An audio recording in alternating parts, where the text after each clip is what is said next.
All right, we are live. Kids keep messing with my camera. Keeps getting twisted. But here we are again today. I had a doctor's appointment early this morning, so well, not early at 11, but still early for me already. Running on 2.5 hours of sleep, which is the norm anymore. That is what it is. But there's quite a bit going on. It looks like we'll get right into it. 2C seems to be talking about it. So let's see what he's got to say. 220,000 subscribers. Thank you guys for targeting. We'll start from the beginning.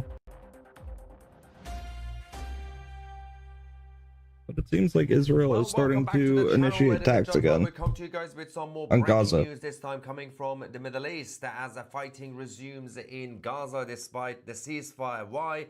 Because the Hamas Islamists are a bunch of nutters who once again decided to break this ceasefire. They feel like playing games, it sounds like. Now they are finding out after the Israeli Defense Forces. Now they're all above ground and have been tracked. Their every movement across Gaza. First hit was in Rafah, and now Gaza City. We have a live feed from the border between Gaza and the state of Israel. We're going to give you guys the latest update as this is an ongoing situation, the crisis on the ground in Gaza. All right, so this is absolutely fascinating considering that Hamas have now managed to break the ceasefire about 15 million times over the last crazy. weeks. They've also broken or violated the overall peace deal 50 times, but there seems to be still more tolerance towards this specific group. Before we start, I don't know why there's any tolerance towards this terrorist group. That's what they are. They're getting innocents killed, and they're killing innocent Israelis as well. Become a member of 2CTV Plus. I don't know how anybody can be on their side. It doesn't make sense. QR code or just go on 2c.tv. You can use the promo code YT10 to get 10% off annual memberships of 2CTV Plus. You can also see it on the screen down here. All right, let me show you the first video. Hamas have broken the ceasefire by targeting the IDF soldiers on the ground. Several strikes have now been reported within the last hour by the Israeli Air Force against the group in around Gaza City, but also other parts of northern Gaza. Let's go.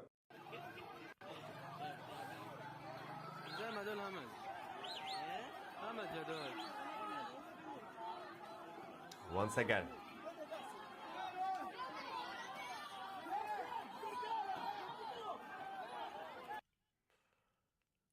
Now, we started getting reports that the Islamists were using snipers to attack the Israelis. Of course they were.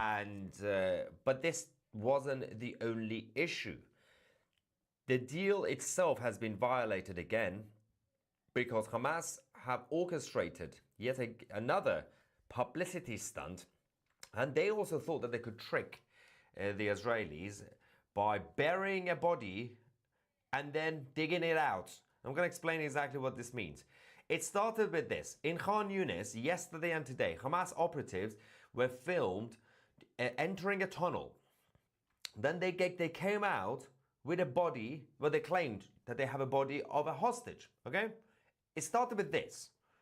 Then we now have evidence to expose them because they lied. Watch this first. So they're like, oh, we're going to tunnel. We found another body. This is normal. This is absolutely fine. Like, yeah, bring the cameras, guys. Bring the cameras. Let's film. Let's, this is, they're trying to be genuine. We got the Red Cross. Everybody's coming to help. We found another body, right? There is a big but coming up in a second. Wait for it. So they all came. They got the photographers. They did their usual nonsense. Don't even know what's going on with that. Anyway, so all that happened. They said they were being prepared for the handover to the Red Cross, right? They decided to start parading around the streets with the crowd in Gaza cheering when they were basically trying to deliver remains of a hostage, as they claimed. Watch this. That's normal behavior, apparently, by Gazans, okay? Look at that. Then things kicked off earlier on because we discovered the truth. The video is out. They lied again. Hamas are lying about the hostages, and here's the proof. The IDF have now released this video. Hamas terrorists were filmed removing body remains from a prepared structure, and then they reburied them nearby. Then they asked the Red Cross representatives to stage a false discovery for photographers. Despite claiming difficulty locating their bodies, Hamas continued to hold and manipulate the remains. Ignorant. It obviously refused to release them under the agreement. They claimed that their lack of engineering equipment it's the reason that we can't find the hostages, the bodies. Well, that's a lie, because you can see this, right? The truth is, they didn't realize that the drones are filming, and the satellite footage as well. They knew where the body is. They took the body. They buried them. Then they asked the Red Cross to come and said, oh, we think there might be a body here. They got the photographers. You can see that. There we go. They could stage the whole thing. All fake news. Pallywood. And then they said, oh, see, with the help of Red Cross, we've managed to locate and identify the body of a hostage. They knew where it was. They moved it. They reburied it. And then they... What sort of nonsense clown show is this? They thought they're not going to get caught. This is just embarrassing. Be better. If you're going to manipulate the public, if you're going to create propaganda, be better. You used to be smoother when you had Ismail Haniyeh and Yahya Sinwar around to tell you what to do. A bunch of junior interns are running Hamas right now. It's an absolutely embarrassing performance. Anyway, latest video that we just received from the strikes on Gaza City by the Israeli Air Force. Let's go.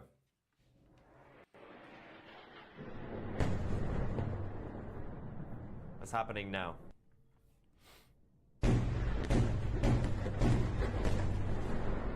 Wow. There we go. F around and find out. That's what happens, okay? Now, let's quickly go to our live feed from the border. We have a statement by Israel Katz, the defense minister. He's now said that the terrorist organization Hamas will pay a heavy price for attacking IDF soldiers in Gaza and for violating the agreement to return the hostages and the fallen. Yeah, it's been, what, the 2 attack weeks, on IDF weeks? soldiers today in Gaza by the terrorist organization is crossing a glaring red line that the IDF will respond to with great force. And that's happening now as we speak.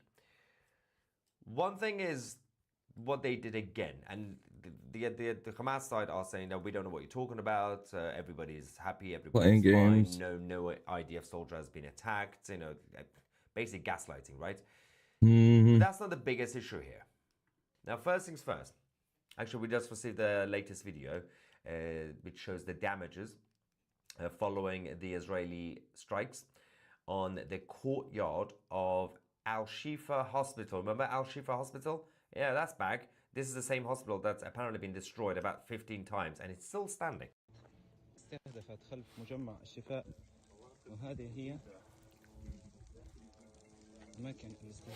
Although, again, it's very hard to tell when these guys film damages in Gaza, when they claim that the damages happen now. Well, we can't really verify, because this place looked like this 2 weeks ago as well, before the strike and after the strike.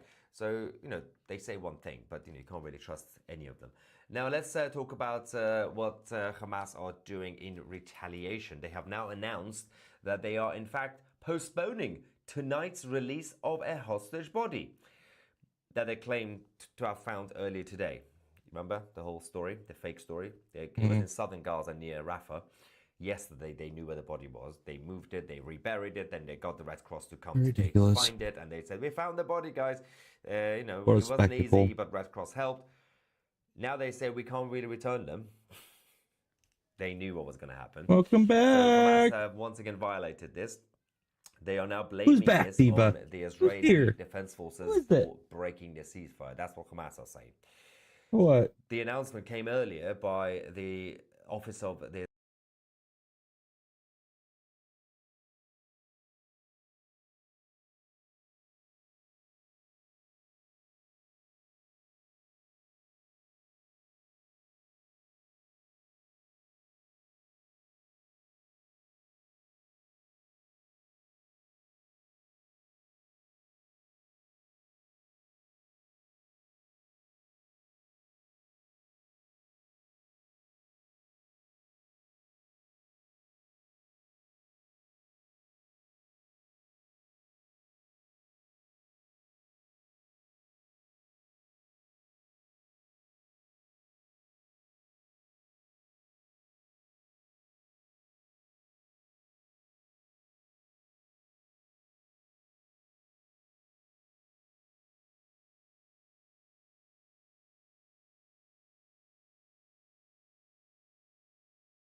You get baby thieved.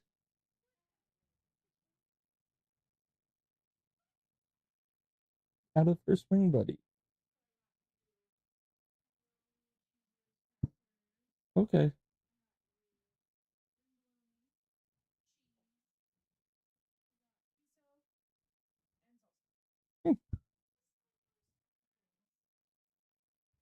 Yeah, that sounds good.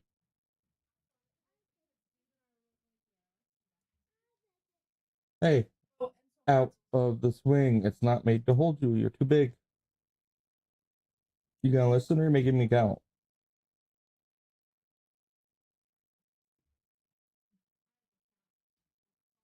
1.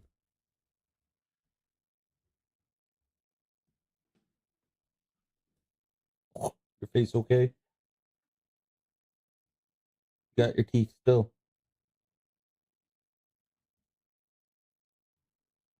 Yeah, you play stupid games, you win stupid prizes. Sorry, Bubba.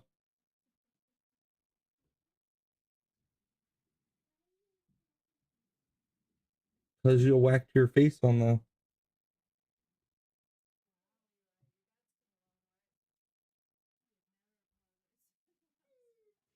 Israeli Prime Minister Benjamin Netanyahu when he said that we will be expecting imminent strikes against the Gaza Strip due to the violations of the ceasefire by Hamas earlier today. Obviously, Hamas are playing the victims again, so forever the victims in Gaza, right? An Israeli source has also told the media that the response to Hamas's alleged ceasefire violation will be much more significant than the last time. Following consultations with the defense officials, the Prime Minister has ordered the IDF to immediately carry out powerful strikes in the Gaza Strip, and the operation will continue throughout the night until Hamas learned a lesson. Now, Israel itself, the Israeli government have now also told the Israeli Defense Forces And the IDF chiefs have also confirmed that they will be expanding. They have decided to expand their control in the Gaza Strip. So Israelis will now be taking more control of Gaza beyond the yellow line, following a security meeting on sanctions. Eat your one, and then you can come back for a Prime second. Minister Netanyahu is now coordinating the move with senior U.S. Watch officials my cane, and watch all my the stuff. White House directly, which means things are about to change rapidly. The map, the territory, the boundaries will be changing very quickly in terms of who controls what across the Gaza Strip. At this point, we can basically confirm that the ceasefire doesn't actually exist. It's just a name. Both sides are attacking each other because obviously Hamas keep hitting the Israelis and the Israelis have to defend themselves. There is a cold ceasefire going on. We've had a Cold War in the 80s, 70s and 80s, but we now have a bit of a cold Gaza ceasefire, which, means that nothing actually has changed. It simply means that Hamas will be attacking tiny, then they go back, hide in their tunnels, the Israelis will hit, Hamas will try, and Israel will say, well, we have to defend ourselves. Basically, there's a cycle of doom continues for a while. Let me just quickly also give you guys the update on the rest of the Hamas membership, the rest of the junior interns, because the ones on the ground don't know what they're doing. The ones who are in Qatar and Egypt are also in a bit of trouble. As reported earlier today by our website, 2c.tv, Egyptian authorities have expelled a group of Hamas terrorists who were staying at a luxury hotel. The militants were reportedly accommodated at a high-end resort. Hey, don't walk away with diplomatic that. talks Keep it and over here. ceasefire negotiations continued. Now, their presence in that hotel sparked outrage after reports revealed the lavish conditions that they enjoyed despite the ongoing conflict in Gaza. Now, Egyptian officials have confirmed that the group was removed from the premises and relocated to a secure site under tighter supervision. The move comes as Cairo faces growing pressure to curb Hamas activity within its borders amid heightened regional tensions. So a bunch of Hamas representatives and as they call them, diplomats, were in Egypt in a 5-star resort hotel, enjoying probably all-inclusive treatment, and then I'm guessing the guests of the hotel started complaining, saying, "What on earth are they doing here?" The rest of the Gazans are on the ground, and these guys are just having a great life. So basically, the government and the hotel management had no other option but to kick him out. So unfortunately, the hot tubs and the jacuzzi and everything else had to be emptied. The champagne bottles had to be emptied because, of course, they are good Muslims who don't do alcohol or drugs. Yeah, sure. All the prostitutes, escorts, and strippers had to be told to go home because their services would not be needed any longer. They could go back to Qatar to the other Islamists who would be using their services. Anyway, as that is going on, I'm just going to get some reaction from you guys quickly as we wait for more response from the Israeli government. Okay, we've just received a quick update and an image. This is actually, oh my God. Yeah, this is actually from Gaza itself. What I'm about to show you, which we'll be putting on the screen shortly. There we go. So this has just come out now. Oh, wow. It's the vehicle that's been hit in an Israeli in an airstrike in Gaza during the wave of the strikes against Hamas. Obviously, the Israeli Defense Forces are saying that we will be defending our interests, and if anybody's in the way, causing trouble, we will come for them.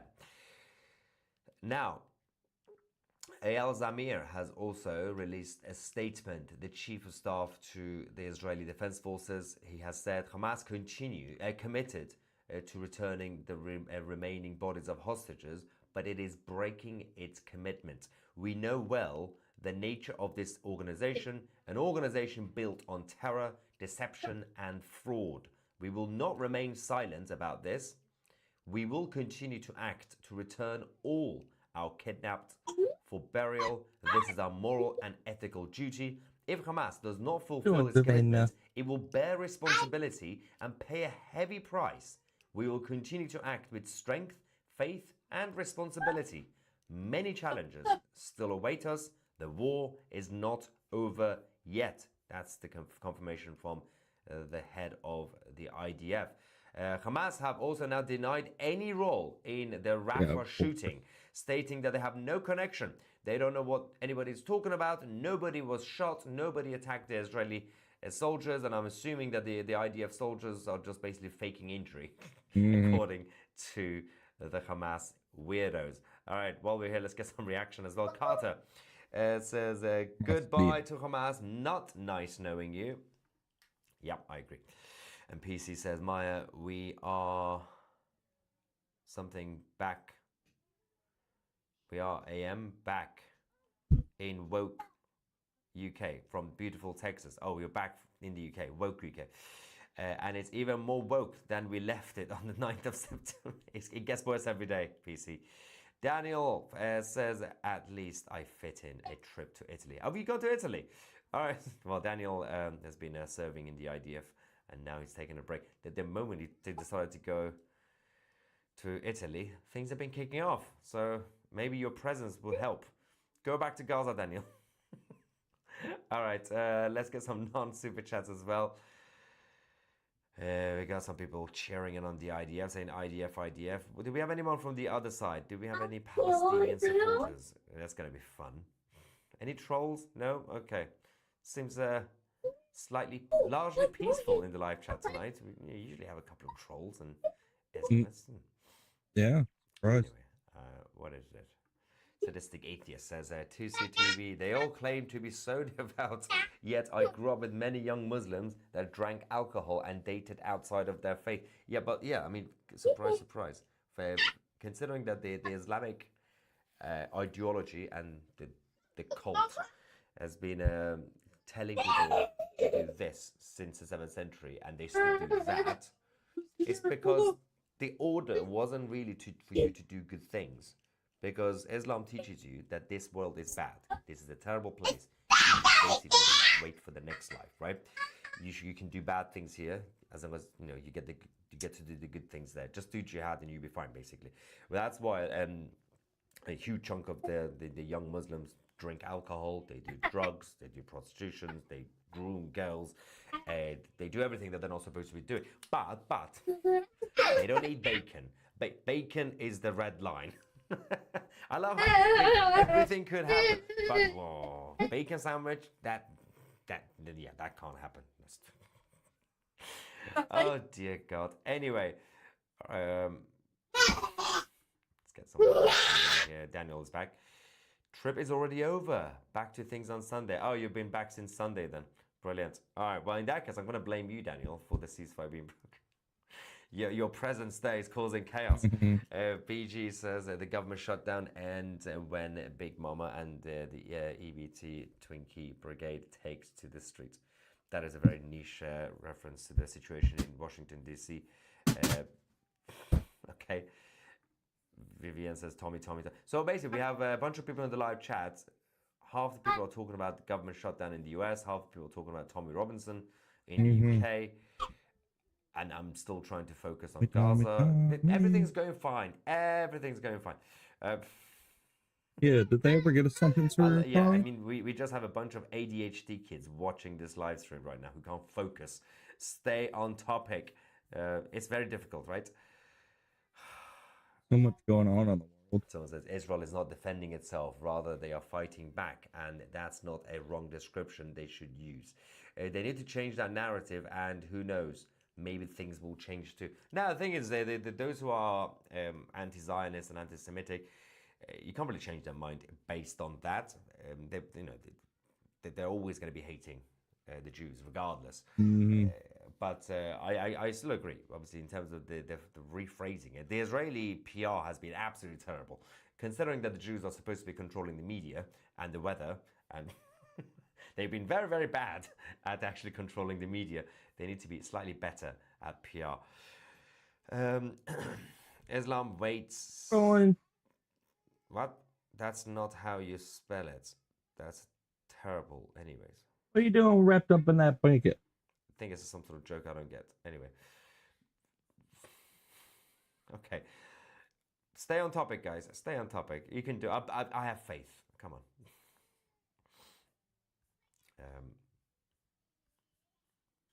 I think that weirdo, Dave. But it's typed Inuk. Yeah, ban Tommy Inuk. Inuk. Oh, amazing. Anyway, what's going on with the border? Where's the live feed? There we go. All right, so let's. I'm just gonna quickly double check the latest developments. Apparently, things have been kicking off with Steven Crowder and that weirdo, Dave. Dave Smith. Dave, they had that debate today. The political expert, who's actually a comedian, who's not a funny comedian, but when he says should something that up. he likes, he says, "Yeah."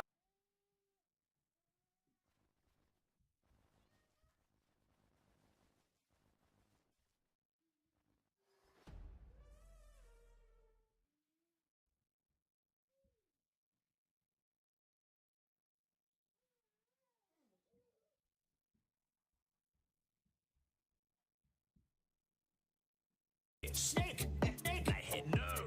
Bang, duck, monkey. I bang, monkey, snake.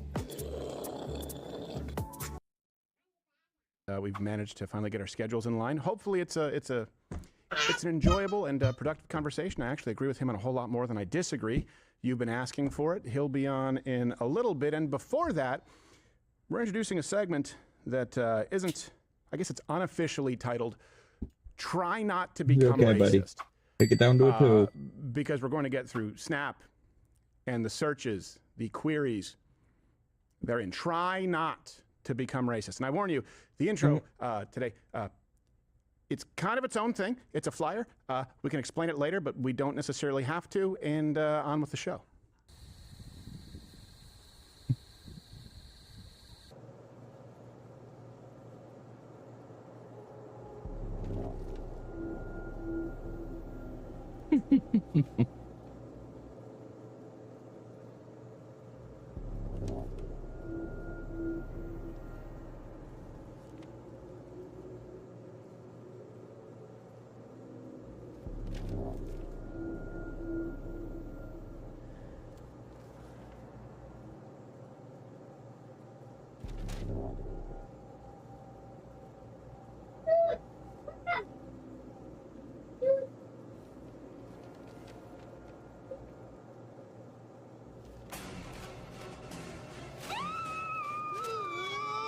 If you're having issues with your taxes, don't go to some sketchy back alley tax firm. Call the pros at Tax Network USA. Tax Network USA has a preferred direct line to the IRS, meaning they know exactly which agents to deal with and which to avoid. Visit tnusa.com/Crowder today.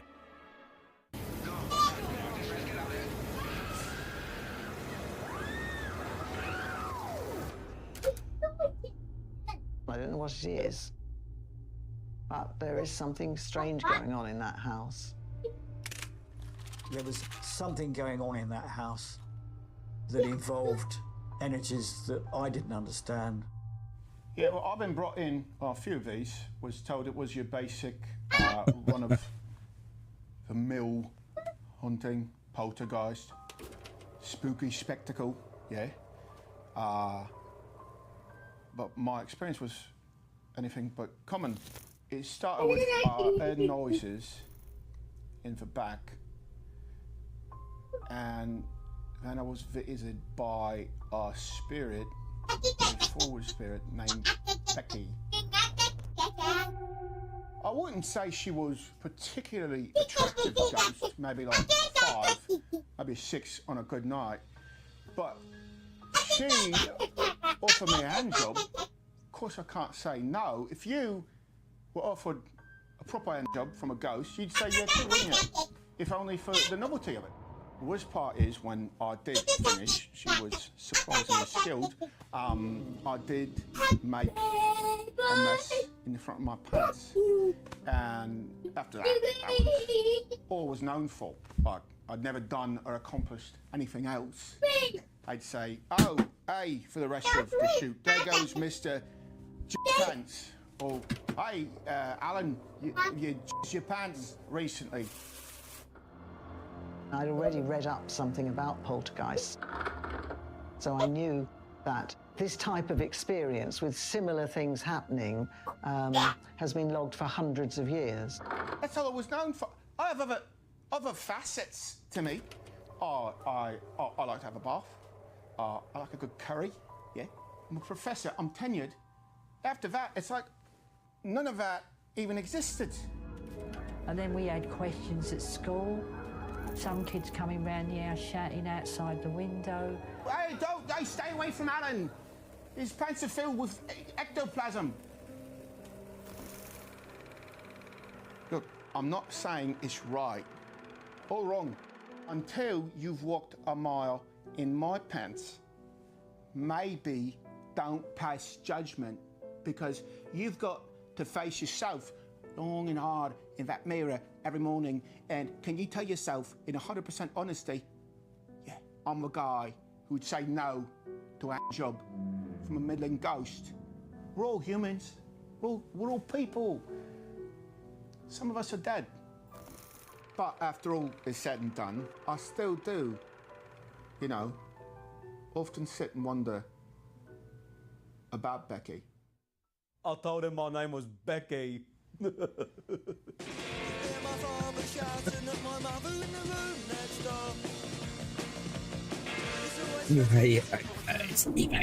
Click Rumble Premium and join now for $99 annually or $9.99 a month to get the entirely ad-free experience and an ever-expanding roster of content, creators, and free speech.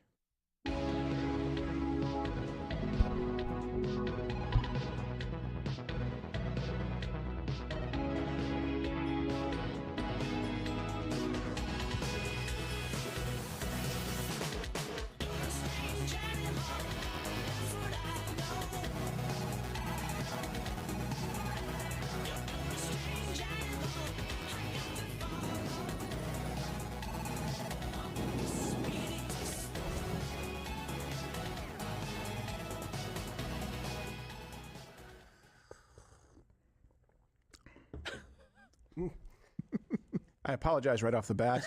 No, We figured it was spooky, so it was it's one of those sketches that I don't know, we've been holding back for several months. Yeah. We're like, oh, we could run this as an open. We're like, I don't know if they're ready for it. Not sure they are still. It doesn't make a whole lot of sense. Every now and then you're just watching something and go, hey, I have an idea. And then I can do a poltergeist story. the next morning you read it and you're like, what? Wait, what's it? I mean, I guess we already have the wardrobe. That one's a mixture of a documentary that you watched and a documentary that I watched. Yes. Wow. I think you just watched porn, Josh. No. Gerald. There was definitely a Becky ghost. Yeah, sure. Chat requested I Heart Becky shirts. Okay. You are terrible. It was inspired because I watched one. I don't even remember. It was like the Enfield, and the guy was talking as though like he loved the ghost. Oh, really? And I was like, this guy, he's using this documentary as a dating service. And I was like, that's what he's doing. I'm like, you know, she was very soft, yeah. And she whispered in my ear. I'm like, this guy is getting frisky with the ghost. A little bit. So it still doesn't make any sense. But hey, we have Dave Smith coming on in just a little bit. And I still have 2 minutes in my headphones, but it's like my right ear. Maybe I just damaged it. And Captain Morgan, CEO, how are you, sir? I'm good. How are you? Good. Remember, I don't ever want someone to feel like they're getting piled on. No, not at So all. you be quiet. And then if you and him want to engage after, because he seems like a very decent guy and I want him to have a good time. Yeah. And Friday, November 14th at Chalet Theater in Enumclaw, Washington, Mr. Josh Firestein. Yes, Chalet Theater, Enumclaw. Tell your friends, please. I'm not allowed to run ads. Yeah. Because I'm friends with Steven Crowder. I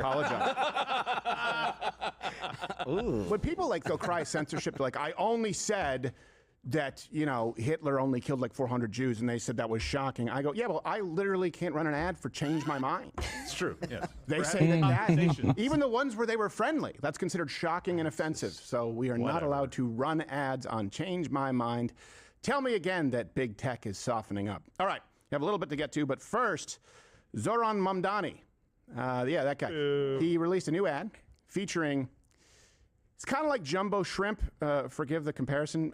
It's an oxymoron. Lady rabbis to sort of really end his campaign on a high or complaining note. Hi, Rabbi. Hi, Rabbi. Hi, Rabbi. Hi, Rabbi.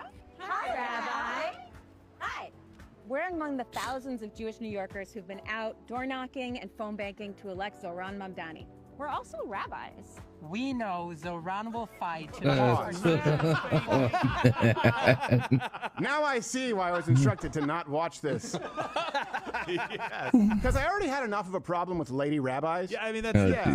Well, this one's imaginary. But then... That's not a lady rabbi. Yeah, that's true. There's no such thing. We're going to have to do some research on this person. There's no way that there's a congregation that actually follows someone that silly. All right. I talked to HR Sam. Yeah. He gave me a lot of research. Okay. All right. Rewind it just a few seconds because... Are we on YouTube, by the way? That threw me for... I didn't say anything that's unacceptable. I just think it will If happen. anything, that face is unacceptable to humanity. Well, and that voice. Hi. Hey, that guy's beautiful. Shut up. Oh. Hey, my bread doesn't have yeast. We know. Yeah. Do you like surprises? All right. Trick or treat. Let's keep playing. We're also rabbis. We know Zoran will fight to make our city affordable and safe for our families. And for our neighbors of all faiths and Speaks backgrounds. Yiddish and is As New Himmish. Yorkers, we're also just people who live here, who don't want to get priced out of this incredible city that we call home. We know they're fighting fellow for prices? Jews want to be able to afford housing, transportation, and childcare for sex their changes. families too.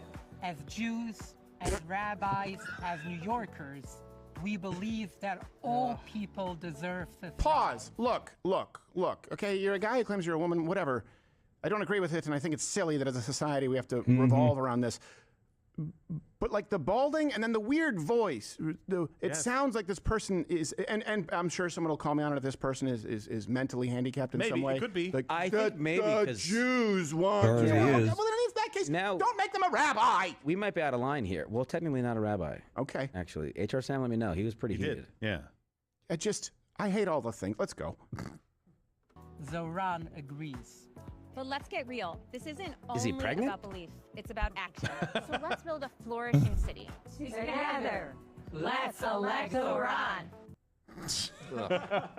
They didn't even try. He's like a foot taller. He's a head taller than everybody else. Like, the guy in we're Happy Gilmore. lady Rabbis, yeah, that's right, yeah. Yeah, and I'll see you in the parking lot.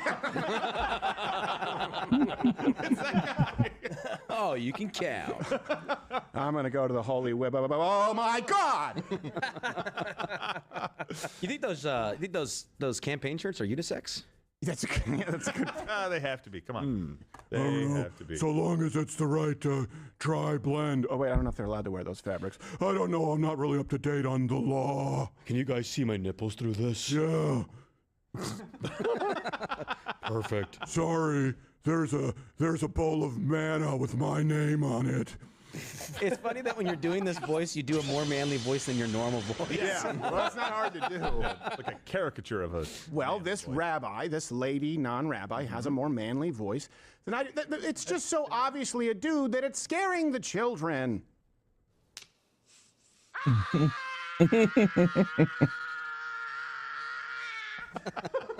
That's silly.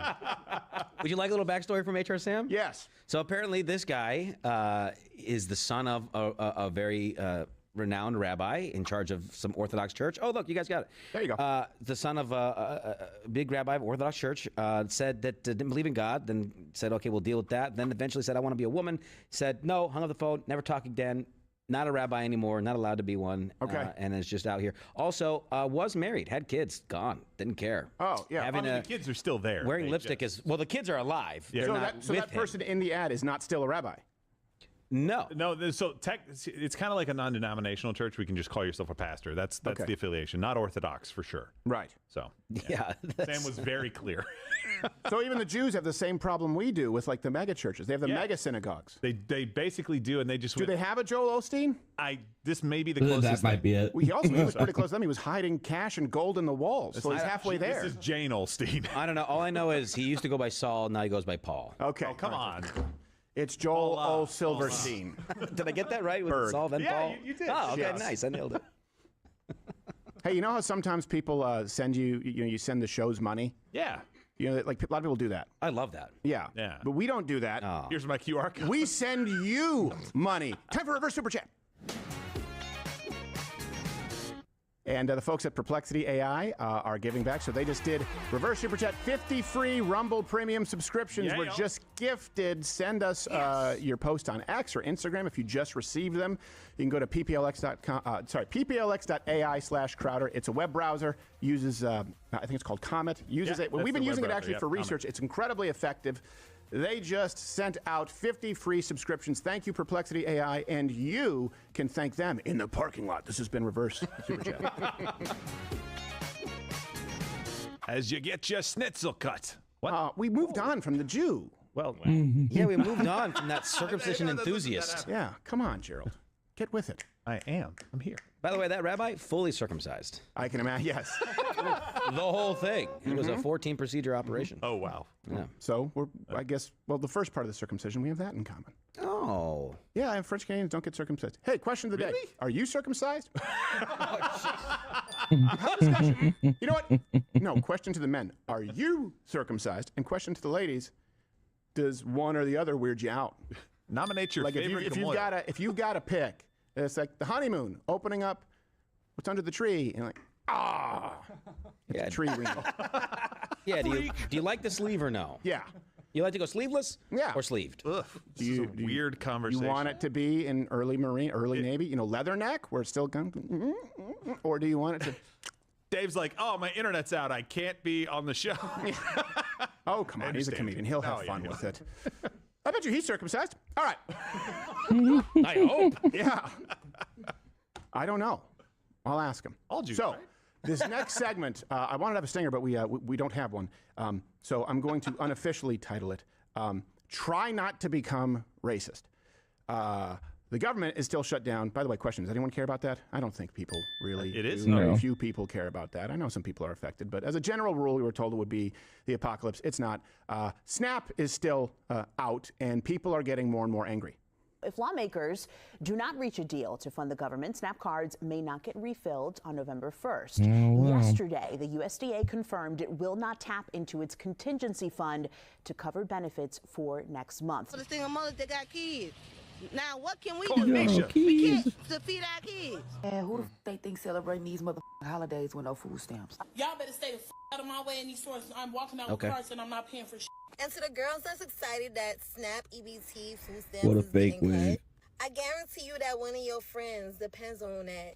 Trump, if you want motherfuckers start looting, it's gonna happen. If we do have jobs, again, what can we do? I'm gonna be stealing like it ain't no tomorrow. I don't know where the we gonna get the food from. You my friend, I'm that friend that depend on that. So if you happy, that's cool. So I'm gonna be asking you for money every day to eat. I'm going to walk the out. And I'm gonna have one of my cousins with me that'll punch your ass so hard you gonna think a Jet 2 holiday hit your bitch ass if you think I ain't gonna walk out that stuff. We're not the same. I love the ones where they're we're not the same.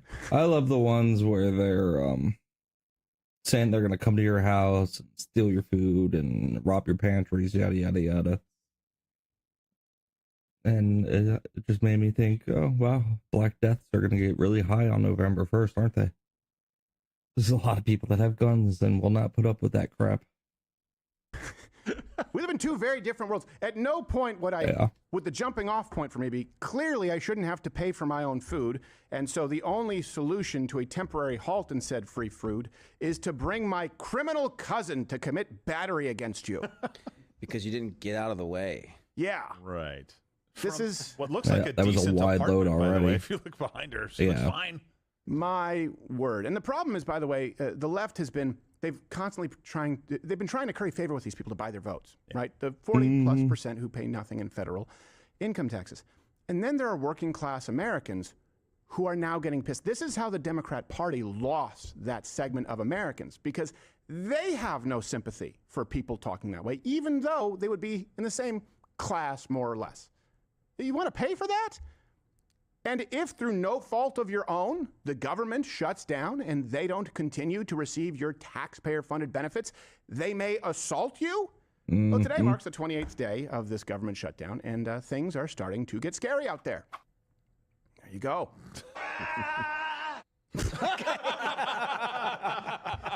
I understand that there are people out there that need this, and they depend on their benefits and stuff. And I understand people are going to steal, but it's one thing to do that. Yeah. To feed your family. Actually, for the first time, stealing to feed your family. It's another thing to go online and then brag about it. Yeah.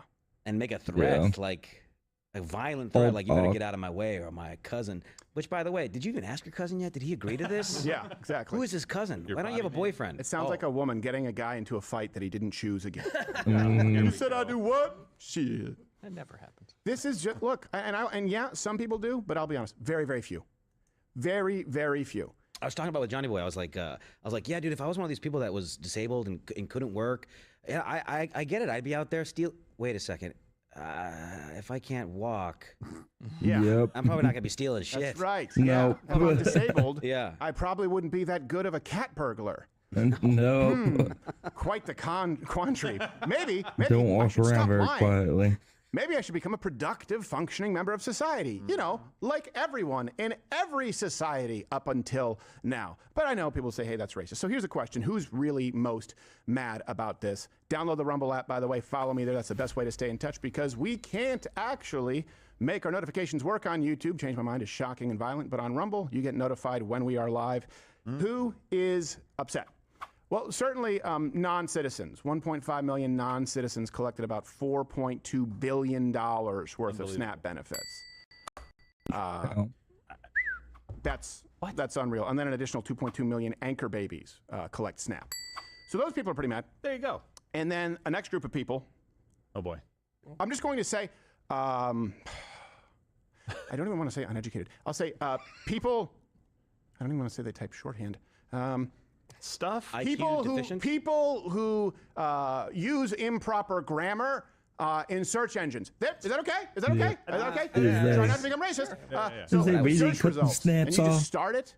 You know what comes up? Is they cutting food stamps? Yep. All right, let's try it a different way. Is they cutting off Section 8? Oh, jeez. Is they cutting Section 8? As opposed to off. That's how they switch it. Is they cutting off food stamps? All you had to do was type in "is they," and that's basically what came up. Well, it gets worse, because you would say, well, maybe that's because sometimes it's difficulty referring to them in the collective. It's sort of nebulous. The government, right? So if you just do it in the first person, well, that makes it a little bit simpler, and that's what brings us to: is we getting food stamps? Next search: is we getting a stimulus check? Next one. I mean, I'm for it. Is we getting EBT? Again, hold on. By the way, make no generalizations. It's people. It's just people who write this way. Yeah, pull that overlay back up really quickly. Look, no, is we. So it's only stopped by memes of said search below it. So that's the only breaks you see. Is we getting food? Go back to that one. Oh, yeah. Is we getting food stamps? Next, is we getting food stamps? Meme. And then the next one, and then another meme. And the left will accuse those of making the meme, which is based on such a frequent search as to become a meme. They'll blame that as the racist component. And the worst part, by the way. There are a lot of bad parts, but the worst part is all of these prompts, because AI is only as good as its inputs. That's right. These prompts have made ChatGPT, and I disapprove, distinctly more racist. Hey, ChatGPT, is we getting food stamps? When is you getting a job? Hey, there's no need to. When is you getting a job? It's a mind of its own, this AI. Maybe you should try Grok. Oh, good point. Don't think so. It's Elon Musk's voice. Yeah. So, by the way, 24% of all food stamps, you guys might want to go to Walmart. Jeez, man. That's where they're spent. They go to Walmart. The other 76% go to 7-Eleven. and Popeyes and Whole Foods, I think. Yeah, is that? Oh, hey, hey. Hey, I would be for that. Steal some good, healthy food, okay? If you're going to steal right. And according to ChatGPT, Walmart is about to be cooked. Is we gonna have a good quarter? If you is employed by Walmart and you is on food stamps, then no. The problem is that AI doesn't, it lacks the human touch. Have a heart. It doesn't have any AI. empathy. Have a heart. It doesn't have any empathy. No, it's got no feelings. It's like, come I on. don't really want to give it feelings, though. No. No, because then it'll get emotional. No, but you could just teach it to maybe, have some sense of decorum. Like ChatGPT, it's not their fault that they have been on EBT or food stamps for approximately 9 to 12 years. Come on. Walmart's got quite a racket, too. They have the most employees of any business. They have the most, this is only a 9-state study, but the most employees that are on food stamps than any other employer. Right. And then those employees get the food stamps, and then they spend their money at Walmart. Yeah, I will say that's kind of one thing I've changed on. I used to be a big fan of Walmart just because we didn't really have them where I was raised in Quebec. We had one that was like an old, I think it was a Woolworths in the South Shore. Someone can correct me who's from there. And then they called it a Walmart, but they didn't really have a return policy. So we liked it. And I came here, I was like, wow, things are far more affordable. And I think there was a point in time where it made sense. For example, like Walmart was the first place to take away boxes for deodorant. You get deodorant now, it has a plastic cap. They were able to cut down on costs and make things more affordable. Now, just like many big businesses, they found a way to game the system and take advantage of the welfare state. And that's why they, by and large, support Democrat candidates these days. So I'm no fan of Walmart. If they want to conduct their business honestly, great. They're not. And I'm certainly no fan of SNAP, EBT. No. I don't think we need any of it. Do away with pretty much all of it. That would be better than what we have now. If there's an in-between, where people have to meet some kind of work requirements, seeking work requirements. It's done for a very limited amount of time. Let's cap it at a year or so. Certainly, working 20 hours a week, for example, for a lot of these programs, which was proposed. Certainly seeking employment if you are not disabled. Of course, that was considered a gross violation of human rights. And so I'm at the point, just eliminate all of it. Absolutely, especially for illegals. I cannot believe the numbers of people that are illegal getting those benefits. Like if you're here illegally, shouldn't the process just be no, go, bye? Right. That saves billions of dollars a year for the taxpayers. I don't. I said right, but you muted yourself. I might because I have a mint and I didn't want to be. You're just playing around with me now. Is this what's going on here? Yeah. By the way, can somebody answer me this? It was switched to EBT, right? And it was switched to EBT specifically from food stamps so that you could get rid of the stigma. And yet, everybody that I see has like, no, please give me the stigma of food stamps. They just say food stamps now. It's a far cry from Jimmy Braddock, handing back the welfare he collected after he, gets his first pro fight. It's a far cry from that. We really don't have shame. No, in we don't. That's the issue. With no shame or accountability. So listen, I think a lot of these people also came up in homes that were fed by food stamps. Yeah. And so that's like a part of their culture. Like their whole life, they called it food stamps because they've had to use it, or their friends, or their parents, or somebody else is on food stamps, so they've called it food stamps. They're like career food stamp people. That's the end of my point. Are you saying Dave is on one final point. Okay. Really quickly, just if you're going to be on food stamps or EBT, whatever it is, and you need some government assistance, there are work requirements and things like that. Do that or work for us. Why don't we treat people like employees? Like if you're going to be fed, housed, taken care of by the government, even if it's just temporary, why don't you perform a service for the community then in response to that? Because the community is the one picking up the tab. Right. Wouldn't that be a good thing to do? And yet all we have right now is people protesting, shutting down the government over things like making a work requirement be there so that people that are on any kind of benefit actually provide. So, well, I think it just doesn't make sense. That is as good a time as any to actually introduce our guest, because as more of a libertarian, and I've often said I'm a libertarian, small L in the past, I would have libertarian leanings. We'd probably agree on this as far as SNAP and EBT or any of these social safety nets. And that obviously ties back to, of course, immigration, which is where I get off the libertarian train in a lot of ways. But I know this next man, we agree on a whole lot. I am glad to have him on. Do you have him there on the line? Are we good to go? All right. Please welcome to the program, very funny man, comedian. He is host of Part of the Problem, a funny podcast. Go and watch that, listen to that, Mr. Dave Smith. Mr. Smith, can you see me? Can you hear me, sir? I can indeed. Do you see and hear me? I do, and I'm angry because you seem to be aging at a much slower rate than the catcher's mitt in front of you.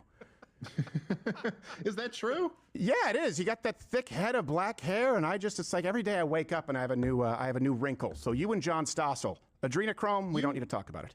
Did you just tell me I have a thick head of hair? Do you have body dysmorphia? How do you see yourself? Do you see yourself as a bald man, Stephen? No, I don't see myself as a bald man. I just see your hair as luscious. And we don't need to talk about that right now. This is veering into people want to see blood, Kit.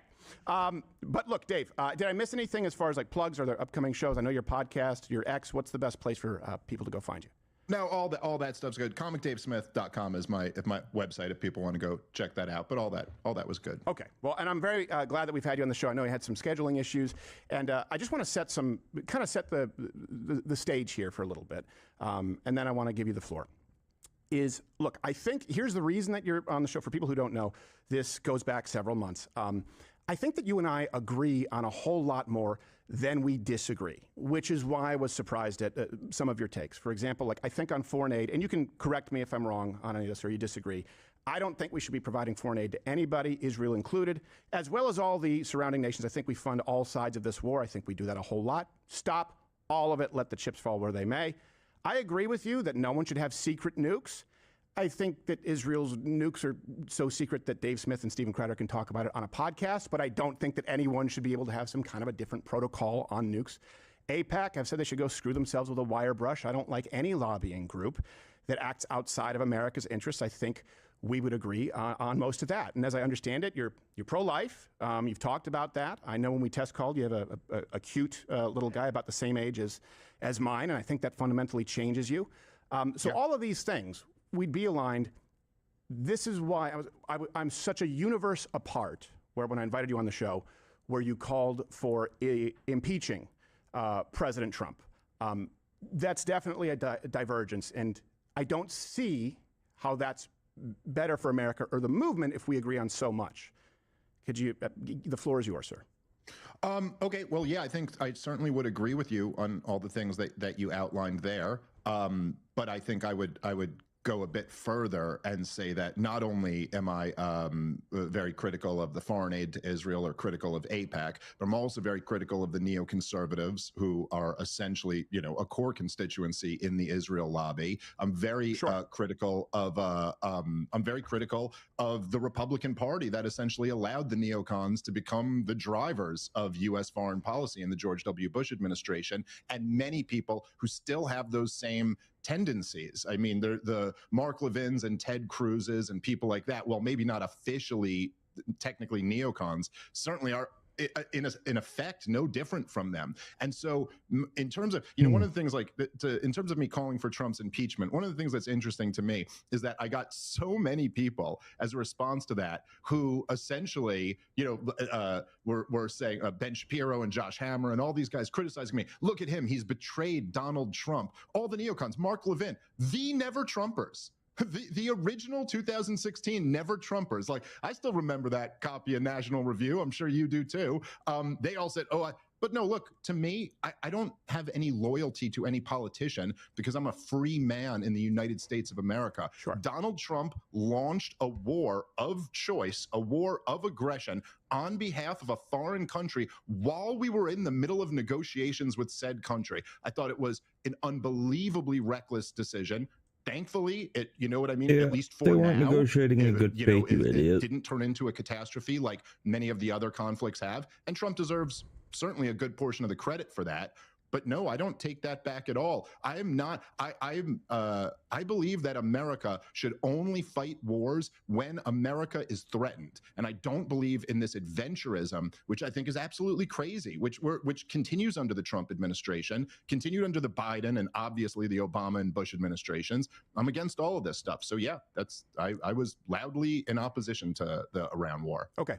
And I think that's fair. I think some of what you just said I agree with. I disagree with some of the premises, but it sounds like you're saying you still support the idea, or did at that point in time, the impeachment of Donald Trump. And this is where I think we diverge.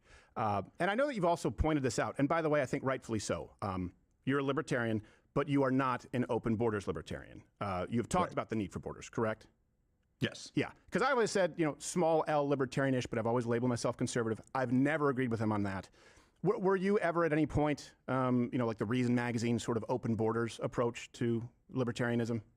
Yeah, I mean, I think like when I first became a libertarian, I was that was probably my default position, is like, just allow freedom of movement. The government shouldn't really be doing anything to nonviolent people. But it was actually libertarian thinkers who convinced me the other way, most notably Murray Rothbard and Hans Hermann Hoppe. And essentially, I just got convinced by their argument that it's not, in fact, the correct libertarian position. Like, it doesn't follow from libertarian principles that government property ought to be available to the entire world. In fact, what follows from libertarian principles is really more taxation is theft, that the government robbed from the domestic population in order to fund and maintain government property, and therefore it should probably approximate what the domestic population would like to be done with it. Right.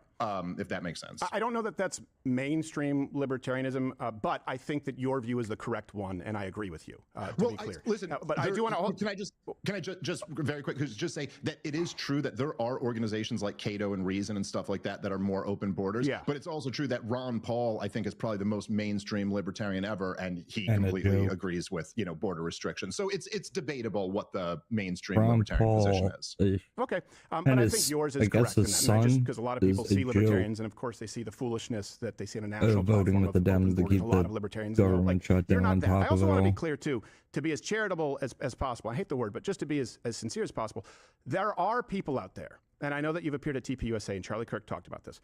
There are people out there who hate Jews. I do not consider, and for anyone watching in chat, I do not consider you amongst them at all, to be clear. So I don't want this to turn into Jewsburg. I don't think that's the case. I think there are those people, and because I invited you, Candace Owens, some other people on the show, you're the only one who had the balls to show up, which I appreciate. I don't want people lumping you in that category. I think you have legitimate grievances with the government of Israel, and that does not make somebody anti-Semitic. I just say this because I want to cut off at the pass. People going, he hates Jews. There are people going, he's a shill for the Jews. It's like, well, okay, none of those things are true. Going back to the impeachment, that was the original question. So you stand by it. Here's the thing. Being real world conservative, right wing, small L libertarian, what mechanism would you have in place for that? And how is that better for America? Because obviously, even if we get to a mechanism, you'd lame duck the most effective president of our lifetime. I think it's hard to argue the most anti-war president of our lifetime, and you'd end up with 4 years of like a Biden or a Gavin Newsom or a Whitmer. That's how it plays out in the real world. You okay with it? I'm not. That's where I disagree. Well, I think, first of all, J.D. Vance would become the president if Donald Trump was removed. But again, more hawkish than Trump, though, so it doesn't fix the problem. Yeah, I don't know. I don't know about that. And I don't know if I agree with you that, I mean, look, if you're comparing Donald Trump to Obama and George W. Bush and Joe Biden, like, yes, okay, he's preferable to them. But again, I'm just making the point. I think it's, and I think we have to, I just think this is an important difference. That's where I think we separate. I am comparing him to all presidents before him and the alternatives. And even if J.D. Vance becomes president, I know it goes through the lineage Vance, and then I believe it's Johnson, Rubio. It would be a lame duck presidency, right? Because the public would just see this man's impeached for the third time, corruption, and it would be waiting out the clock until there's another election. Well, I mean, first of all, the first 2 times Donald Trump was impeached, he was impeached for complete nonsense. And so it would be a little bit different to have a president impeached for launching an illegal war. That is a very different thing.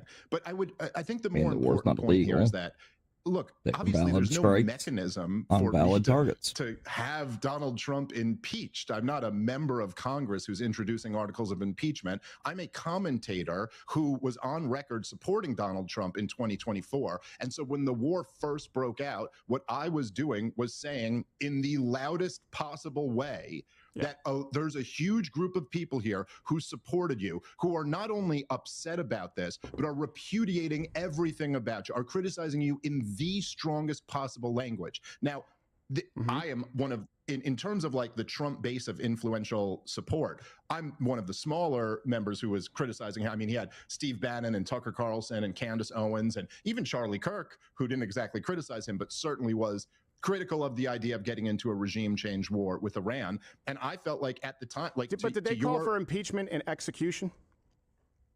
Did I call for execution? You of have. You Donald said that Trump? Donald Trump should be buried beneath the prison for war crimes. Oh, he is. Okay. Well, that's a separate thing. But what I called for in this case was But did they do impeachment. anything comparable? Well, hold on. Let me. Well, hold let me on, just Dave. You finish tend to what I'm saying. filibuster, and I want to stick to this just because this Yeah, is he does tend to outside of that, filibuster I don't a think we lot. have that big of a disagreement, right? Well, I don't think I'm filibustering. I was just trying to finish my point. No, you Okay, tend to so filibuster. I think you've already described, answer right, the mechanism. The mechanism in place would be Congress, correct? I'm not saying that you do it yourself, Dave.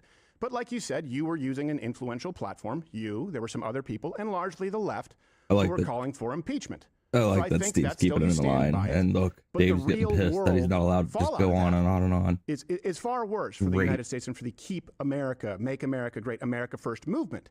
And that's where I think we diverge. And when I see you saying that, first off, it gives me pause. And I only see you just mentioned those people, and the left calling for his impeachment. And you say, well, yeah, he's better than these other presidents.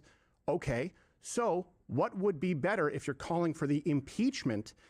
And it could be facetious, the execution of Donald Trump. That seems pretty extreme, and it seems like a big difference. I mean, again, you can say I'm filibustering, but let me explain my position here. Is that the point I was making was that so like to many of ramble. Donald Trump's most important, and there's really never been a moment in my lifetime like that before. There's really never been, I can't think of any time where George W. Bush did something and Sean Hannity and Bill O'Reilly were just like, that's it. We're done supporting him. And Obama never lost Rachel Maddow or something like that. And I think the fact that so many of us stood up against that was, in terms of, like, to your point, in terms of the real world, what can we actually do? I think that was the most effective thing that we could do at that point, was just to make it very clear that if you do get us into another catastrophic war here, you're going to lose a huge portion of your support. This is the only incentive that politicians respond to. Okay. Now, in terms of your point about me Can saying I address that? that? Yeah, sure. Go ahead. So, and I know that you and I think we both share a fundamental hatred of mischaracterizations. Hopefully, you don't think that I've done that here. I've asked these questions fairly. I think that's a mischaracterization, and I think it was at large of Donald Trump from you. I think to say that he should be impeached based on a betrayal, when we probably don't have a president with a more clear track record on any issue than Donald Trump on Iran. If I said Israel, I meant to say Iran, where he said they can't get nukes. That famous escalator ride down, immediately said, and if I'm president, Iran won't get nukes. And before that, on X, saying Iran cannot get a nuke, 60 days talking, negotiating. They weren't playing ball. Time is up. You can disagree with it. But to suggest that that's a betrayal, I would say that it's the exact opposite. People maybe need to do the research on the candidate who they're supporting, in your case, endorsing, electing. He was very consistent about that. Yeah, he was very clear on that. No, I disagree completely. And I think that Donald Trump also bragged about not getting us in any new wars and bragged about ending wars, and many of which he didn't end. But no, I mean, look, there's a major difference between just saying Iran won't get nukes, which could mean anything, and saying I will launch a war against Iran if they enrich up to 60% and are still willing to negotiate down the enrilment. I'm sorry, those are just very different things. Well, you called for his impeachment before he launched the let me strike, finish and we're not let me finish a Dave, you've been talking. Hold on a second. Man. Dave, you're saying you I'm always do this where you say, filibustering. let me finish a sentence, but then you address a point and then scattershot 5 different points. You I called for always this do before. I'm on the exact point that you just asked me about, Stephen. You're claiming I'm filibustering. You're interrupting every time I speak. No, I'm not, Dave. I want to address that one point, and then we'll go back. We're not at war. You called for his impeachment before the strike. I do think if you're talking about, what other option outside of diplomacy, because you said there are many other options, it could mean anything. Donald Trump, again, in context, if you look at the context, said it was a huge failure, Barack Obama's policy on Iran. He said that you cannot set red lines that you do not enforce, and I will enforce my red lines. Donald Trump was very clear. He set a red line, 60 days are up, so we've tried the diplomacy. Well, what other mechanisms are in place to prevent it? Yeah, okay, well, I don't think, I mean, again, if you're saying that enriching up to 60% was the big problem, then the JCPOA wasn't a failure. They weren't enriching anywhere near to that level until Donald Trump tore up the agreement, excuse me, or walked away, pulled America out of the agreement. And yes, he arbitrarily set a timeline of 60 days, but there were meetings scheduled for the next day or 2 days later when Israel first struck them and Donald Trump walked away. So the alternative was obviously to keep negotiating. Look, Iran was there to negotiate down the 60% enrichment. They had been down to 3 to 5% when America was good standing members of the JCPOA. The obvious alternative would have been to keep negotiating. So you believe that it's a more effective form of world leadership in an impeachable offense to set a date, a timeline, say last call I've counted to 3. Count to 3 and then say, I didn't mean it? No, I'm saying. But that would be what he would do, effectively, right? If he, yes. Yeah. I think that's silly for a president to do Okay, that. right. But that's not what I said. But you think what you said is silly. Okay. But what I'm saying. No, he did say, we're 60 days up. Was Iran negotiating? Did Iran come to the negotiating table? Did Iran allow inspections? Finish whenever you want to, and then I'll try to. I asked you that. Were the 60 days up? Did Donald Trump count to 3? Yeah. So he should continue negotiating after he sets a red line. Yeah, well, he would. Well, no, Stephen. It's a little bit more. It's a little bit more than 1 cent. Okay. It's a little bit more than 1 centimeter deep. Okay. Please enlighten me, as shallow as I am. Dude, it's like you just. I know. Go ahead. No, just a lot of people told me that. Watch out, he's going to be constantly interrupting you. But I didn't realize it was actually going to be like this. Oh, shut up, Donald Dave. Trump, Go ahead. what Big happened wimp. was Donald Trump had signaled at the beginning of the negotiations that he would be open to some enrichment, but that he wanted it to be brought down. And then Mark Levin and all of the hawks, they insisted that you put in the poison pill of absolutely no enrichment of uranium whatsoever. And he went along with that. And Iran was like, yeah, and then he set the 60 days. Now, look, I think it was a bad move to ever put that poison pill in and to ever set those 60 days. But yes, at that point, once you've done that, diplomacy in this case was obviously preferable to force. And I think, in fact, probably we are in a more likely position now that Iran breaks out and tries to get a nuclear weapon than we were if he had continued the negotiations. But certainly, No, they were going to do whatever they wanted to do try anyway. diplomacy as much as you They can. did. War should always be an absolute last option. And he didn't exhaust that. Instead, he supported attacking them in the middle of the negotiations. That is dishonorable. It is unethical, and it's bad leadership. Yeah, I don't think it's dishonorable. I don't think it's unethical, and I don't think it's bad leadership. I think it would be bad leadership to allow a country to completely flagrantly disregard their own agreements, to not honor their word, to have international oversight committees that you cite, Dave, as the gold standard, saying, yeah, they're only a few weeks away from this kind of dangerous uranium enrichment, and then to say, you know what, let's continue diplomacy. So here's my question to you. Because you said impeach, you said war crimes, and it sounds to me like there's no president in our lifetime who you wouldn't bury beneath the prison for war crimes. Can you name one? No, I think every president in my lifetime has been a war criminal. That's right. Okay, so every president in your lifetime has been a war criminal. Impeach Donald Trump beneath the prison. It's part of being a world empire, yeah. Yeah. I don't think Donald Trump is a neocon. As a matter of fact, I think he's the least neocon of all the presidents that we've had. We might just have a disagreement on that, but I definitely think he's a neocon. Well, you said your gripe was with neocons and your criticism of Donald Trump. I have criticisms of Donald Trump. H-1Bs, big one. I went in hard on that, for crying out loud. When you talk about the Epstein debacle, unveiling that, Pam Bondi shouldn't have a job. The Chinese student foreign visas, right? I think that's a big problem. I criticize him on a regular basis, calling for impeachment and buried beneath the prison when this man has ended more wars than any other president, at least that I can recall. Pretty close. He's ended many wars. The only one that he hasn't ended is Ukraine. Which ones did he end? We're talking about conflicts right now. I mean, for 12-day war is done, if you want to, because you've attributed that to Donald Trump and Israel. I mean, we now have a ceasefire. Okay. Before that, we had the Abraham Accords. I mean, if you look at the invasions that have taken place. None of those ended a war. The Abraham Accords didn't end any wars. So if we're looking at the other examples in the past where you look at invasions from Russia when they got froggy, obviously they tend to favor Democrat administrations. I think he's been very non-interventionist, not an isolationist. And I think that Thailand, Cambodia is one that comes to mind. India, Pakistan. None of those count. Israel, Gaza, India, Pakistan. No, it's not that none of them count, Stephen. It's just Azerbaijan, Armenia. I know that because I have a lot of Armenian friends. I mean, you keep interrupting me. Do none of these count? I don't think any of them are wars that Donald Trump was conducting that he ended. I mean, Donald Trump, look, in his first 4 years, he inherited the war in Iraq and the war in Afghanistan. We had troops in Syria. You are troops moving the goalposts, moving the goalposts. He talked about pulling them out. And in fact, I think he was the major reporting about him being lied to about the number of troops in Syria, but he never did get them out. He kept the war going in Afghanistan for 4 years, surged it, even though he knew it was an unwinnable war. I will give him credit, he eventually wrote the plans that did get out, but it was for his second term. And then, of course, he left it to Joe Biden to completely fumble the entire thing. There. He kept the war in the Saudi invasion of Yemen going his entire first 4 years. He just broke records for the most strikes in Somalia in any year. We've been bombing them since 2002, I think. I mean, so I don't know. And he's backed Israel his entire time in the destruction of Gaza, and he's failed to stop the war in Ukraine. So, like, again, his rhetoric is certainly better. And there are a few things I could look to that I would point to, go, hey, he did a really good job there. But I don't know. I don't really agree with your overall characterization. Well, it's not that you disagree with my overall characterization. Your question was, name me any wars he's ended. And then you move the goalposts, right? Mm-hmm. No. When I said wars he's ended, I didn't mean like he picked up a phone call and then a conflict like between two other parties. I'm saying wars that America's been involved in. So diplomacy either doesn't count funding there. or fighting. So none of those would count.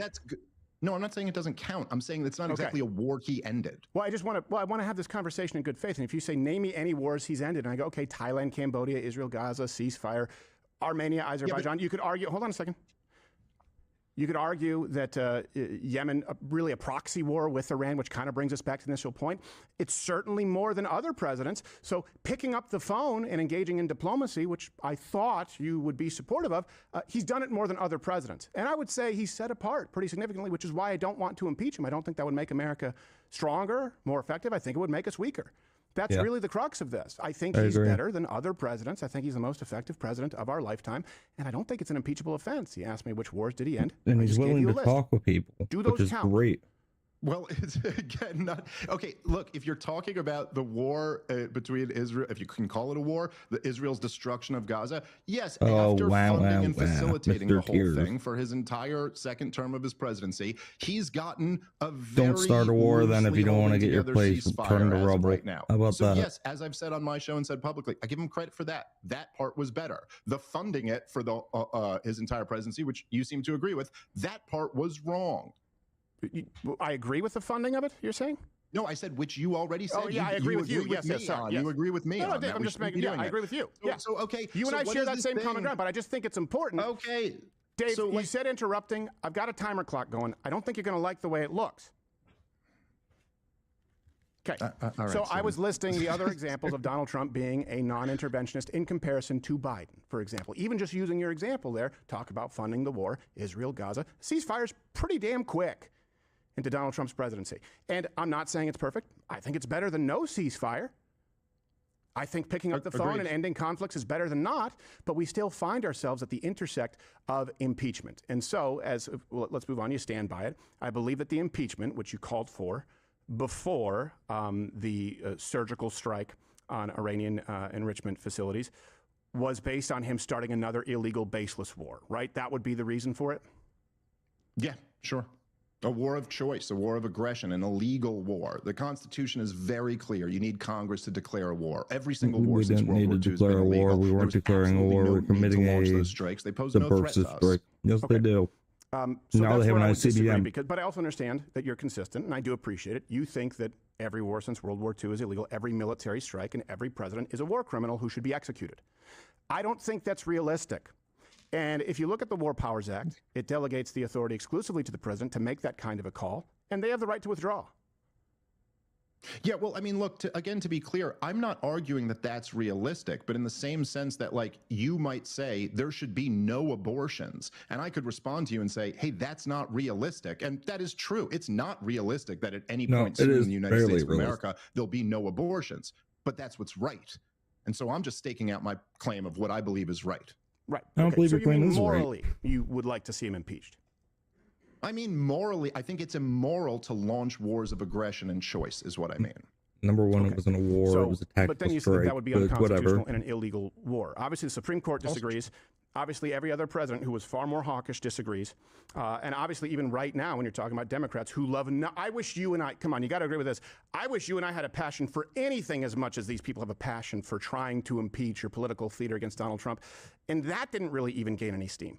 Because no one, aside from Dave Smith and a few other people, think this was World War III or an unconstitutional strike.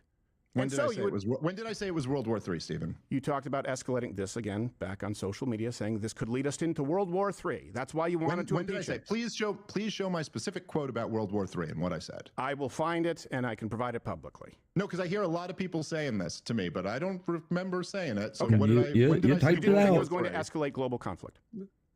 Oh, I was concerned about escalation, but that's a very different thing than saying this is going to lead to World War III. Okay, well, I'll rephrase then, because you did say you didn't call for it. I'm like, well, burying beneath the prison is execution, right? I don't want to do the wordplay thing.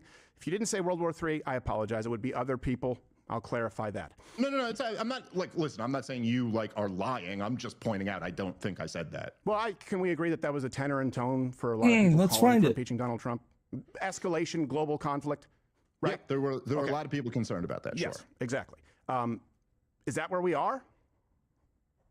Are we in World War III? No, I didn't say World War III. Has it escalated or has it de-escalated? Because I'm looking at it. Hold on a second. I said don't impeach because I actually think that our only chance at de-escalation is a president like Trump. And I think at this point he wasn't impeached. I think an unbelievable surgical strike, agree or disagree with it, was conducted with no collateral damage, with planes out over the ocean before they woke up in the morning, and no one even said a word. That's why they couldn't retaliate, because they have no way to. I think the 12-day war ended. I think we have a ceasefire agreement in Israel and Gaza, and I think we're better off. I think objectively there's been de-escalation as opposed to escalation, and I don't think that's by accident. And I think if we impeach him and we follow that doctrine, I think we end up in a much worse place. I think that we would be in a much better place if Donald Trump had simply moved to cutting off all foreign aid to Israel and supporting this war and not attacked Iran in the first place. But yes, it is absolutely. It is. Oh, okay, but that's a pretty big deal. So it is absolutely true that after we dropped those bunker busters on the Iranian nuclear sites, and then they responded with, the kind of a typical Iranian response where they just wanted to save face, but really wanted to make sure that they didn't escalate the situation at all and gave advanced warning before they sent those missiles back. Donald Trump took that off ramp immediately and did de-escalate things after that. And I think it's great that he did that. Again, the whole thing never needed to be started to begin with, but we'll see. We're kind of in halftime of this war now, and we'll see where this goes. Every time Netanyahu's interviewed about this, he's still talking about the capabilities that Iran is building back up. An They're ICBM vowing now. to rebuild their nuclear program. Yeah, Donald Trump which is needs to saying be that'll destroyed. be a big problem if it happens again. I don't know. We'll see. Yeah, I it's don't think going to Iran saber escalate. rattling is anything new, right? I think that's happening no matter who's president. Yeah, that's right. And we'll see. We'll see where this goes. I do think the ceasefires are pretty new. Such I think they're an pretty idiot. unique, and I think it's kind of a calling card of Donald Trump, which is why I wouldn't want to see him impeached or buried beneath the prison. I also, and here's the thing, when we're talking about Israel funding the war, we can go to that. We can go back to Iran if you would like to, but I agree with you in not funding. And this is a genuine question. If we stop funding Israel, right, stop foreign aid, I want to use the correct term, foreign aid to Israel, as well as, for example, Syria, list the country, my answer is yes. We also bridled Israel quite a bit, which I will say I'm a fan of. They don't know what the fuck they're doing, one of the greatest moments in presidential history. I don't think there's a world in which Netanyahu apologizes to Qatar outside of President Trump walking him. And I think that we saw even since then, going in the timeline, Donald Trump and Vice President J.D. Vance saying, if they annex the West Bank, we'll stop all funding, right? I think that we're leading the dance, and I think that without the bridling of the United States, in other words, if it's two guys, we lock them in a racquetball court, Israel, Palestine, you work it out, I think you'd see a much worse genocide. But I'd let the chips fall where they may, either direction. I think it's absolutely. I don't agree with Crowder. They're saying it's a genocide. If America wasn't backing There was Israel, no genocide and at when all. you talk about this, because you say foreign aid to all the countries, right? You got to think it's not just. And that if it is a we genocide, it's on Hamas for putting our people in the all way types of weapons and and intelligence, telling them, well, this is what all I every, want. critical resolution at the UN. You need to sit here and get bombed. Jordan and Saudi and Egypt and all of their surrounding countries to be friends with Israel. And so the idea that if we pulled all of that back, Israel would be more aggressive, I just think is absolutely wrong. I think they would have no choice. In fact, it's the moral hazard that America always creates when we go in back. Like, okay, Ukraine's willing to fight and not take the deal because they got a blank check from America. And same. That's not true. Russia's not willing to negotiate in good faith at all. With Israel, they get way bigger Hamas than has their not bridges been willing because to the US is backing them negotiate up. And goodwill. I think we should just get out of that business altogether. And honestly, if we agree on that, there's really not much else to argue about because that's the whole game. The whole game is that America is involved already. We are propping them up. And if we weren't doing that, I don't think we ever would have even attacked Iran. I don't even think we would be talking about Iran right now. Yeah, see, that's where I disagree. And that's where I disagree. And by the way, the same people you talk about, Saudi Arabia, and by the way, my answer is yes, right? Just to be clear. And just so you know, I'll get accused of being anti-Semitic for that position. I said it to Ben Shapiro on the show in 2015. I said, let's just stop funding all of it. Because if you add it up collectively, not just the nations who align with Israel, but the nations who would probably like to wipe Israel out, they technically come out ahead because we spread money around, and I think it's foolish. We would agree on that. But Saudi Arabia is an interesting example.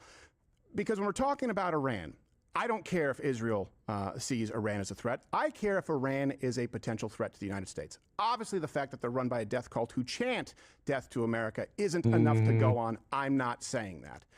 But I do think it's notable that every single one of their neighbors, including places that we would consider, certainly in the West, radically Islamic, are very concerned and keep saying, hey, Iran can't have a nuke. So it's not just us. Saudi Arabia has said that if Iran nuclearizes, they absolutely would have to. It would be an arms race. Why do you think that every other surrounding nation who would be more sympathetic through religion, through culture to this nation have begged those capable to prevent Iran from getting nuclear weapons and overseeing governing committees? I know we don't want to use the word intelligence because people do wordplay with that. The IAEA saying, yeah, they're close. Why does everyone think that a nuclearized Iran in that world, and pretty much every president or war criminal also acknowledge that it's a problem, and Dave Smith has caught something that all these people miss to the degree that it's an impeachable and executable offense? That's my differing opinion. Yeah, I mean, again, to say, oh, Dave Smith's caught something that all these people miss. Like, what are you talking about? The government and the Sunni Gulf states? Yeah, okay, I've caught something that all of that. This is like saying, well, oh, you think you caught something that the CDC missed in the height of COVID or something like that? No, it's not. Yes. I think you did catch things the CDC missed. I think you were right in COVID.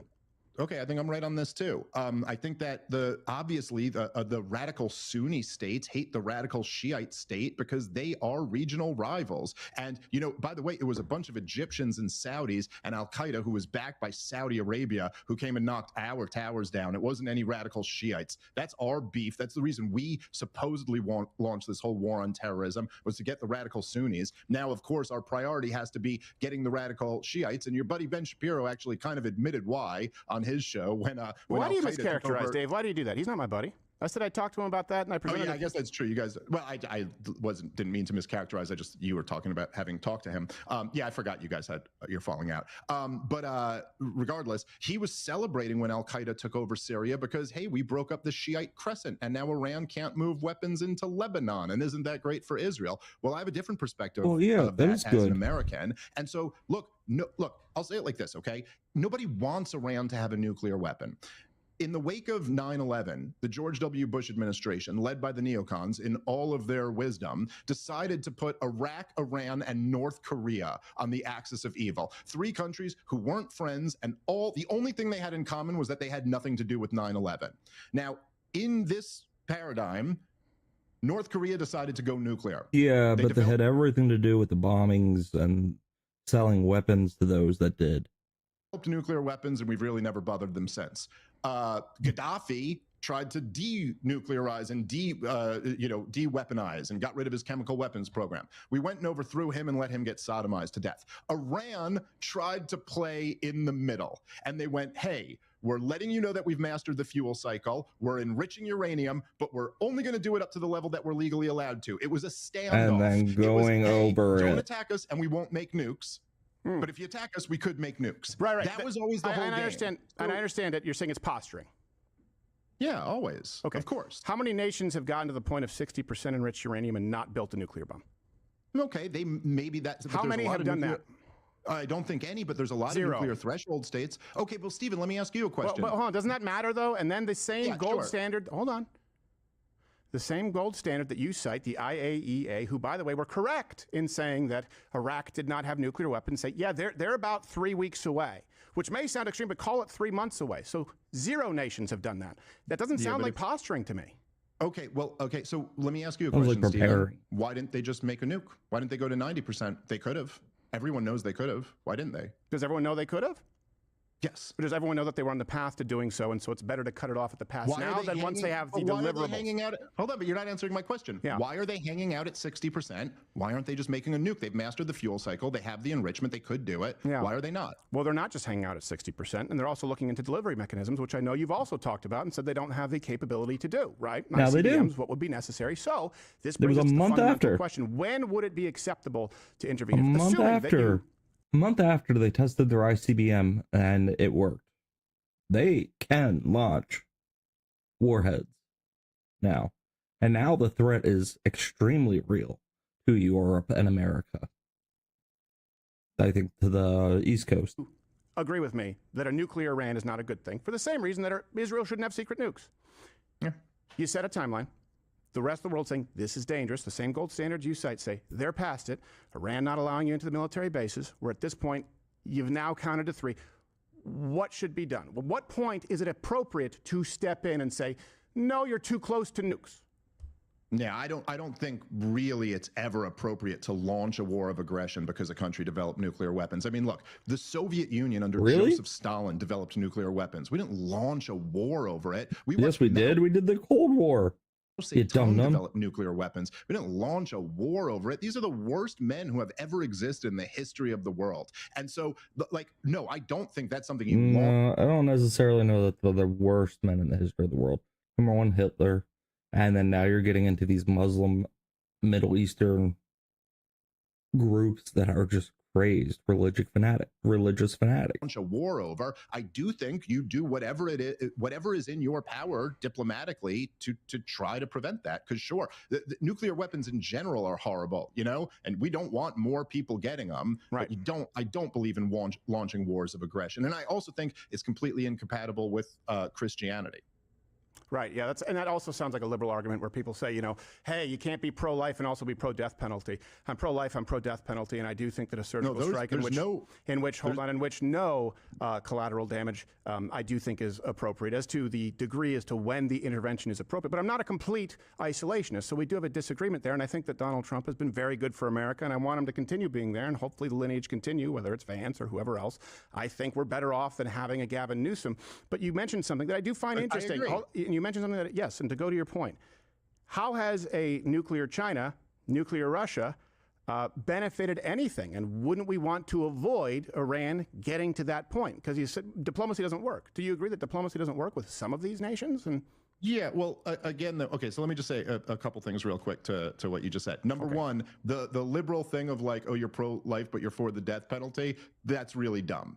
Because obviously the death penalty is targeting one person who's been convicted of a crime. So now if you start to get into innocent people dying in there, now they've got a much stronger argument. Just saying that. How many innocent people died in Iran? I don't know the exact number, but several. And there several Israelis and Iranians died in that war. No, from the strike, from the United States. From the bunker buster strikes, there were no casualties on that, but it was still a war that America was backing, and people did die in the war, regardless. But you said that. You can't be Christian and support that. That's what I supported. That's what I didn't want to impeach Donald Trump over. Is that fair? No, what I said is that you can't be. I think you can't be Christian and support a war of aggression. That's what I'm saying. But you wouldn't characterize this as a war of aggression in Iran. So to be clear, we agreed. You can defend yourself, and you can, if you have information knowing that somebody's going to attack yourself or attack you or try to hurt you in the future. I don't care if it's a year out, I don't care if it's 3 years out. You can preemptively attack and defend yourself. It's better to be on the offensive than it is to be on the defensive. After receiving an attack, then you do something about it. That's just stupid. Stupid logic. And saying that you can't be a Christian and say you can't have a preemptive attack because you have knowledge or foreknowledge about what they're trying to do? No, that's stupid. Horrible argument. No, I didn't say that. I would characterize it as a war of aggression. Absolutely. Iran didn't. Okay, well, I'm a Christian and I support it. Okay, fair enough. So we have a disagreement over that. Good. Okay. Anyway, to your point of say like diplomacy, You didn't have no work, reality and in Russia has what nukes you're and China saying. has nukes now, and that's not great. We don't love that they have nukes, right?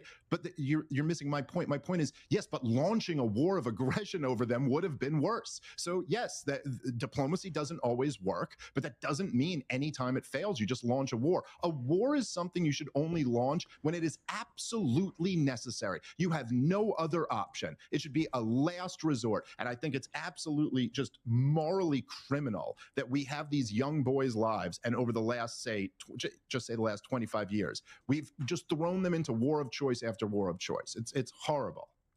And I think that if any boots were put on the ground or it was a war of aggression in Iran as opposed to a surgical strike with no collateral damage, you'd have a strong case. Mm-hmm. Okay. Well, I don't know. I mean, if anyone ever did that to us, we'd certainly consider it a war. Certainly seems like an act of war to me when you start bombing a sovereign country. So I think I have a pretty strong case as it is. Yeah, no, I don't think it's the same. But then again, I don't think that there's a moral equivalency between the United States, Donald Trump's action, and Iran's. And I think that Iran enriching uranium and not honoring their own agreements makes them responsible. What agreement were they not honoring? Well, just take the JCPOA, and I was going to think JCPenney in my head. Take it, add time and money, right? They've never played ball. You can say that they have, but they haven't, and that's why everybody was concerned. Well, but what agreement? Is it not aggressive to enrich uranium and no, to move to that point? I'm just asking what agreement they were not honoring. Every deal that Iran has ever made.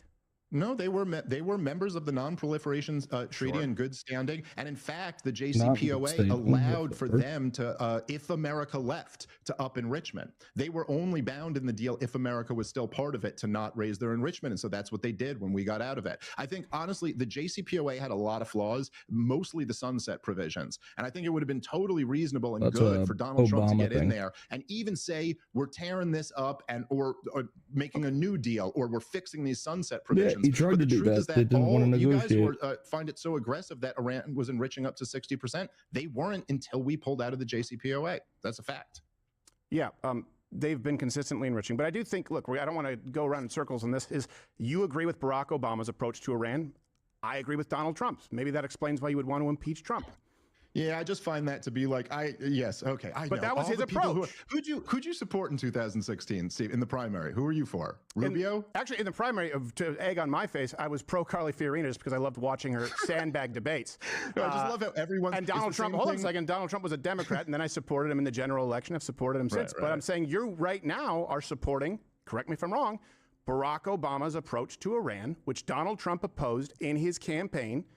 And you oppose Donald Trump. So that's, I mean, it is kind of a binary choice, right? Donald Trump campaigned on that. I mean, it's really not. And yes, I think Barack Obama's foreign policy was horrible. Over maybe the only thing he did good was getting the JCPOA done. So yes, in this very specific example, I do think that Obama did a better job with Iran than Donald Trump did. Okay. That is not true for the countries that like Iraq, Afghanistan, Libya, Syria, Somalia, Yemen. Obama was horrible. But I do think the deal was better off than not. I think that it's kind of a cheap thing on a conservative show to go, well, you're with Obama rather than Trump. I didn't say that. The most critical thing. I am the most critical of Obama, of probably any commentator. I didn't say that. Okay.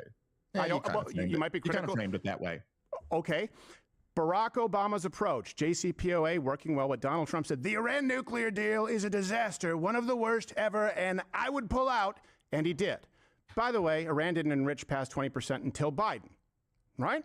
So you have Barack Obama's approach, Donald Trump specifically criticizing it, campaigning on doing the opposite. And I didn't say you support Obama. I said it seems like in dealing with Iran, you would agree with Obama's approach and disagree with Donald Trump's. Is that a mischaracterization? I agree with I agree with Pat Buchanan and Ron Paul and all of the tradition of the right-wingers who were smeared as unpatriotic by David Frum. I agree with Lou Rockwell and Ron Paul and Murray Rothbard and Pat Buchanan and the founders of our country. I take the George Washington foreign policy. So yes, in this case, when Donald Trump said the Iran deal was the worst deal ever, I think it was really stupid. It actually wasn't. And what you should have been appalled by of Obama's foreign policy was him toppling toppling the government in Libya, him attempting to topple the government in Syria, him backing the Saudi invasion of Yemen, him continuing to bomb Iraq and Afghanistan his entire presidency, killing innocent people for no reason at all. That's what I think is wrong with Obama's foreign policy, not the JCPOA. Okay. I think all of those things are wrong, and I also think his approach to the JCPOA. I think Donald Trump's approach, this is just a difference of opinion, has been more effective. I think there's a reason that they enriched past 20% only when Biden was president. I think that force does matter, and I think that at a certain point you can't simply engage in diplomacy with certain people. And look, I agree with Donald Trump on what he campaigned on. It doesn't mean that I think you're immoral if you disagree. I just want to clarify our positions. That might be why we're worlds apart on this idea of impeaching Donald Trump. That, to me, was a shock when I would think that as more libertarian leaning, as more non-interventionist leaning, you might say isolationist, non-interventionist, varying degrees therein. For example, I would love, right, like I said, opening statement, to defund all of it. I also know that's not going to happen, right? I think we both agree there's probably not going to be a president in our lifetime who does that, right? So it's not an impeachable offense. Okay, I don't think so. I mean, I don't know about that. We're going bankrupt at an alarming rate. And things are changing very rapidly in this country. I mean, I may have agreed with you 10 years ago if you go, we're never going to see a president who cuts off all foreign aid. I'm not so sure about that today. And I think that not only are we going bankrupt at an alarming rate, and I mean, you know about this stuff as well as anybody, it is really like the day of reckoning that guys like me and you were warning about 15 years ago is really here. I mean, the interest on the debt has overtaken the entire budget. It's our biggest budget issue is now just paying interest to foreign central banks, not even for a welfare program or for a war that we want to fund. And no, I think it's quite possible that we will live through a pretty big seismic shift in this area in the next few years. Well, I do genuinely hope that you're right. I think, this is just an opinion, I think it's very unlikely if Donald Trump were to be impeached that we'd end up with that. Right now in this scenario, I think what's more likely is a lame duck presidency and the public losing confidence in the Trump administration and voting in a leftist. And I think that would be far worse for America. I think that's...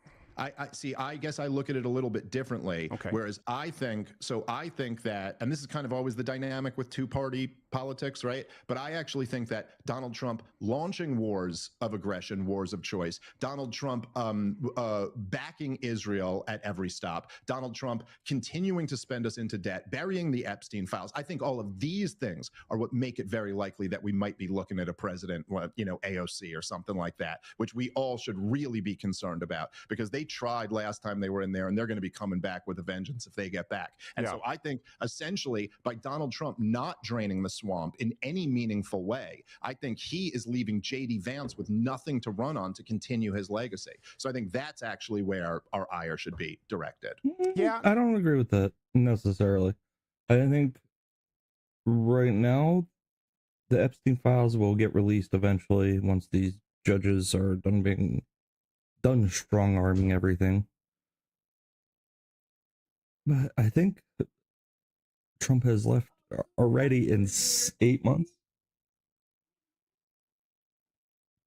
8 months were pretty well along. I mean, I have no complaints about this presidency other than maybe the Epstein files not being released when they were said to be on Pam Bondi's desks, and whatever she had, she released, which was like 1,200 some pages of logs or whatever. It's on the DOJ's website. I don't know. I don't have the brain power to read it, but no, I don't think so. I think that a big part of if this administration fails, an AOC would be elected or someone like that of her ilk. Whitmer is the one who frightens me the most, having come from Michigan, because people don't realize how radical she is. I think friendly fire would be a big part of it. I think closed-handed issues, not being treated as closed-handed issues, and I think wanting to impeach the most effective president of our lifetime, as imperfect as he may be, I think that would be a big part of it. I think Donald Trump has done a lot of good. I think he has a lot of flaws. Epstein files, huge one, by the way. Bondi's the only hearing we didn't cover because I don't like her, and I knew it wouldn't end up well. But I do think that culturally we're in a better place. I do think that, for example, the proposals to sort of instill work requirements, 20 hours a week, right? We just talked about that for social safety benefits, for Social Security, verifying, checking. I think this is big. I think the single biggest budget cut proposal, while not perfect, but the most in our lifetime of $1.5 trillion. I think it's a good thing. And I think if we only aim for the perfect and hold Donald Trump to a standard that we don't hold anybody else, but I think you do because you think they're all war criminals, I think we actually pave the way for far worse. I don't think there's an equivalency. I think he's a lot better than the alternative. And that's why I was so very much caught by surprise in seeing people say impeach him over an issue that I don't think is impeachable. And in the real world, I think it ends up really bad for the United States of America. Yeah, I think it was definitely the right thing for especially people who had been on the record supporting Donald Trump to as loudly oppose us getting into another war as possible. I think it was the right thing, and who knows if it had any effect on ultimately, you know, at least making there be a political price tag to him thinking about escalating the thing. I think that, you know, when you say cutting $1.5 trillion, it's like, yeah, in Democrat math, I guess that's what the budget was doing whenever they say, you know, you're cutting the growth of the rate of increase of spending over the next decade. But guys like me and you never looked at budget issues like that, Stephen, you know, and we're driving off a cliff in many, many different ways. I agree with you. And this is part of the reason why I voted for Donald Trump. I agree with you. I think the culture is in a much better place now. And weirdly, I think the first time Donald Trump won, the culture actually swung more to the left. I think kind of it was a very interesting dynamic. I think under Joe Biden, the culture started swinging back to the right. And I think with Trump winning, it really destroyed the corporate media in a very profound way. And so I think in a lot of ways, we're in a healthier place as a society now for those reasons. Kamala Harris could not win.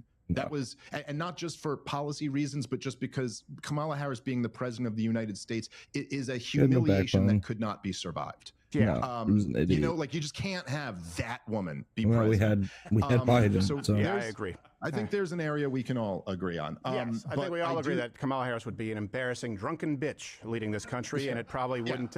When people always used to say, "Oh, our standing is hurt because of Donald Trump," I think it could be a whole lot worse with Kamala Harris. I was arguing with my my co-host Rob Bernstein about this the other day, where I was like, "Look, AOC is a lot smarter than Kamala Harris," and he goes, "She's so dumb," and I go, "Yeah, I didn't say she wasn't." Yeah, exactly. She's a lot smarter than Kamala Harris. Yeah. Okay, but is she really? That's how dumb Kamala Harris is, or at least how dumb she publicly presents herself. No, Maybe it's how dumb she is. It's how dumb she is. Well, I mean, she's good at playing the power game on the other side. Like she rose up the ranks for someone with such little discernible talent. But the thing about it is, right, is that again, this is what I meant when I said she's a marvel when you consider how talentless she is. You think about that? We agree. Think about it for a minute. Honestly, it's very Chauncey Gardner. You're like, how do we? And that's where you go, yeah, it seems like people are propped up, and I agree with you on that. Well, okay. So, but I will say that, you know, and again, this is what I meant by this is the big split always in the duopoly, in the two-party system, right? Is that everybody goes like, well, you can't attack our guys because their guys are worse than our guys. And there's a plausibility to that. Like, I understand it can weaken your side when you're attacking them if you're trying to unify to beat the other side. Sure. But there's also a problem in not attacking your side and not criticizing it when they're going down the wrong path, because then you lose all that energy. Look, the reason why Donald Trump is president twice in one like simple sentence is like drain the swamp. It's the essence of Donald Trump's appeal was always, you know, that these are a bunch of criminals in DC and we're going to get to the bottom of that. And I'm sorry, like I don't see any even meaningful attempt to get to the bottom of that. The director of national intelligence 4 months ago said she has proof that Obama committed treason, and we're sending that over to the Justice Department. Does anyone here really think that Obama's going to be tried and convicted for treason? I don't buy it. I don't buy it. Not any more than I think Schiff is going to be hauled out in cuffs. No, they're not going to drain the swamp. They're not going to do any of that. And why is it not incumbent on us then to call that out? I mean, hey, we got the opportunity right now. If I can say, I think it is. I think it is, and I think I would argue that I've done it correctly on issues like H-1B visas, on Epstein. I mean, for crying out loud. I don't know if you know this. I tried to we recreated Epstein's cell and did a live stream where I actively tried to hang myself and had several gauges, and it was not possible. We recreated it. We recreated the timeline and was dressed up like Evel Knievel. I did not know that. Yeah, and I had a neck brace, so I was safe. We had nurses on staff. It's not possible. It's been a pet cause of mine because we've done so much research. and that was an absolute disaster. I would say, and this would just be a difference, I think that I've done it correctly. And hopefully I've also done this correctly in presenting differences of opinions and not mischaracterizing you, because I think there also is a rot in people going off the wall, using hyperbole. I would categorize impeachment and execution in that, but I certainly would categorize under that. And you are not guilty of this. I love you. People saying, if you disagree with me, you're a shill for Israel. Or on the other side, people saying, hey, if you think we should defund Israel, as I do, that you're an anti-Semite. And that's why I think we need to have these conversations. I think I would say my opinion is there's a better way to criticize the administration while recognizing the good that they do and not really putting us in a position where we have to accept an alternative. I think impeachment comes close to that. Hey, can we, because I realize we've gone over, but I want to continue. Can we just open the floor to anything that's on your mind here if we go? Can I just respond to that, and then we could do whatever you want to? Yeah, okay, let's do that. But Tim Pool's going to be pissed because we haven't rated to him. But you know what? Fuck him. Wait, what are we doing? No, it's typically I'm supposed to end on the hour and send my audience to him, and we go to premium, and he'll be like, "Why are the numbers not going up?" But you know what? He's pissing me off. I'm doing his show tomorrow, so I'm fair. even. There I'll hurt him today and do what I can to help him tomorrow. All right.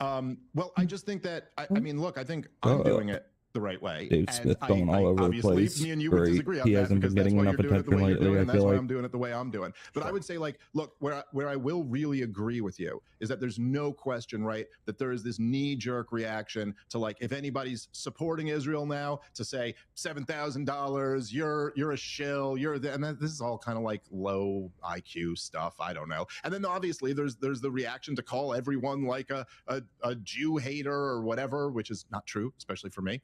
I happen to be Jewish. But regardless of that. By the way, you're circumcised, right? We had a bet before you came on air. It's completely unrelated, but. Yeah. Okay, so we have common ground there. Good for you. We are there. There you go. Although not a big believer in it myself, but Well, I I'm just wasn't not big. able to make the choice. Yeah, there you go. Well, so I would say this. I think that, yes, there's a lot of craziness on all sides, but at the same time, I think that there are, like, if you're saying that you're also a non-interventionist and you also don't want to be getting involved in these wars and you also don't want to be funding all of these other governments, well, it does seem to me that, and again, I don't watch enough of your show to know this. Like, maybe you're doing other stuff that and I just happen to see the stuff where you're being critical of me. But like, it seems to me like you're going out. We now have this big divide where finally there's like a non-interventionist right wing in this country, and there are these huge voices that are pushing in that direction. And it seems to me like you've been kind of going after all those guys rather than like, why not go after the Mark Levins and the Ben Shapiros who are clearly itching to get America into a even more entangled, the opposite of the policy you want. I can answer that, and then I do want to go to, I can answer that because you mentioned the falling out. By the way, I never had it with Ben Shapiro. I had it with Jeremy Boring. I stand by it. I think that I was right. I think owning people's name, image, and likeness forevermore, including their channels, is a problem. I think we've seen it play out. I disagree with Ben Shapiro on a whole lot, and the reason that I maintain a cordial relationship is so that I can disagree with him. I don't know that there are many people who tell Ben, I don't think we should be funding any of it. By the way, Jews can also be kind of annoying. So I think there's some health in that. I will say this. I will say this. Yeah, I know. Not yourself, actually. There's enough Gentile in there. I will say that my attacking the left is about probably 20-50 to 1. Even on this very issue, and like you said, you may not know this, I was asked on air if the United States should strike Iran. Oh, really? Actually, everyone here. And I was the one, I said, you know what? No.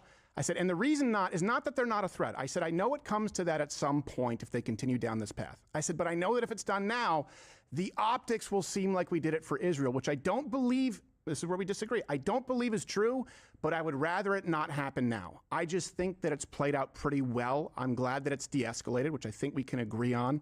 I think if you look at the numbers, I do think you punch right more often than I do. Mine has been in response. But I think we're in agreement in spirit that, yeah, we should be, and I wouldn't just say going after the neocons, I would say going after the left, because Donald Trump is nowhere near, as we both agree, a neocon, and I'm not satisfied with him as perfection, but I like him, and I want to actually celebrate the wins. Dave, I want to continue on premium here, so please don't go anywhere. We'll just open it to whatever you want, but tell people the best place to find you. I know funny podcast where you do Part of the Problem. Anything else, any upcoming shows? Yeah, that was okay. Like I said, I'm not a Dave Smith fan whatsoever. I think he just talks out of both sides of his mouth, and and really doesn't land any actual points. I'm kind of happy that Crowder kept him reeled in, so he couldn't just talk and talk and talk.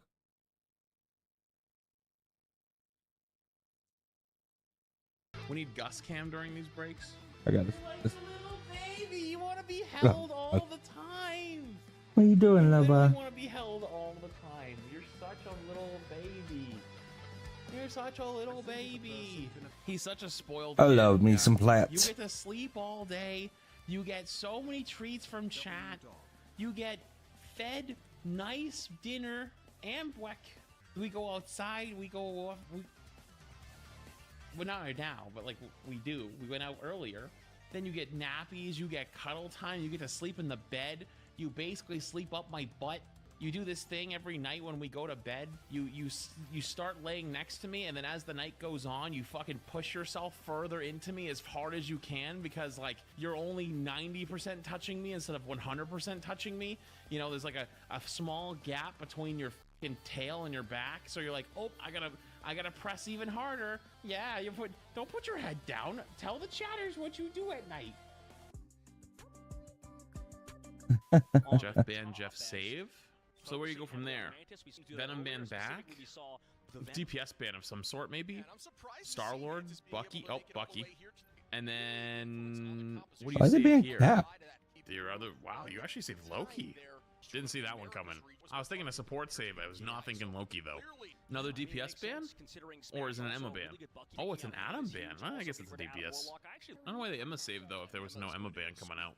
I feel like it would have been sooner. And right back in we go. Off the rip here. We're right in. Oh. From this, Madara gonna be looking for one. Does go right in. Crystals get popped. Does that make? Is this the Dark Zero game? Okay, it is. Good idea. Team is going to commit and use that portal as a wall. Great play here. Zenstari now on the high side, ready to set up in own as Duep just owning that space in the fight. Will be essentially reset on point. Yeah, usually it's like what you said, Chip, with these Emma Frost players. They try to go in for that grab, stun lock, couldn't connect, and Chopper Mag disengaged it.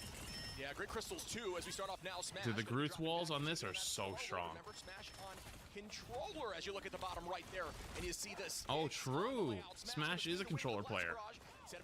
Dude, there's actually so many controller gamers now in Rivals. Especially DPS players. DPS and tank players. Support players I could see playing keyboard though. Making a play goes under. No. Oh, did we miss the 4K? Oh my god. I'm going back to the other one. The other one looked crazy. Oh my god, we missed the fucking 4K. This is the match we were watching before they went to a break because someone's PC exploded. That Jeffel that we saw before the tech pause got 4. Yeah, right now the advantage looks like it's in the favor of DZ, but rewind, I'll probably see it after. Wait till the round ends. Advantage if they can stall the fight a little bit. Out goes that rage of Ultron. Smash gonna spin to win. Amazing looking for Pet Big, and it is still seeing a good amount of Ultron actually on these control maps. Right towards Yo, Cryptic getting the prime. That would have been obscene. Still holding this height here, and Madara is going to take some strong damage. Loki clearly getting some strong play. Those crystals getting a ton of value. Duep going to start the trance. A psionic seduction finds one. Onto velocity. Impunity going to find Fidel. Bobo now. He's such a little loaf today.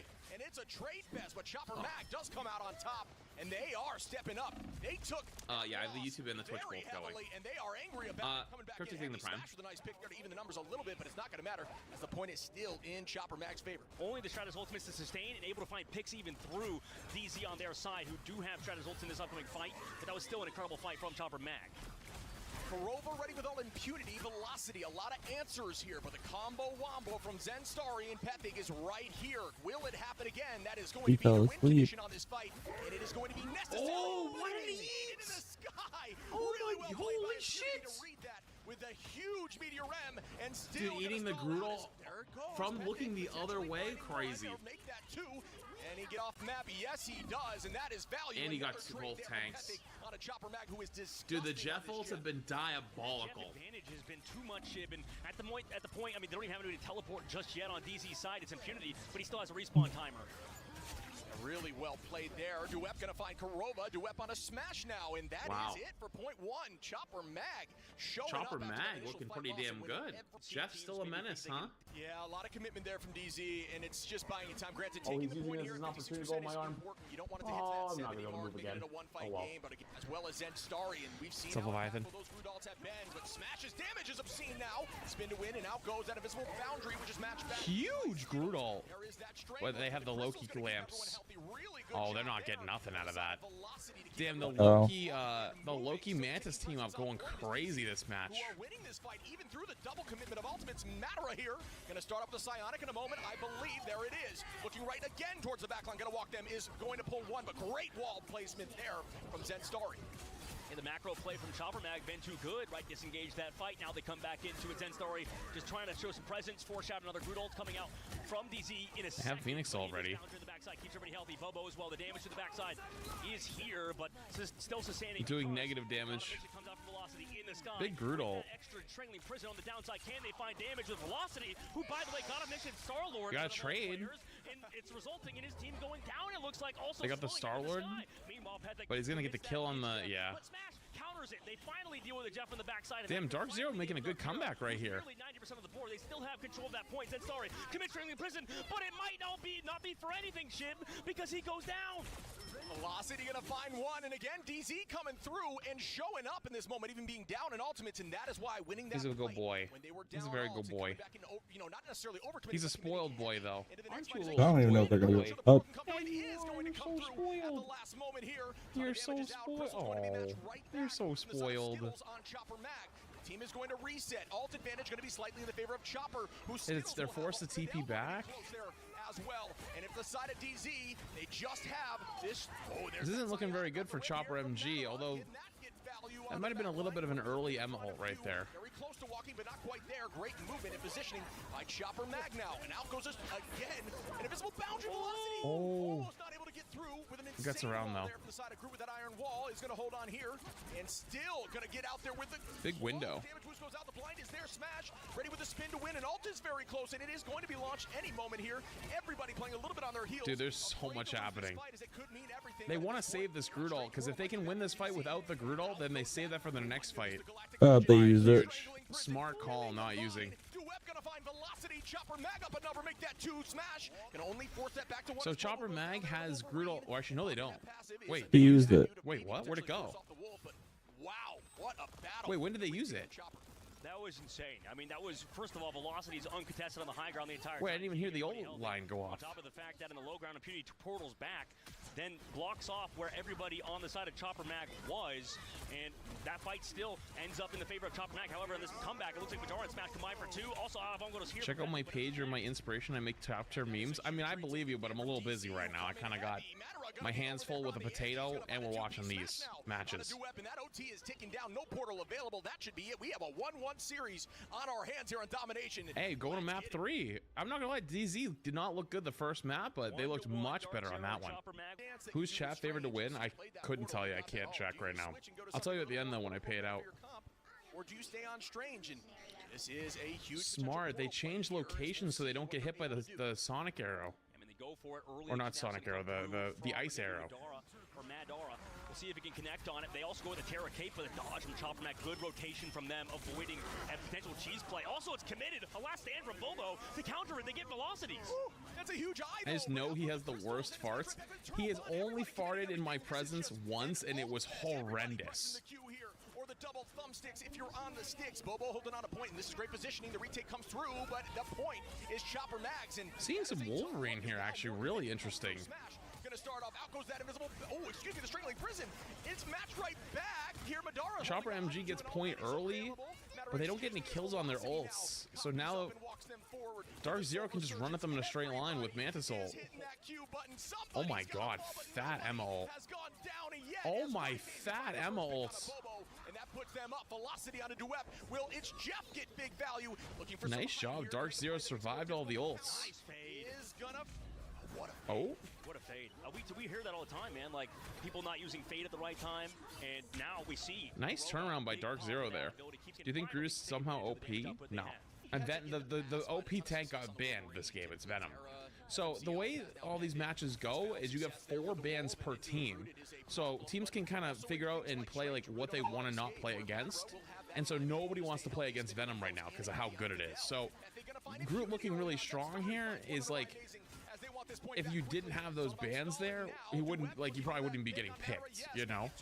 So like having multiple strong tanks is not a bad thing. Good flip from Chopper Mag though. They also did go over onto the Wolverine earlier, and I was very surprised to see that. But they actually swapped. I gotta practice was on the Venom. Wolverine, but they swapped off the Jeff onto Wolverine. On that character, and it makes sense to come from Australia and play the character that has an actor from Australia as well. Now in this upcoming fight, Dark Zero, they do have Kurova alongside Smash. Huge Grudal. Friendly prison on the side of Chopper Mag. Does it have the follow-up though? Well, a lot of commitment there. I don't think they have the follow-up. Doesn't look like it. Just not finding too much value. Smash trying to force out some ults. Does do so as Fidel matches with the invisible boundary. Bobo going to be back on that. Can Dark Zero survive here? Still keeping pressure on a Smash who takes away with an off angle. He's going to immediately re-engage here as another boundary is popped. Amazing with the Soul Resurgence. So many ults going off. With the Psionic, and now an Eternal Bond. Once again, the commitment is insane. They've got to find this pick, and they want this point quickly, shutting them down at 70%. Who's that? Oh, it was the Loki copy. Oh, and he got full value out of that. He copied earlier to Cloak, but waited till the last second to ult. So they got maximum value out of the Cloak ult. Here comes the Sonic Seduction. The follow-up from Bobo. Amazing goes down. Doesn't get any kills with it. Tries to go with the Oh, 1 HP. Doesn't go down. Dark Zero also flipped point too. Dark Zero even come back against this when Wolverine is swinging those claws with full enragement. Dark Zero do have control of the point at the very least. Damn. But Chopper Mag are gonna get back. Yeah, they did get point, so they have time for another fight. Wow, are they really TPing? Really? Oh, I don't know gee, about that for TP. him, yeah, I don't know about That that. might have been a troll. That hurts. Oh, that might have been a troll TP. They're gonna get to 99 though, but I don't know if it's gonna matter. Maybe? I guess it matters. It's still one fight now, but now they don't have a TP back for last fight. Is TP for last fight more valuable than 10% ult charge? I mean, not ult charge, 10% points on the board? That might matter. 50-50.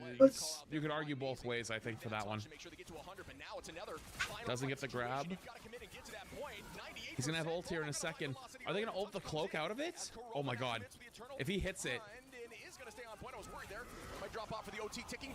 Did he get him? He got him. Oh my god, he got him. He got him. The Wolverine ult kills the Cloak. Wait, that might be the difference maker. Is up in the sky with the Galactic Legend. Ton of damage out, but it's not enough to burn through this invisible boundary. And as I say that, it's just sitting there. Barely escapes for a moment, takes a ton of damage. Meteor M not able to find too much purchase now. Still gonna commit again as Velocity copies up Amazing. Big Groot ult, but he goes down right away. So this is the TP back. And this is an absolute battle, folks, back and forth as this portal comes in once Dark Zero can't lose anybody. If they lose anybody, it's GR. It's going to be slightly longer. Bobo going to drop back here on that Strange. No ults available for Chopper Mag just yet. Nothing available for They DZ. flip it. It's a neutral battle. Who can push through as Matara holds on. Dude, they can't get through. The kick into the wall and does now have that Psionic and is going Wait, to be looking to the Evo got so low. Once more going to start as the walking begins. 2 walking at the moment, but it is not enough to get a pick through that boundary. Ult's going to be ready for Skittles shortly. Zenstarry finds Velocity. Are you? Dude, this could go either way. It is insane. Skittles copies up the boundary available whenever necessary. Fidel finds Madara. Wait, Chopper MG starting to slowly win the battle of attrition. Another win here for Chopper Mag, who are likely going to close this out as Smash falls, and that should do it. What a The TP back saved them. What a play by Chopper Mag. The TP back is what saved them right there. They lost the fight, but they were able to regroup with the Strange TP, all wait till 99 and walk back in with support ults. So the portal actually did really matter for Chopper MG to win that. That was crazy. All right, so we've got the Adam combo on one side. Wait, are they running? Oh yeah, Adam, Jeff. Okay. What is this comp? Angela, Groot, Emma, Jeff, Invis, Adam? And then the other side we have. So they're going to be on that triple strat or triple composition, right? Or, is he going to throw him? He threw him! He threw the Wolverine 9 miles behind. Did you see that? Nah, that's crazy. Walked out of spawn, yeeted the Wolverine behind for the free grab. Oh no, he got discovered though. Oh, but he still has it though. Oh, that's evil. That's actually Fucking evil. So they get the early pick now on the Groot. He swaps to Strange to try to TP back. They all have to give up space, though, waiting for the TP to fight back. 3v3 or 6v6. The Angel's just flying around, being a menace. I feel like the Angel here can't really do much, though. It's just like for stall or for just tankiness, general tankiness of running triple-triple. Oh, the Angel got real low. How many did the Jeff get? Got rid of, rather in the sky. The Jeff gets 3? The team of DZ pushed back towards their side. Kurova goes down on the back. Yeah, can't get the kills, though. Is going to fall here from Matara, just trying to even the odds. Out goes Phoenix, who comes in with the end. Rez comes out from one side. Right back in, who's on that invis. Bobo going to sell Rez and keep the numbers roughly even. Out goes a huge eye. That's a massive Strange ult. Holy shit. With a great combo there, is going to likely put them up in numbers, but Ryan Mazing finds Zenstari, and a huge rest comes through from Bobo on the retake once more. Defensive Strange or Adam ults. Yeah, I thought, it was a smart play by DZ, but before he went down, Velocities copied Bobo. The fight's still happening, obviously, for ult charge in this Damn, Chopper MG actually recovered really well. Penny is, like, almost never played, man. Like, literally almost never. I think I can count on one hand how many times I've seen it, and I can't even, there's no counts on my hand for how many times I've seen it win. I'd have no fingers. And is going to pull out a few, but just clones. Web drops backwards, Smash taking that space. Out goes the Chef from Skittles, and this looks threatening here. Does it find much? Walking away Skittles. Dude, they're actually having such a hard time breaking through here. Are you kidding me, Skittles? With a huge he gets 3. Eesh. Yeah, Jeff is kind of crazy right now. Swap the Hulk. Is it for this throw on the Wolf? Yeah, because the Wolf play is how they got their first tick, so I understand that makes sense. Try to set him up in a good spot to grab. But we'll see if Chopper Mag's ready for it. He gets pulled back. But the Strange is going to get low here.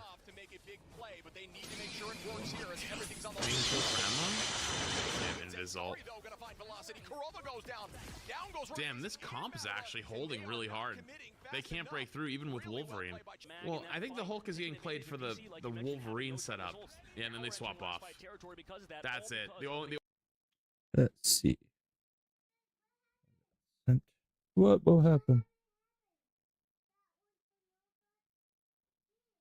What one turn on, buddy? Favorite book. This Bible is a reminder that the biggest thing we have to bring back America and to make America great again is our religion.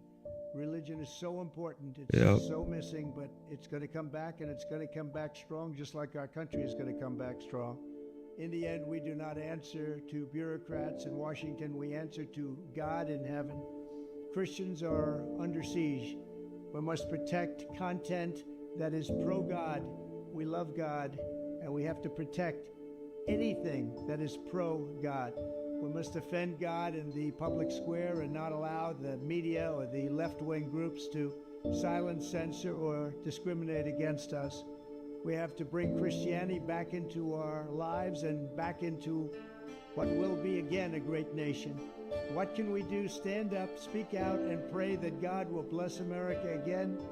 I'm proud to endorse and encourage you to get this Bible. We must make America pray again.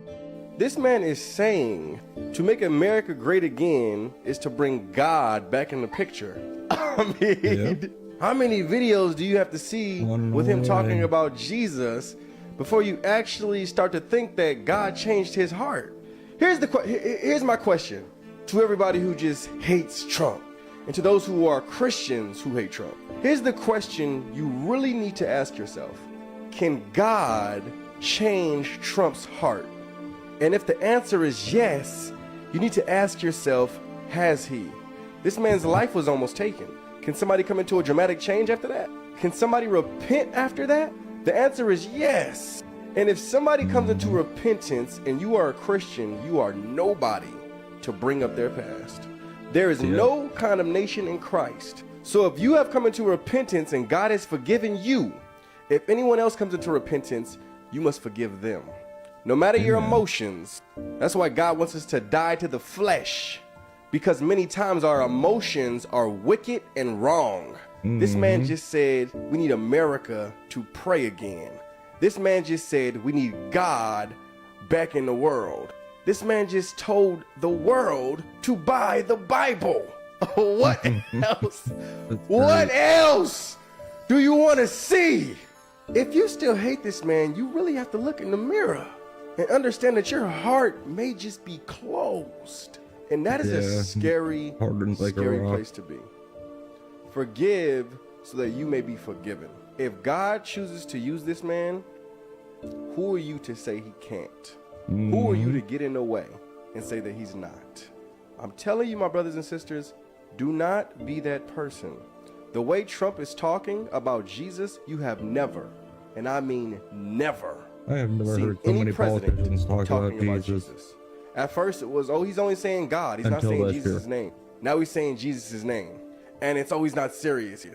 I mean, how many times does a man have to talk about the Lord before you think in your mind he's serious? Well, I'm going to leave you with this.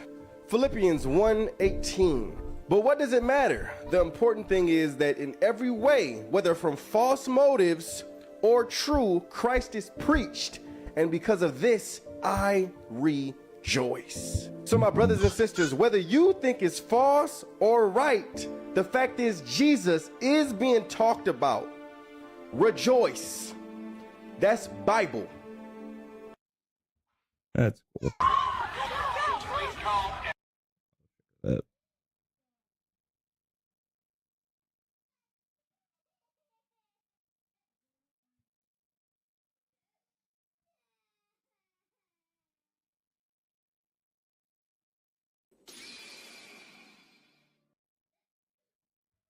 Buddy, why are you crying?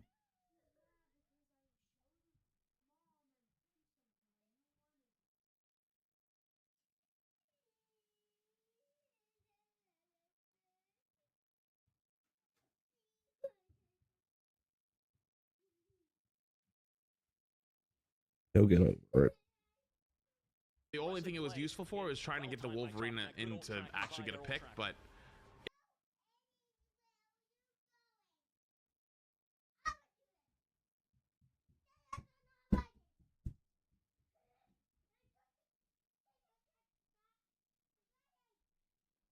it's such a commitment for it. Other than that, he can't do anything, you know? Pethick does have that eye of Agamotto, right? Amazing with the end song in Matara as well. Pethick tries to make it happen there. Doesn't seem like too much fall. Smash gets a kick there on his end story, who's res right back. Pops the Adam res in the back, gets one with it. To another karmic revival, and some commitment is heavily launching as velocity now is going to start up here with the eternal bond. Do up on the high Where's side. the Angela? This last stand is very There. important here. Up top. It looks like Dark Zero's starting to break through here, but they have the TP back if he can spawn in time.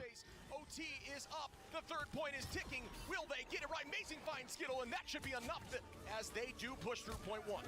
Yeah, Penny can run lobbies if your teammates refuse to kill. That's, yeah, we're talking pro play though. Pro play, she does not exist because she fundamentally, legitimately is just terrible. Like, she's a noob stomper. I remember saying that actually back in December when the game came out, and I got the Penny Brigade was knocking on my door. But here we are almost a year later, and it still hasn't changed, you know? Oh yeah, the Groot healing wall. Honestly, just Groot, you can solo deal with Penny. Just play Groot. You just put a wall on her nest every time she puts it down, and just instantly kills it. Oh, what a sleep! I wonder if the Angela's gonna be swapped up after this fight. Part of me says yes, but I might be wrong. Combination off his end story, out goes the dance of the Cutterfly. Impunity gonna find one though to even the odds a little bit. Bobo not able. I wonder if Loki's also seen a bit of a resurgence in play, even after all the nerfs, because of Psylocke being really strong. Gonna have to drop back and give that space away as the team is walking through the streets phase like we've mentioned. Yeah, I mean, Bobo has to live. Oh yeah, it just instantly deletes it. That's the tough part with the Psylocke. That's maybe why DZ were okay letting it through. Is they find Bobo in the middle of these fights. At least have multiple times in a row, forcing him now to look to it. They have Big Grudo waiting here, but Meteor M comes out from a Matara. Oh, that's she a missed. massive pick. That shield from the side of Emma, still gonna own this space. Velocity ready with a push and pull available, and yeah, that force physics not even. Dark Zero's got some momentum now. They were struggling a little bit in the beginning, but they're starting to move now. Third point Angela's way better. Not really. Other than what, dropping people off the map, but it's so much more front to back on this point that having like sustain and having that like space control is a lot more valuable. Pushing people off the map is like a small extra. Big Groodle. Oh my god, put him on the wall.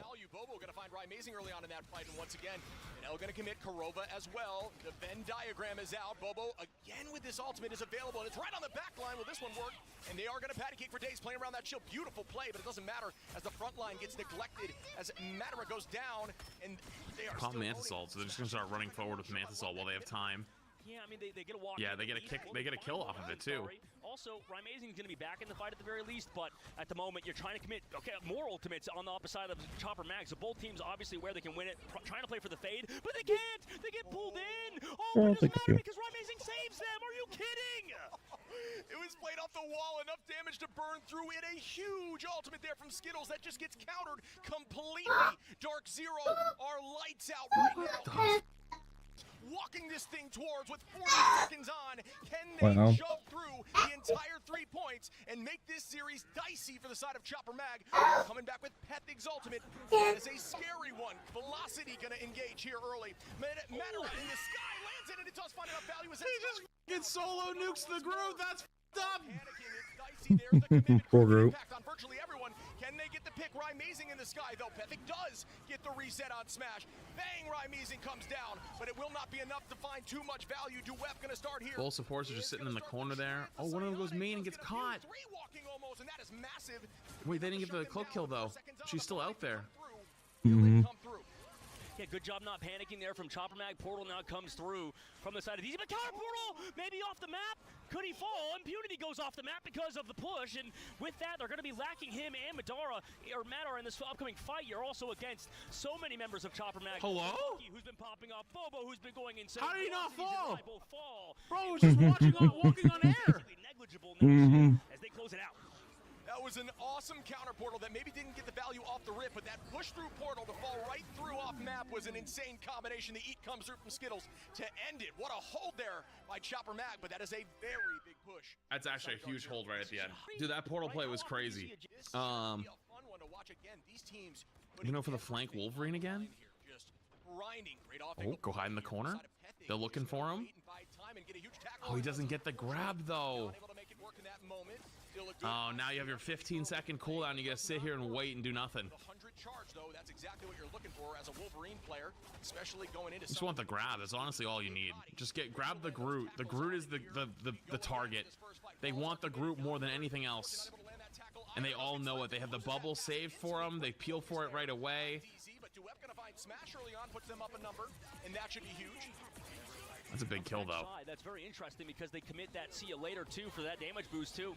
And the follow-up maybe comes through from Amazing. Double Groot ults? He actually finds one. Pethig goes down. Bobo trades it for Impunity, who tosses out the Strangling Prison. They also get a sustain now of Velocity. Damn, it didn't get around the corner like he wanted, though. His Invisible Woman, or rather his Cloak and Dagger, with that Eternal Bond, keeping everybody up, too. But DZ, do they have the counters to Chopper Mag, who's going to come in, potentially with that Sonic Seduction? It looks like they do, and they've sustained after. They sustained through it.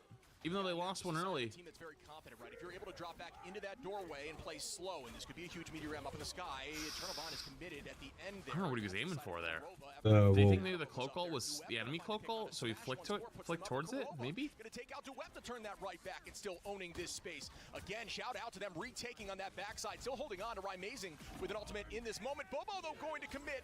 Is that going to be one? Yes, Kurova goes down. The reset's available for Bobo, and that is the steamroll that you can see here from Bucky. Everybody focusing on the Phoenix, who does come through and land. Not able to burn that down. Impunity going to be able to find Bobo there with a nice start, and it is going to be on the back. I can't even see what's going on behind that the Groot wall. To try to get the damage through Duep. Oh my God, he lived. How did he live? Everybody is pressing Q, and they are going to be walking as Pethig takes out Impunity. That Groot, yeah, I think Impunity might have went way too deep because he looked like he was so separated from the rest of his team in that corner. The side of DZ, who really got overwhelmed in that last fight. Potential portal play coming from him. Yeah, Impunity's gonna TP back, but is he gonna ult him? portal. He's out by impunity on the backside in a moment, or will be. There it is. Did he ult him? They try to get there in time on Patrick's side. They find Amazing. Meanwhile, on the opposite side of the portal, now we're here on the Wait, point. did he tried to solo ult the portal to stop him, but he didn't stop it. Another pick here. But he gets a kill. He gets 2 kills. Experience in these moments as they find everybody and they all trickle down, getting KO'd left and right. One body on point, but not for long, and they are able to take point one here. Damn, good play by Chopper MG. That's risky. Pushing their spawn to try to solo ult the Strange to stop the TP. Very high risk, high reward play right there. But it paid off. Hey, paid off. Yeah, no more Wolf. Early rocket ult. And they get a kill off of it. Yeah, for those who don't know, rocket ult got buffed last patch to 40% damage boost.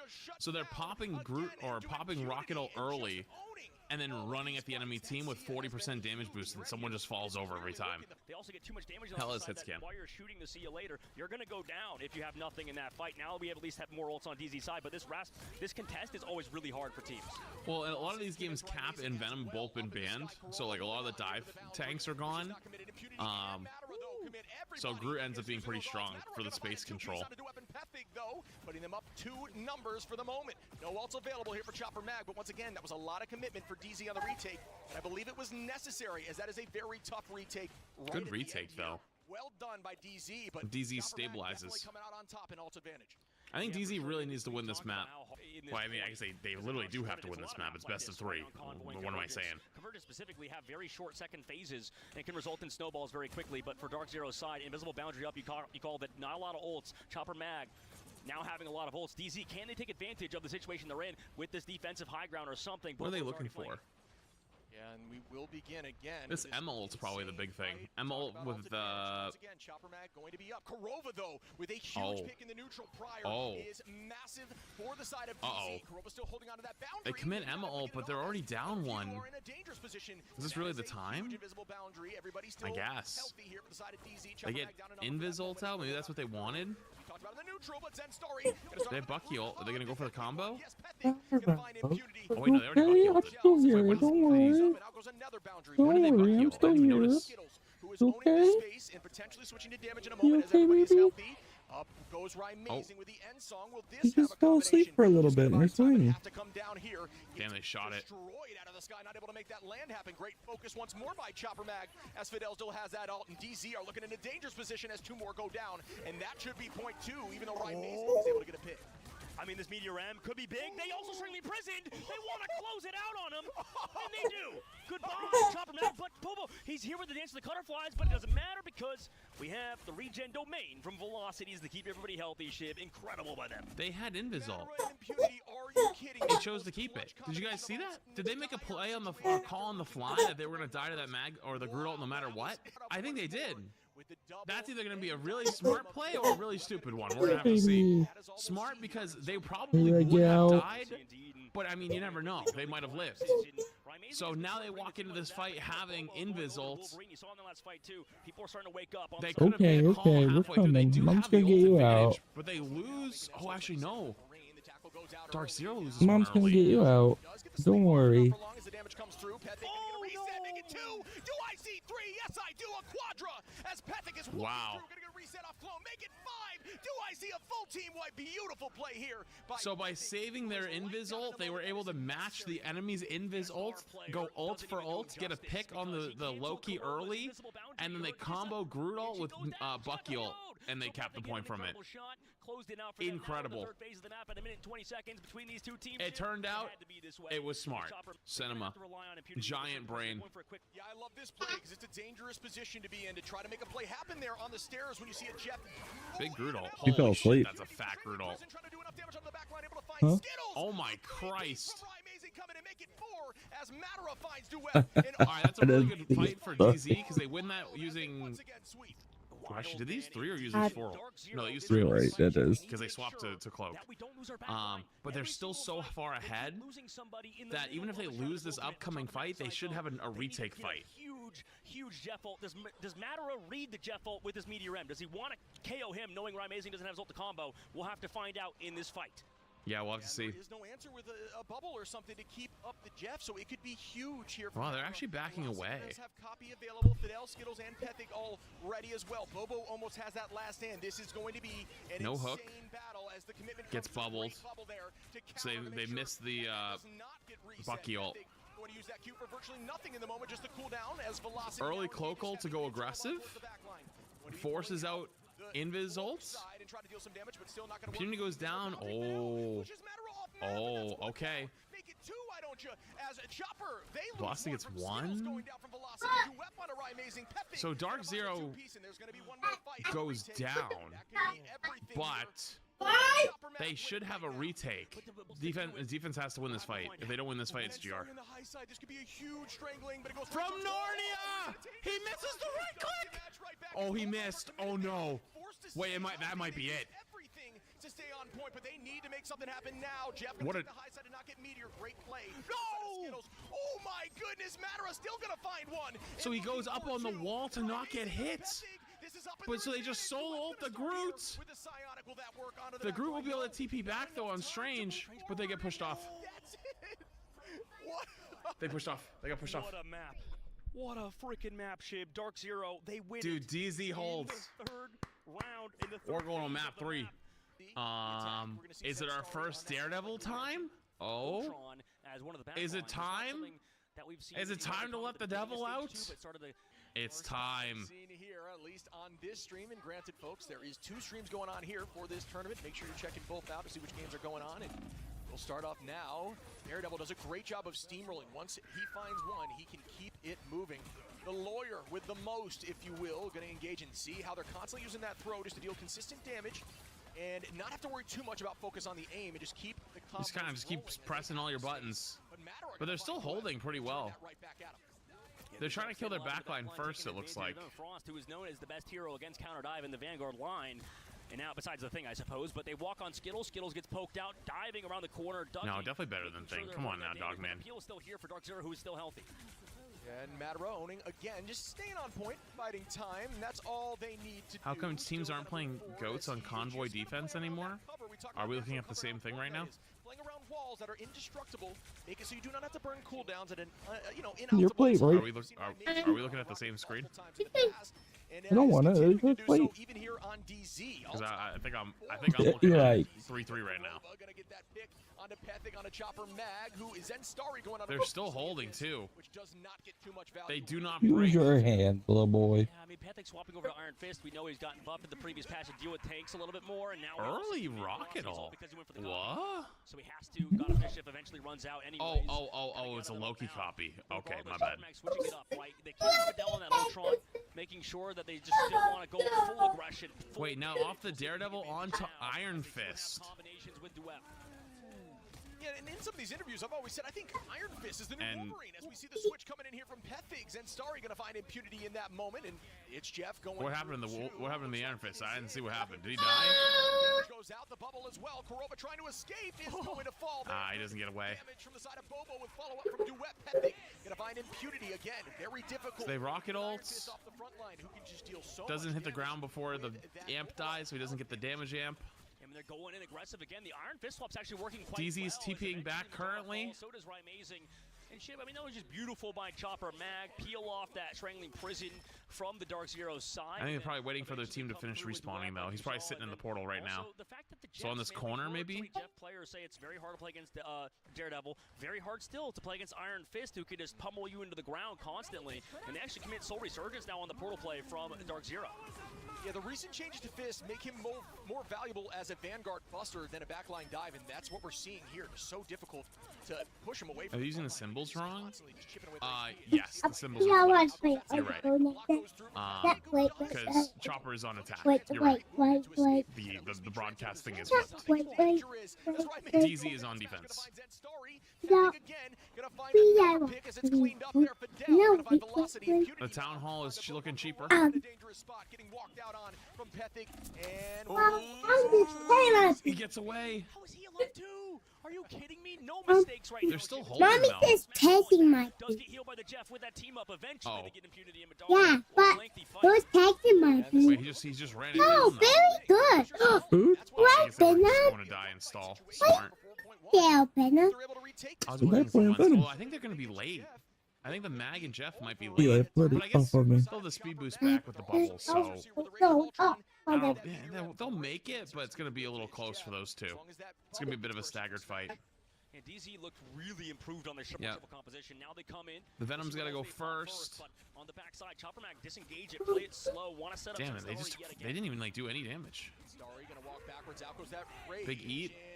Ooh, it doesn't get anybody though. Too much value. Nobody goes down just yet. 3 ults get launched here from Chopper Mag. Hits the Venom. The Venom gets the anti-heal on them, or the reduced healing. Matara gonna find Pethic early. Bobo though gonna steal a ton of damage to the front line. Where's the Jeff eat? Did he just go eat nothing in the corner? Yes, he went to go eat nothing in the corner. Smart. Great positioning here with Jeff, not able to get too much through with the ult there. Skittles. They're holding. Impunity's got the damage amp kills through the Luna ult. What a defense here Yeesh. by DZ. And at this point, OT is a Oh, sliver. Can never they mind. shut it down before the portal comes through? No, the Not portal over. does come through from Pethic. Yeah, it does, but they're also still on that Ultron Invis comp, right on a 2-2-2 style. Maybe with this Captain America, they could stall it out longer. They're still touching. That's what the pros are so good at, staying in this box to contest the overtime. They lose Bobo, but they're still touching at the very least, building up towards ultimates. God, the Venom just eats him alive. Just shift towards the back line. Skittles very low, gonna commit the ult and still gonna make it happen. Matara gonna find new weapon at this point. I think it's they can't break through. That's gonna be a hold. Wow, what a hold by DZ. The 3-3 is unbeatable. So Chopper Mag looks like they're gonna do 3-3 spawn hold again. DZ though doing the magic comp to break through.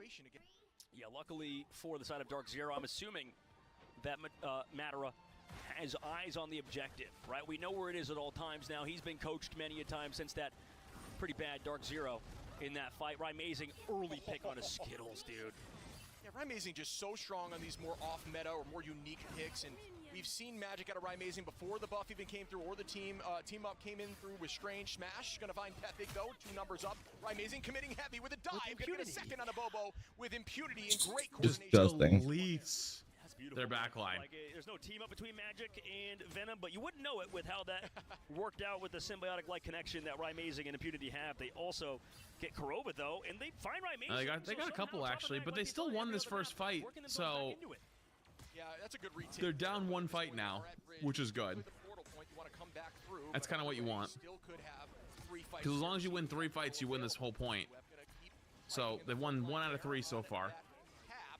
Dive through on the back line, comes through. Great peel as well from the side of Zen Starry, who tries to pull away the side of Impunity, who is still happy and healthy. The Angela pick here is interesting. Play on point. Feel a ton of damage towards the back line. Will this pick come through? But almost gets deleted in the sky. Is able to Oh my God, how do you live? 100 on that shield.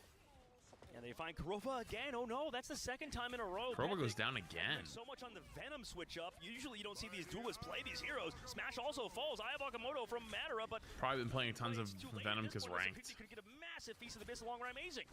Yeah, tried to catch him right outside that ult, but just barely missed there. Amazing gonna commit here with Dark Child, looking towards the back line for the cancel. I wonder if he's gonna swap off of Magic here now that they broke the spawn hold. Towards the point. Is gonna stay healthy at the moment, but the Dark Child not gonna get too much value. Yeah. We might see a switch here, Yeah, swap off. It's just not getting as much value anymore. On to the Daredevil? Wait a minute. Hey, broadcast, you know what to do. Now Impunity with that team up alongside the Thing, ready to toss his little Wolverine. Wait, Wolverine and Daredevil? Wait a minute, this is gonna be evil. Good grab, double grab, triple grab, Venom slam, or and a Thing slam. But they caused. Thank oh you my for the God! follow. So many things just happened at once. That was like 19 buttons.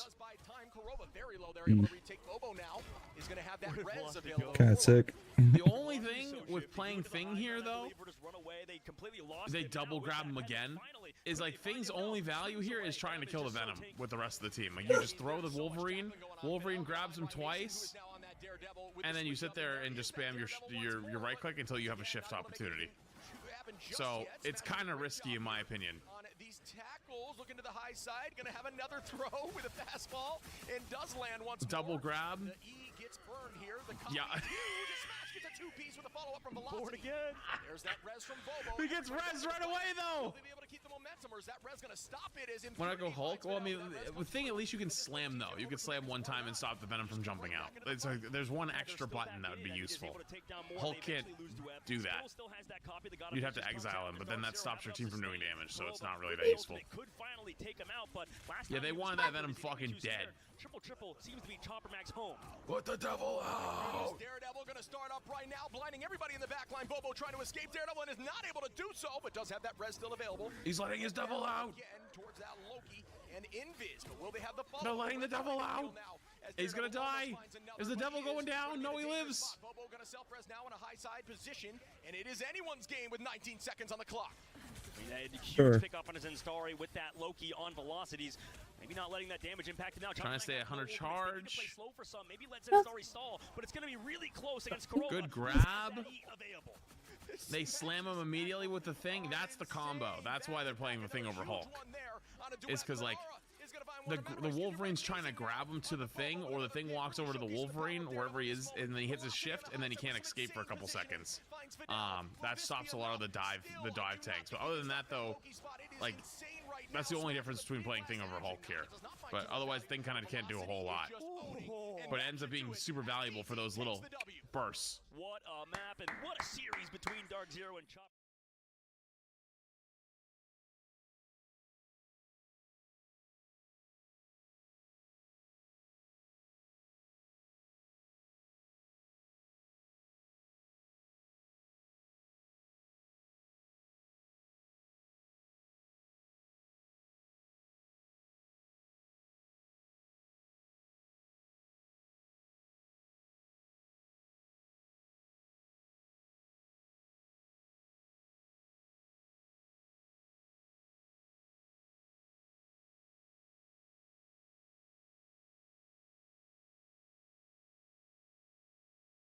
Update in regards to Tuesday, and we come to you guys with some breaking news coming from Brazil. The governor of Rio has now declared that war has erupted following the initial police operation against the cartels, which now absolutely escalated, going from a normal anti-gang operation into an all-out street conflict. There is a bit of a problem with Lulu's government as well. We're going to give you guys the latest coverage on this. A number of casualties still increasing. This is still an ongoing development, but we do have to obviously cover the things that are not being absolutely reported, obviously, by the mainstream side. So 2,500 police officers initially, with the help of special forces, stormed the areas around the international airport in the city. Things went wrong from there. There was an initial raid, which kind of was actually successful in terms of the number of arrests and also the weapons and drugs being seized. But since then, we had the hit back by the narco-terrorists, which has now resulted in an internal conflict. As we said, the governor, Claudio Castro, has now said that the city is now at war. This is the wording coming directly from the governor, not me. Jeez.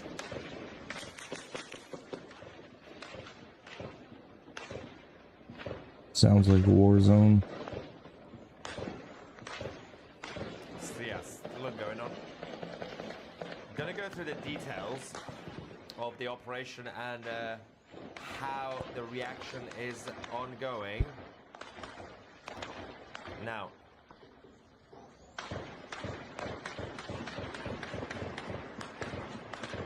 there's also some videos coming in regards to the situation on the streets themselves, but as you can see, the essentially internal conflict has now reached major cities and major streets and side roads in the capital. Now, going through the details there, as I said, it started with a major operation against the Red Command, or the Commando of Melho, or the CV. The drug traffickers defended themselves by bombing the police with drones. Yes, they have actually increased the technology. They are using Crazy. drones They have drones against the authorities. now. Great. According to the press on the ground, 200 bullets are being fired every minute. And again, obviously, the narco-terrorists have been dominating the control. We are going to talk about the role of the government here, because this is primarily between Rio and the narco-terrorists. But where is the national government?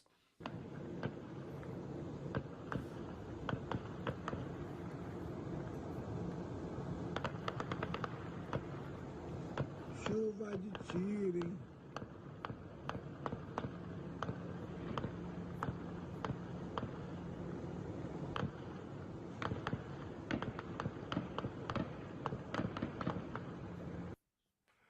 Now, of course, the governor of Rio saying that this is war is putting pressure, is supposed to be putting pressure on the national government to send out more military support, which is not happening right now. But the operation began at dawn. In response, as we said, the gang members opened fire, set cars on fire, which is normal usually in Brazil, built barricades. But for the first time in history of Brazil, drug traffickers started using FPV drones to drop explosives on the authorities. And since then, things got out of control.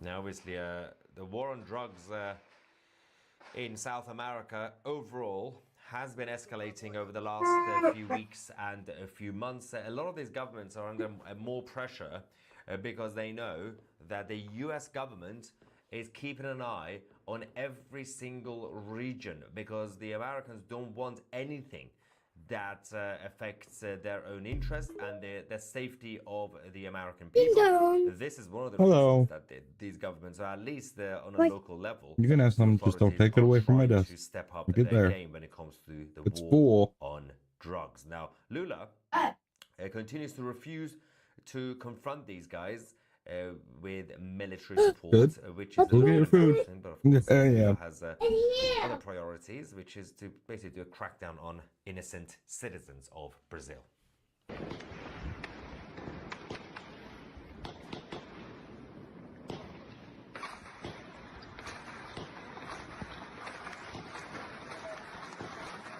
Right, but let's not forget that most of the connections when it comes to the Red Command goes back to Venezuela. The bigger cartels and the network of cartels always links back to those around Maduro. Even though Maduro obviously claims to be the enemy of those cartels, it's a lie, because they're all using the same financial networks to benefit from each other.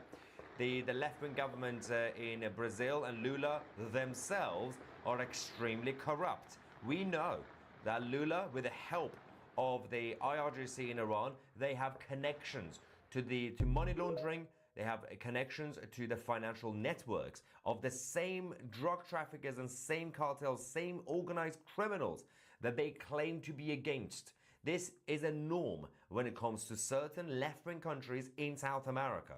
It's nothing surprising. The latest numbers that we have now received from Rio, over 80 have now been killed, over 100 arrest warrants. Officials say that the operation has now affected 280,000 civilians, local residents in the city, but casualties will be expected to continue to rise, unfortunately, despite all this. Let's go to the video from on the ground.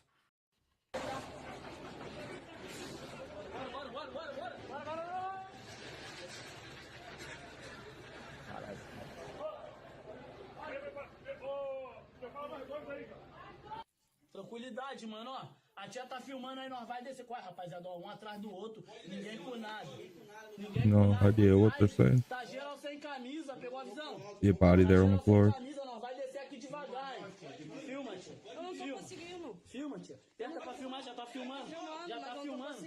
Então, filma, já tá filmando. Calma, hein? Animals. Calma, hein? Calma, ó. Ó, nós tá vendo aí com o fuzil pra dentro aí, mano. Nós tá na mão, qual foi?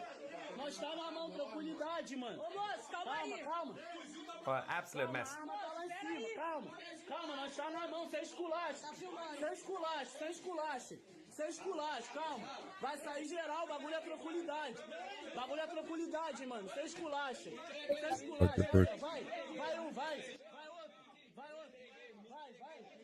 Vai, rapaziada. These must be the raid. Vai, rapaziada. Vai, rapaziada. Sem esculacho, então, sem esculacho, bagulho é papo de Yeah, they're taking them out. Vem, rapaziada, pode vir. Ó, tem um amigo morto aqui no chão aqui, entendeu? Bagulho é tranquilidade, mano.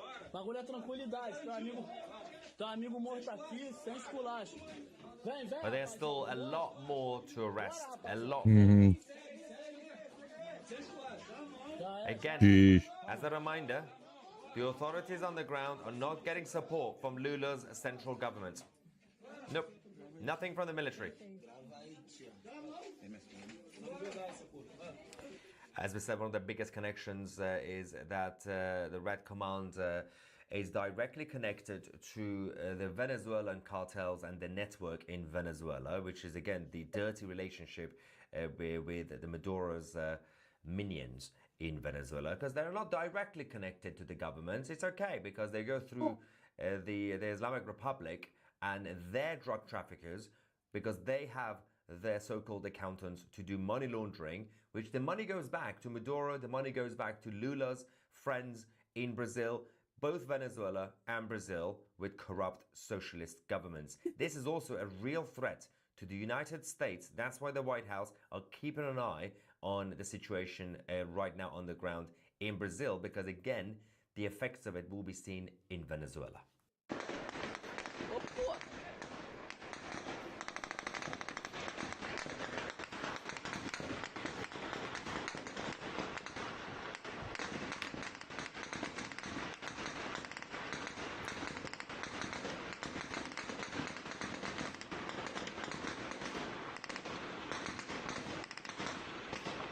Still, absolute mess. The special forces have done a great job, but I don't think they were expecting the narco-terrorists to actually start using drones to drop explosives on them. That was the biggest shock of the day so far. But they are still fighting back. Now the armed police, because obviously you had the actual authorities, you had their special forces to help them, but the armed police themselves have been trying to now take back control of the streets in Rio. Relatively speaking, it's been done, but in the outskirts, and especially around the international airport, fighting continues. Let's go to the latest report.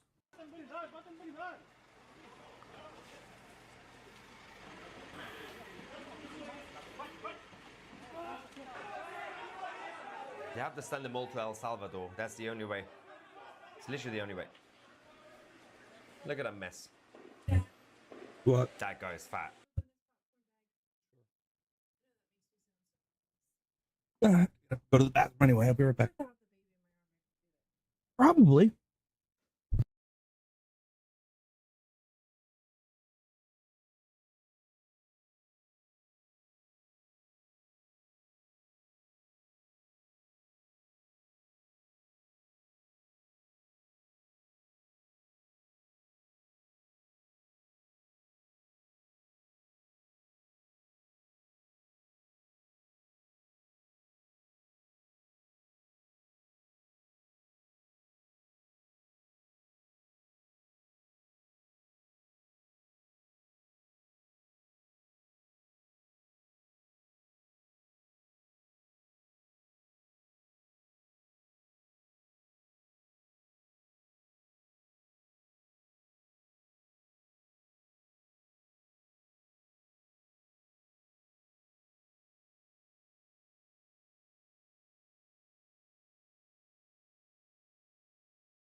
Ay, ay, ay.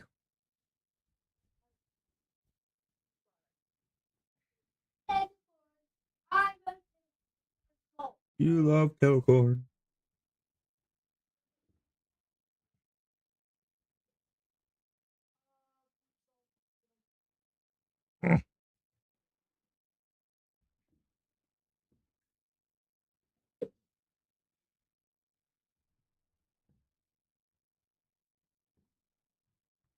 Literally ran over my own pants with these.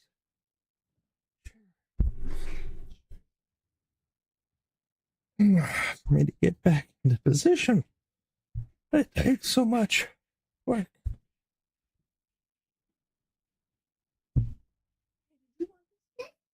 Okay. Yeah.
Right. This moved on from being a normal anti-narco terrorist operation, which is kind of regular in South America, even parts of Brazil, to an all-out civil conflict, which is still causing chaos, unfortunately, for the hundreds of thousands of residents in the city.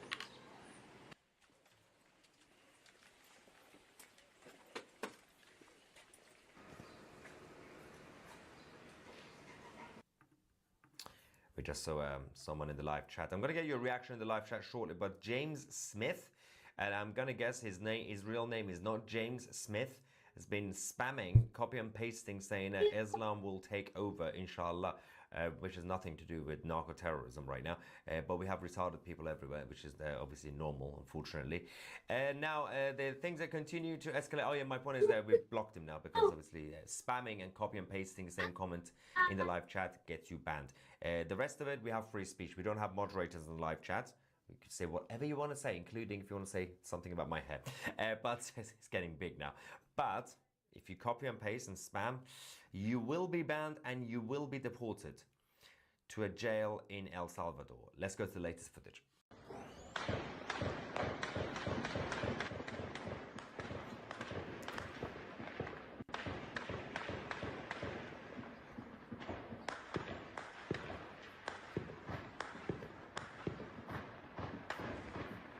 Now, the fact that, again, I'm simply focusing on the rhetoric coming from the governor because an operation that started with just being about a drug raid. That was the whole point. It was supposed to be a raid, and of course, the gang members will hit back. reaching a point where the governor of Rio says this is no longer a raid, this is war, literally war on the streets, doesn't seem to be putting pressure enough on Lula and his government. That was literally the whole point of Claudia Castro saying, I declare this is war. I recognize this is war. This is not just a hit back by the gangs. Lula, where are you? We don't know. So anyway, the police in Brazil have also released their footage of weapons being seized during the massive operation against the Red Command. This is before, obviously, the raid reached escalated to a point of a civil conflict. Let's go. So these are the weapons that they have seized, of course, alongside their drugs and the usual nonsense that they have, and trying to get more update in regards to what's happening with Lula's government. He's been too busy writing love letters to Maduro, by the way. Anyway, while that is going on, I'm just going to get some quick reaction from the live chat. Right, I am Brazilian. The problem in Brazil is the left-wing government, and the Supreme Court is deeply involved in drug trafficking. Yet don't get me started with your stupid Supreme Court.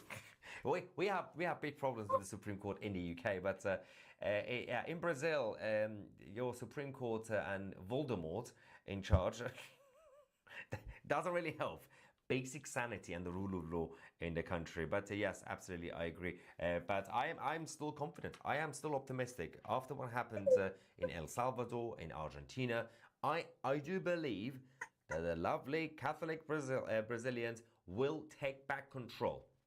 They will take back control. Lula will go, and his gang of minions will be deposed. Aaron says the tactics used by the cartels, IRGC in Ukraine, will be sooner or later be used in the UK on patriots by the government. Lack of punctuation makes it difficult to read this. Illegals or the Islamists, we must prepare now. Yeah. Different issues, different problems. People are literally getting killed. Here in the UK we get arrested or stabbed sometimes, but slightly different to getting completely bombed by drones. A weird situation right now in Rio.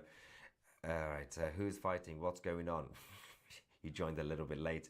So again, as we said, just a summary. If something that started as a generic police raid, that was supposed to be the point of it, police raid on the narco-terrorists, somehow escalated to an all-out internal conflict on the streets of Rio, according to the governor, mostly because I think the use of drones. Yeah, I can't believe they're using drones. I mean, I guess I can. Anybody can get their hands on them and attach a mechanism to drop the grenades to them. So, Pokimane has hit rock bottom. All right, that's a 2-minute clip. Oh no! Pokimane asked Nina Lynn what her type of man is. Oh god. Context. So a couple of days ago we posted this video. This is the girl that went around, like, we're not going to show the clip. She's holding this guy down. Real weird, like, sexual assault. Any length of time that she's banned for, that is not a permanent ban. The person who was the victim right here says thank you. He dresses up nice sometimes. Nobody making fun of you ever again, you heard? You guys literally saved me. I'm not even joking. Like, who wants to walk around being called that? That's embarrassing for him as a guy. She sounds so... I can't stand the way this woman talks. For him that these two girls went up to him and assaulted him. They get emotional and cry. Stop being a crybaby. You a puss. Okay. So then when they fight... I cannot wait to see the video of her crying about her career getting destroyed by this. Nope. She was just unbanned after less than 2 days. And now people have found out she was streaming with Pokimane earlier this month. For context, the assault incident was months back. I'm sorry. I'm bracing myself because I'm going to have to listen to her voice. Yeah. I can't. I need obeying. Shut up when you need to. Make sure my business is running good. Your wallet is my wallet. My wallet is my wallet. Yeah. Any girls you talk to better be your sister or your mom. Other than that, don't talk to them too much either. Location is always on, and have air tag in your car without you know. People have preferences. Yeah. And then if we do fuck, it's for breeding purposes only. I swear to God. Like Again, this was months after she assaulted the guy. Brothers or homies that's checking with me. Well, What happened? Puppy, are you okay?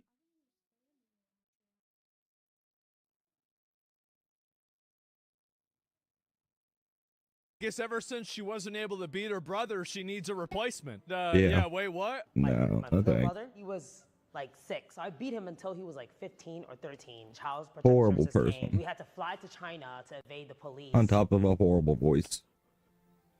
Mm-hmm. So Pokemon goes and she tweets out some bullshit. Believe victims. Now, let's go and look and see if Pokemon has made a tweet at all about the Nina Lynn. Not a single thing.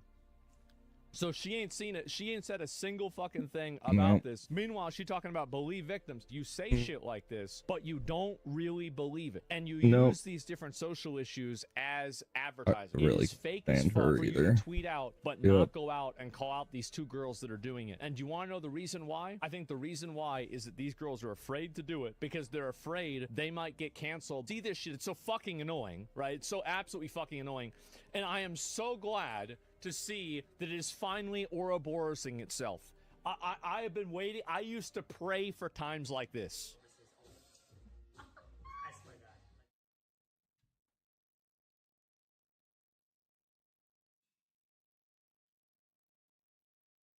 I was a little worried. I was a little worried when we were going to do this because I have an absolute fucking treat today. I was worried they weren't going to be ranked 1 on the Rivals tracker to make my life more difficult, but luckily they are. I need to tell you what's going on. I need to tell you what's going on here, right? So last night, I've been looking for new editors for my Flats TV channel for my variety stuff, right? We have a fucking empire. If you don't know about the Empire of Flats Editor Squad, that's 5 months ago.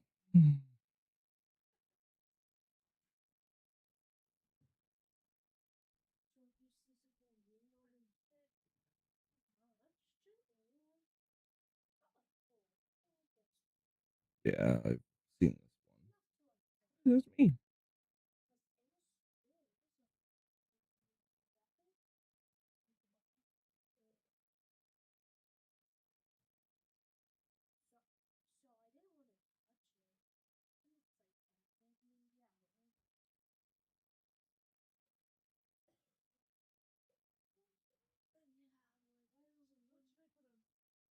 Ladies and gentlemen, President Trump has just had one of his biggest gambles yet end up going off completely according to plan.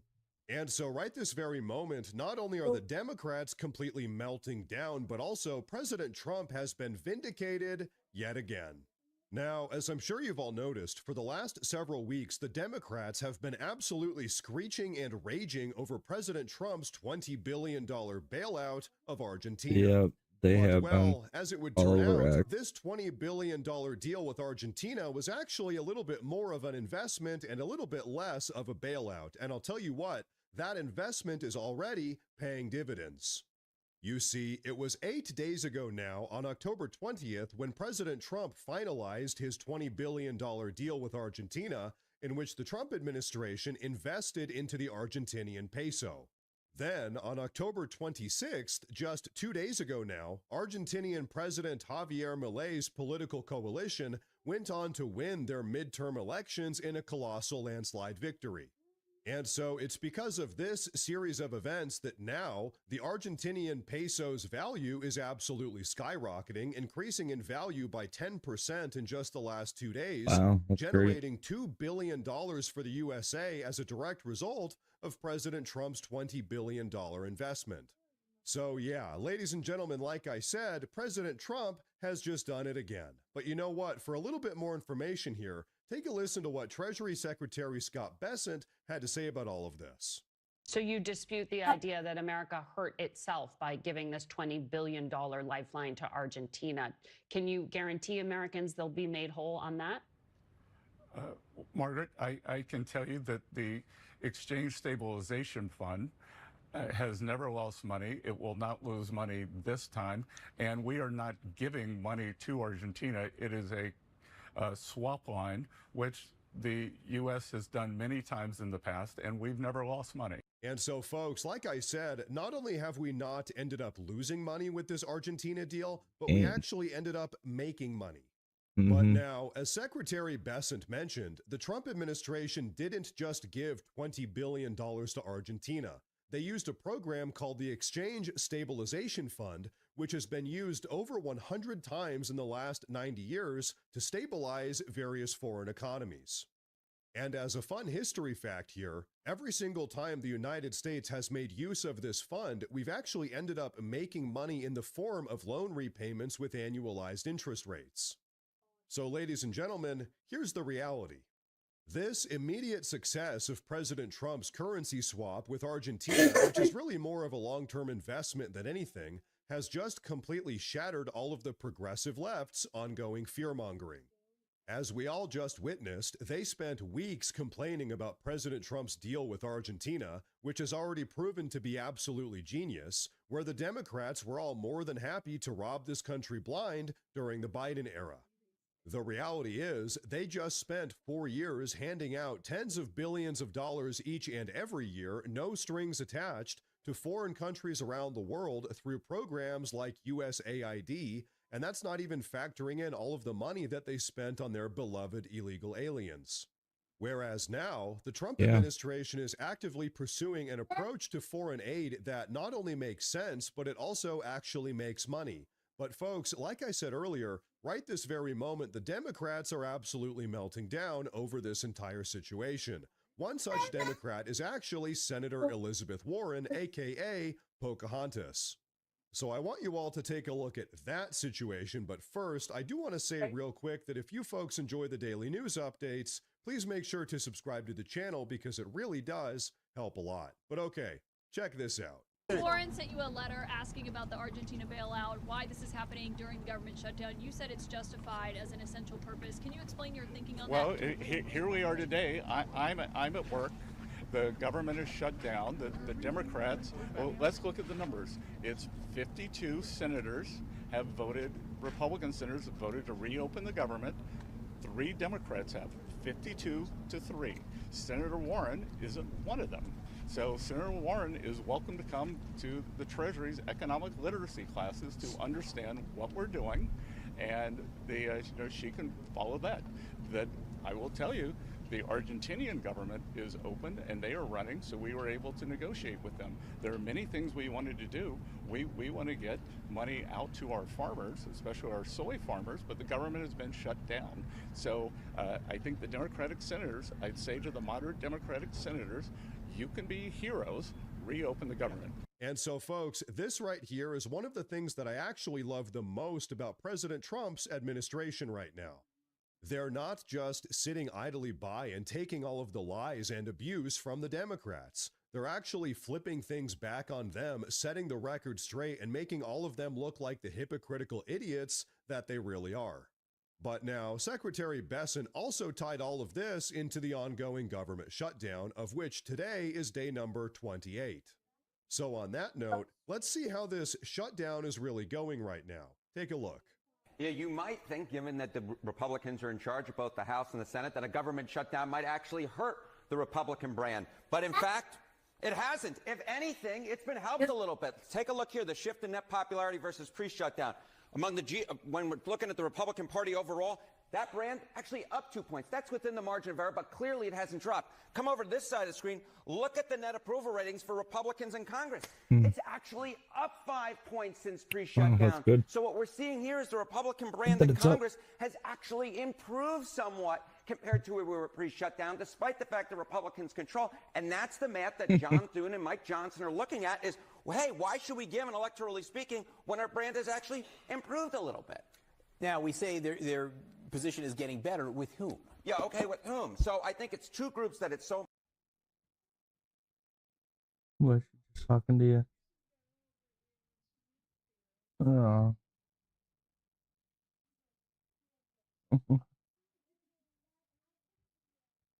So, you dropped your popcorn all over the floor. Okay.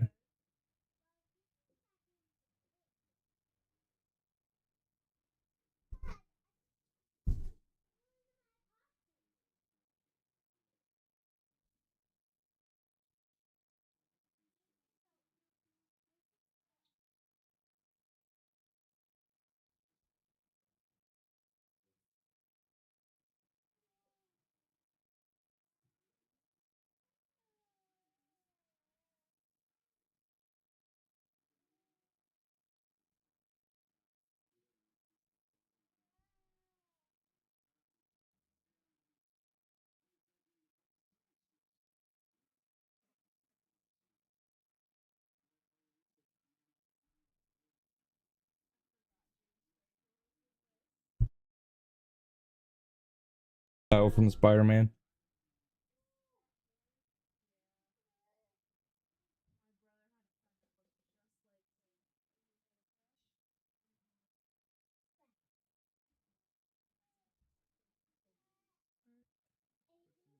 They're affected.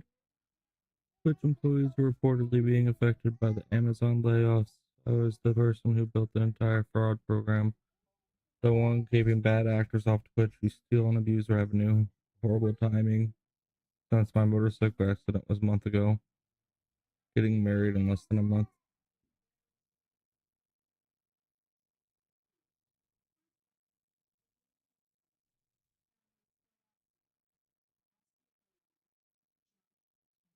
Laid off at Twitch today. The Twitch for 11 years. I started off working in trust and safety, then moved to customer experience. Huh? No one the safety of Twitch. So yeah. Home. Worked in trust and safety. No one trusts Twitch, and safety is kind of a massive issue. So I mean, yeah, him losing his job didn't come out of nowhere. You know what I mean? Shouldn't have been a surprise. Not at all. I can only assume that was before outsourcing the branch to Egypt. If you were still at trust and safety, things might be very different. Doubt, yeah.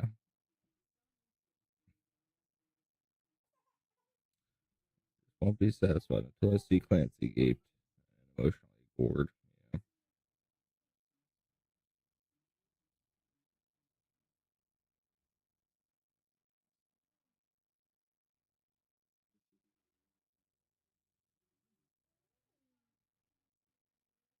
At one point, he did work in that department. Yeah.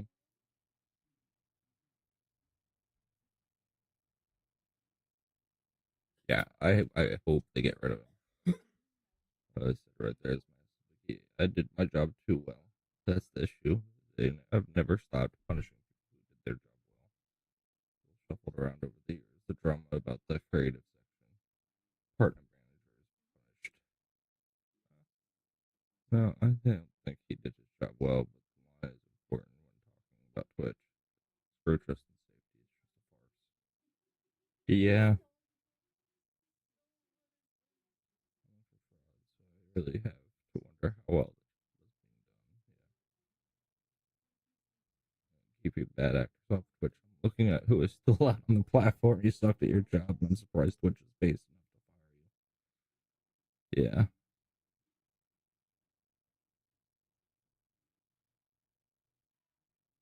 Ended all user. Agreed. I like that one.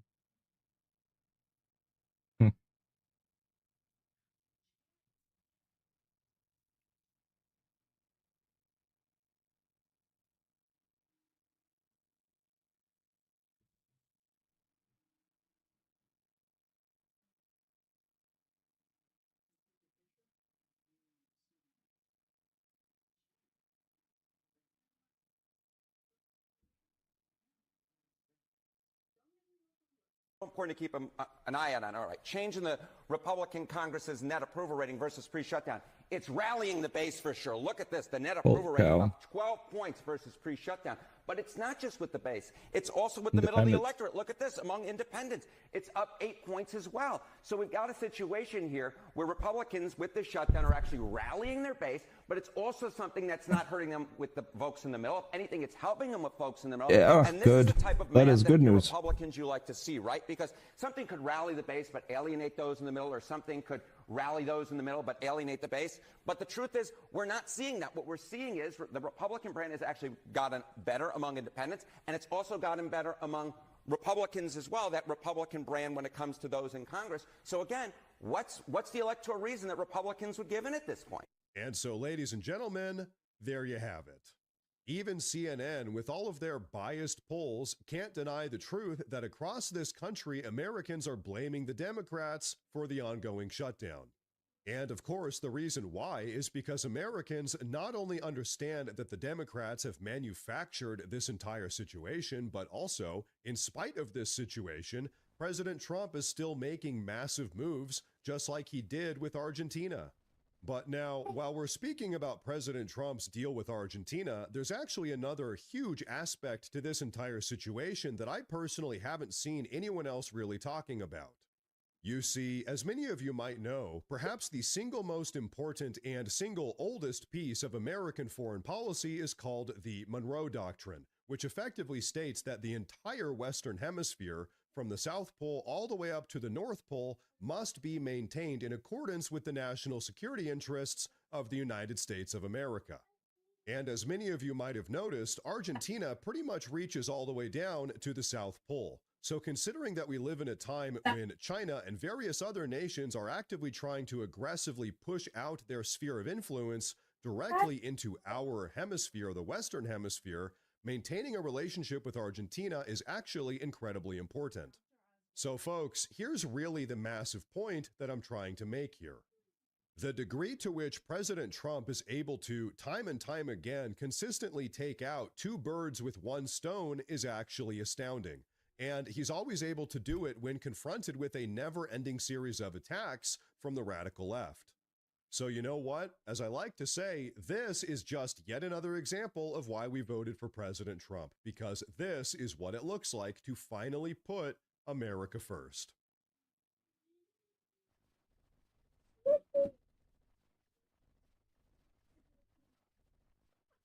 Retro did a little digging for me. He's been going through and finding some of the best players in Rivals.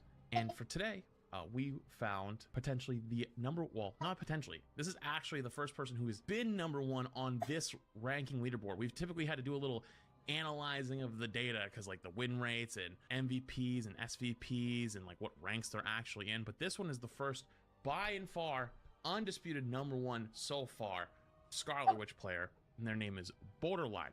They have a 5.0 or 5.05 KD in One Above All, which is top 500, which the only way we get One Above All is by being in Eternity and then getting enough points to be top 500. They have a 70.5% win rate with 112 games on Scarlet Witch, which is fucking crazy high. So I figured Scarlet Witch is one of those characters that you never really see, or at least I don't really see. But I have seen some cool team-ups recently, and I got inspired by it from the Magneto video, because like, you know, we saw the Witch team-up swap to give the Magneto sword to help break down cover and whatnot. And I was like, well, what if you got a game with an actual Witch player? What would that end up looking like? So I figured we could take a little look-see. There's gonna be two. This one's a little bit shorter, but he insisted that I should watch this one first. I now understand why he said I should watch this one first. 18 final blows. They have as many final blows as the entire enemy team combined. Let's look. All you need to do is capture the mission area. Got it? Okay, fit as spawn a little bit faster. Oh, hello?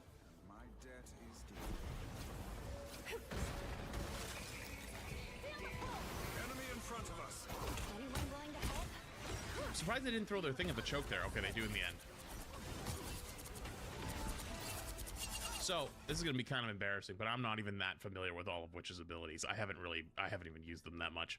So the right click is the like burst damage. That's what these charge ups are.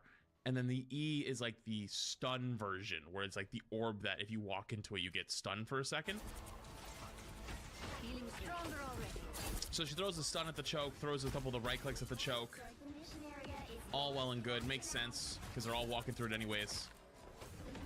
Nothing crazy so far though, just poking, playing with her team.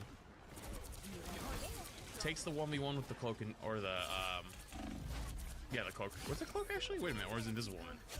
Dude, I can't tell the difference sometimes. You need to teach me that. What?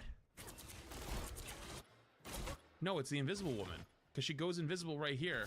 She loses her. That's like a full 10 seconds ago.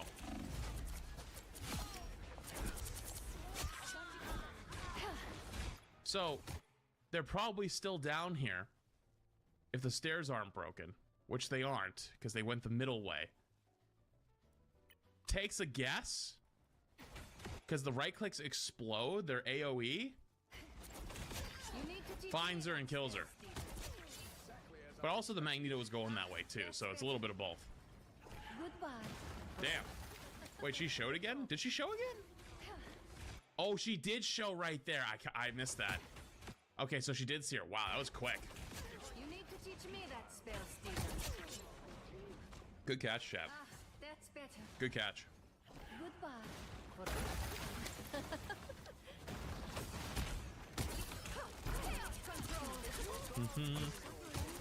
You need stronger perception. You understand spectating is very different than like actually playing in the game, right?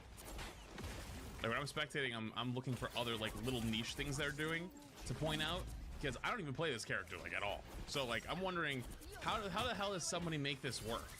I'm not looking at every little detail on the sides.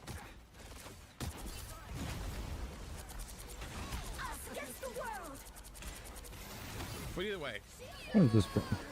Yeah, it was from a while Wait, ago. did they combo that? Did they call for that? So their Invisible Woman ults, like the Scarlet Witch's team's Invisible Woman ults. And then at the same time pops her ult. So half the team is outside of the ult coming in because the Cloak and Dagger ult's going off. Kills 4. That is gross. Yeah. That is a gross combo. Because one, the Invisible Woman ult's healing them all. See, Two, like, you now my can't see drink her back. in there if you're outside of it. So like you only have 2 or 3 people that can probably shoot her, and that's not enough damage to kill her It's through the ult. not your turn, it's my drink. Wait, she get a 6k? But it's still She my gets a turn. 6k. Because it chases the Magneto to spawn, kills him. That's 5. Holy shit, that's wild. I've never seen that before, especially in a lobby like this. Enemy team TP's point. Drink. She puts her E Drink. on the point where they're jumping out of the portal. Focuses the hell out of Ow. everybody else. Something that, I mean, if you haven't noticed it, something that I've noticed, just like they've made it second Peanut nature. butter? It's like they're always weaving in left clicks and right clicks. So like the problem. Do you want some peanut butter? And why Witch isn't very good Sure. at high ranks on average is because she doesn't have burst damage, and burst damage is like the most important thing for actually killing enemies. But she's kind of making her own burst damage by constantly, whenever she's shooting at somebody, like weaves in right clicks as they go. So it's like left click for like a second and 2 seconds. Yeah, I right click, remember 2 watching seconds, this 2 one a seconds, while left ago. click, right click. So it's like damage over time, burst, damage over time. I should probably play more Scarlet Witch. I feel like she's a noob stomper.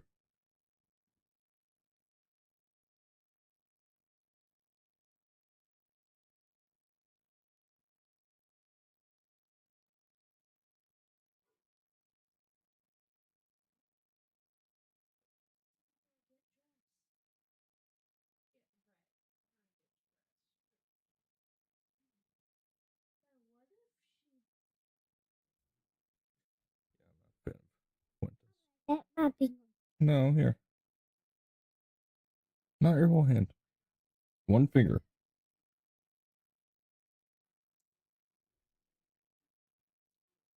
Look. That gun. That. Um. That car. They That's called Parking Rush.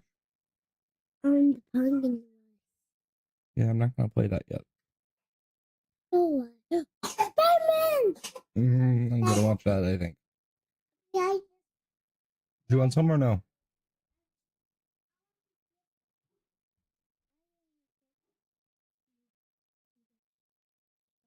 Hey, no, not all the fingers. That's enough. Make sure you eat all that off your fingers.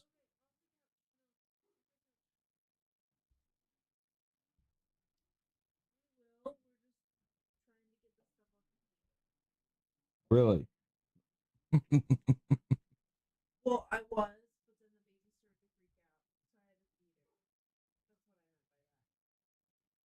but then the baby started to freak out, so I had to feed her. That's what I meant by that. Could you put the ring baloney into her bag? Yeah, she'll be fine in others. But peanut butter hands. Trying to like literally grab a chunk of a hunk of peanut butter out.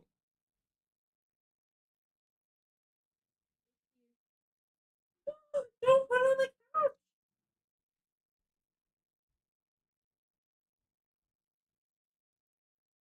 Oh,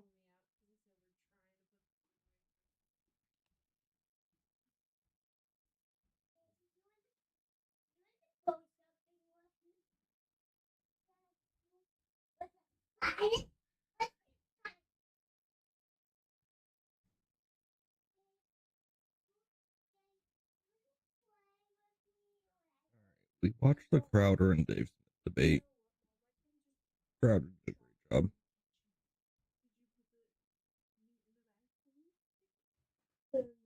She's going to be occupied with that popcorn for a while. Pretty sure she does.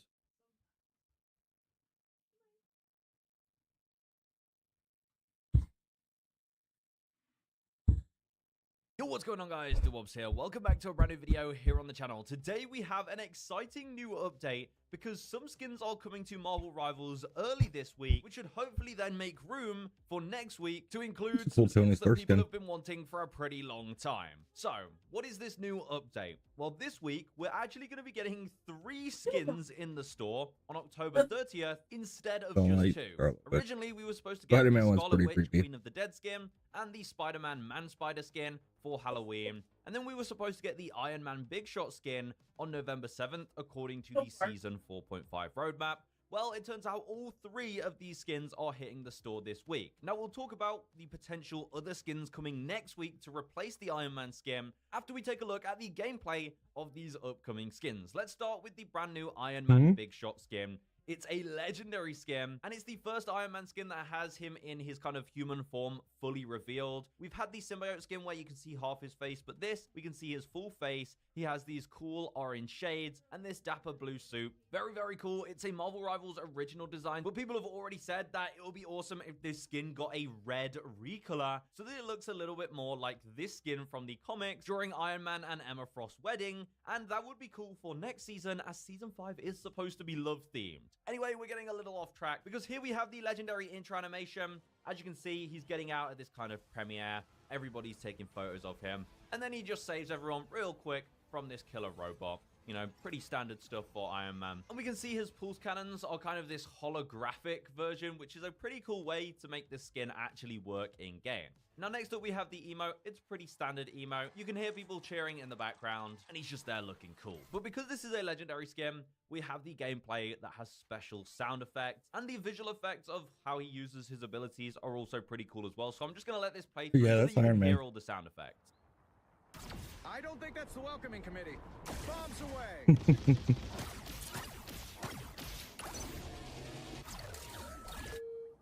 Powering up. Anyone say fireworks? Maximum pulse. So the weapons sound pretty cool. And when he enters overdrive, you can hear the crowd cheering him on. But what I did notice is for his micro missiles, there isn't really an animation. They just appear out of his back. You can see the animation of them coming out his shoulders, but they didn't create any kind of hologram for that. So it'd be cool if that did get a slight update in future, just so it looked a little bit more like it made sense. But regardless, very, very dope skin. And here is the MVP come out animation. of the chute.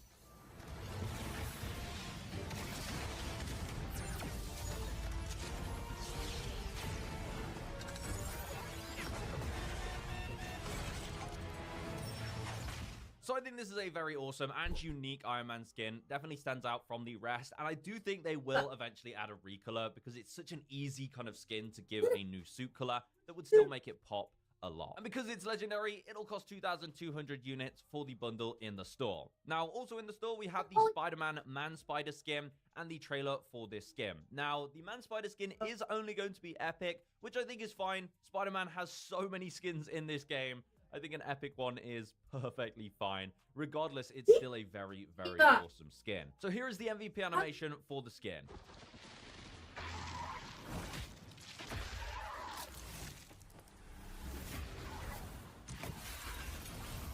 So pretty cool seeing this mutated Spider-Man, especially with the 6 arms. Now, when it comes to the actual skin in-game, he doesn't have these 6 arms out permanently. I mean, that would have made it a legendary skin for sure. But you can see the gameplay of the skin. It looks really, really cool. It stands out for sure. And also, even though it's epic, it still does have a special creepy voice filter. And don't worry, if you wanted to see all 6 of his arms, then there is an emote that comes with it. And you can see the other 4 arms rip out of his back. and he screams in pain. A very, very creepy looking emo. So regardless of being an epic skin, the Spider-Man Man-Spider skin does not disappoint at all. And it's epic, so it just means it's cheaper at 1,600 units for the bundle. And the final skin is, of course, the Scarlet Witch Queen of the Dead skin. Now, as of recording this video, we haven't got the skin trailer, so we can't see the gameplay or MVP animation. Now, I suspect this will only be an epic skin, mainly because if we look at the Queen of the Dead Scarlet Witch during the zombie PvE mode, you don't see her having any special animations, and I feel like if this was a legendary skin, it would have the animations in that mode. So I suspect this is just going to be an epic skin with a cool new sound filter and a cool MVP animation to go with it. So I'd expect that to be epic. I might be wrong, but that's my guess. So all three of those skins are going to be hitting the store this week. No special event, they're all just in-store items, but obviously that changes things with the roadmap because we know Season 5 is coming on November 14th, but that leaves November 7th to potentially have a new set of skins in the store, or maybe some kind of event that we didn't know about. Now, my guess for these is going to be the Immortal Beast skins. It makes the most sense for this to make space for those 3 Immortal Beast skins we still haven't got in the game that all of you have been requesting. So have I. Season 4 is themed around Kunlun.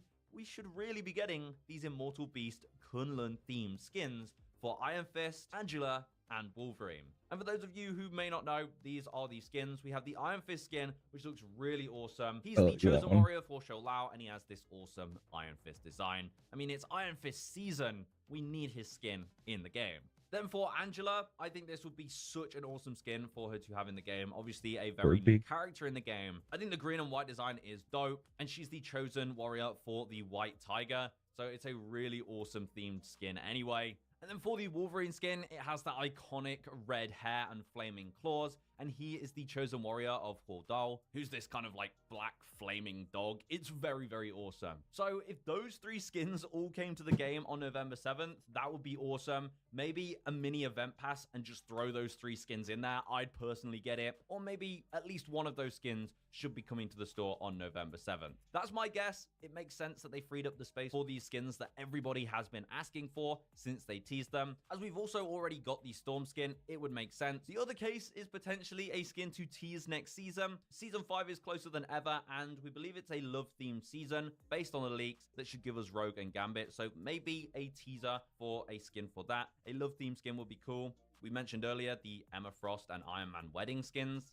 They'd be pretty cool for that season. Now, next up, we also have an exclusive set of cosmetics coming to Marvel Rivals, and they've already begun. They can make them Ignite a healer of some Grand sort. Finals Twitch drops, and there's a bunch of items that you can get up for grabs all throughout November, and we also have gameplay of the skin thanks to Rivals info. So here are all of the Twitch drops that you can get, and these are to celebrate the Ignite Grand Finals, the Marvel Rivals esports. We did get some rewards back in August for the mid-season finals, and that included the Star-Lord Ignite skin. It's a rare skin, but it's pretty cool to get your hands on these exclusive skins. So all you have to do is watch the Marvel Rivals Twitch streams. From October 27th to November 24th, you can get the Grand Finals spray and the Ignite Grand Finals 2025 nameplate. From October 31st to November 28th, you can get the Ignite Atlanta spray and the Ignite Mood. And then from November 1st to November 29th, you can get the Loki Ignite nameplate, which looks like this. And then you can get the Ignite 25 Mood. And then from November 2nd up to November 30th, you can get another Ignite 2025 nameplate. And then after that, for watching 60 minutes of the live stream, you can get the Loki Absolute Ignite emote. We can have a look at that in game. It's basically the Absolute Cinema emote,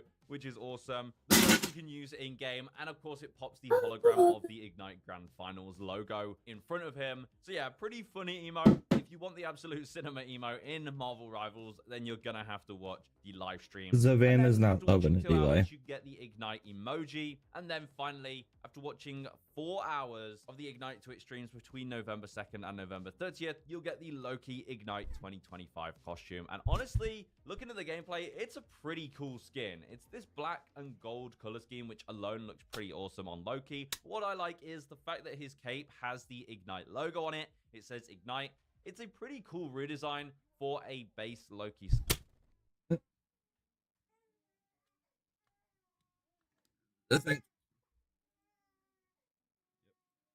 Rivals account to your Twitch account, and then start watching the streams and claim the drops over on Twitch. And once you do that, they'll appear in your inventory in-game. So yeah, let me know if you like these skins and what skin you hope comes to the store on November 7th, as we've just made room for a new set of skins. Anyway, that's it. I'll see you in the next one. More skins. But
the more fish flex. Like I would go grab that,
but like not touching. Are you ready?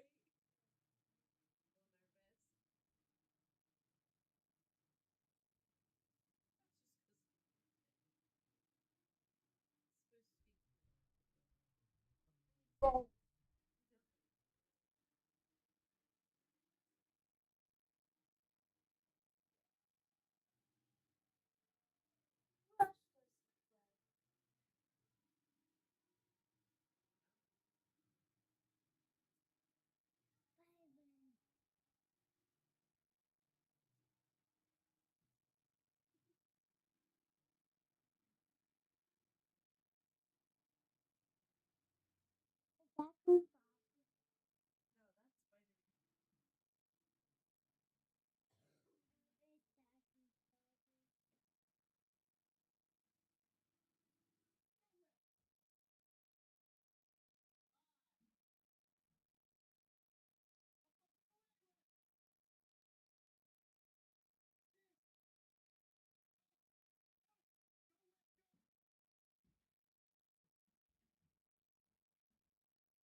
People's sort of mental frame is really short, and they only think in terms of a month.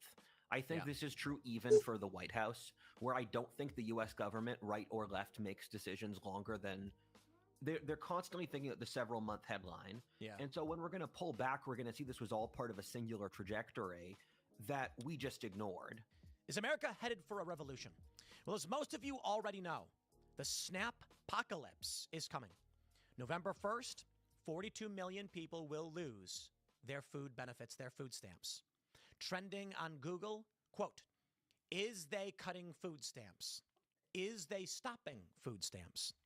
And people are predicting food riots, Trump invoking the Insurrection Act, or worse. The question is, with so many unemployed young people, will there be a political crisis? Well, I pulled up this from Gettysburg.edu, an abstract. It is a research paper that, well, doesn't prove anything, just adds to the validity of the claim that when you have a large portion of your population as unemployed young men, revolution happens. The abstract says, in this paper, I investigate the validity of the widely held assumption that high rates of youth unemployment will lead a state to experience internal armed conflict. I hypothesize that as youth unemployment rates increase, a state will have a larger number of internal armed conflicts occur annually. This can happen via three causal mechanisms: opportunity cost calculations, No going out. Come here. You were just let it. No. Turn into public grievance, and three, an emotional and psychological triggers leading to participation in violent insurgent activities. I find that while youth unemployment does have a statistically significant influence on the number of internal armed conflicts within a given state, other variables have a far greater effect. This research contributes to the growing body of literature arguing that the assumption above is empirically unsupported and that more weight should be placed on other causal factors that have a far greater influence on the incidence of internal armed conflicts. Eva, lay down. It is not the principal motivator. By simply having unemployed people doesn't mean you'll have a revolution. However, it is a powerful mailman already came. That is to say, the individual doing the research paper still does agree. You will see in states with large unemployed youth an increase in armed conflict, but not as the driving factor, nor even the greatest. Fair? And that's why I'm highlighting snap-pocalypse. Cutting off food and food riots is a principal motivator. And research suggests that when people can't get food, governments crumble. So who will be ripped out of their seat of power? Trump? The Democrats? Honestly, I don't know. But you add that with the other ingredient of mass youth unemployment, and oh boy. So to better understand, we will be joined by Rudyard Lynch of What If Alt Hist. Let's see if we can get this booted up properly. It looks like it is working just right. Loading up now. And I believe we are good. Rudyard, welcome to the show. Hi, how are you? I'm doing well, and yourself? Doing pretty good. Thanks for having me on again. Absolutely. Whenever we get heightened senses of some kind of civil unrest, revolution, or otherwise, you're the man to call. So we got two big things to talk about. One is, you've talked about this for quite a bit, mass youth unemployment, and that as an indicator of internal armed conflict or unrest. But the bigger picture right now is what's being called the snap-pocalypse. Now, I'm not entirely convinced, I've said this before, that the Trump admin and Democrats will allow food stamps to expire November 1st. But with 42 million people set to lose access to food in 3 days, I'm curious if you've been following this and what you think. What do you think first? The more sensational question. Assuming the food benefits are gone, it happens. What do you think people do? How do they react? So I try to reserve my points for basically being a dick, and I'll drop them here. But it's genuinely difficult to starve in America. And I try to be sympathetic to the struggles of the working classes today and the elite driving them down. But I mean, lower class Americans spend 60% of their income on rent. And America is the country in the world that spends the least on food. And so, although sort of there are people at the very bottom of the income range who might face issues due to this, we have to sort of zoom out and see this as a holistic issue where food is like 1 or 2 or 3% of the equation of the things keeping lower class Americans in poverty. And we might see extra violence, but from what I would guess, most of the people involved in this sort of who would cause violence are either sort of political radical types, where this is what they do professionally, or sort of professional criminals. And I don't think genuinely people who are trying to make ends meet are the type of people who cause political issues. But there's 42 million people expected to lose their benefits. How many people do you really need to I see. destabilize You're hanging there. a system like this? It's not the amount of people, it's the skill and the willpower and the placement. Where when you look at previous revolutions, like the French or the Russian, it's all concentrated among sort of small, well encapsulated, well organized political organizations, often people of middle class or upper class origin. And when they work, it's because they're able to get enough of the levers of power. And when you see genuinely lower class revolutions, they tend to get crushed, like the peasant revolutions, because they don't have the experience in wielding power or the levers of power. So I mean, I think I'm frankly shocked that the average American has been able to pay their bills for this long. I don't think the removal No, of SNAP kinda. would I have to change take my the political meds, and that'll calculus. probably knock me out. That's an interesting point. Actually, you know, now that you mention it, I think of North Korea. Everybody's starving there, but they're certainly not in revolution against their government.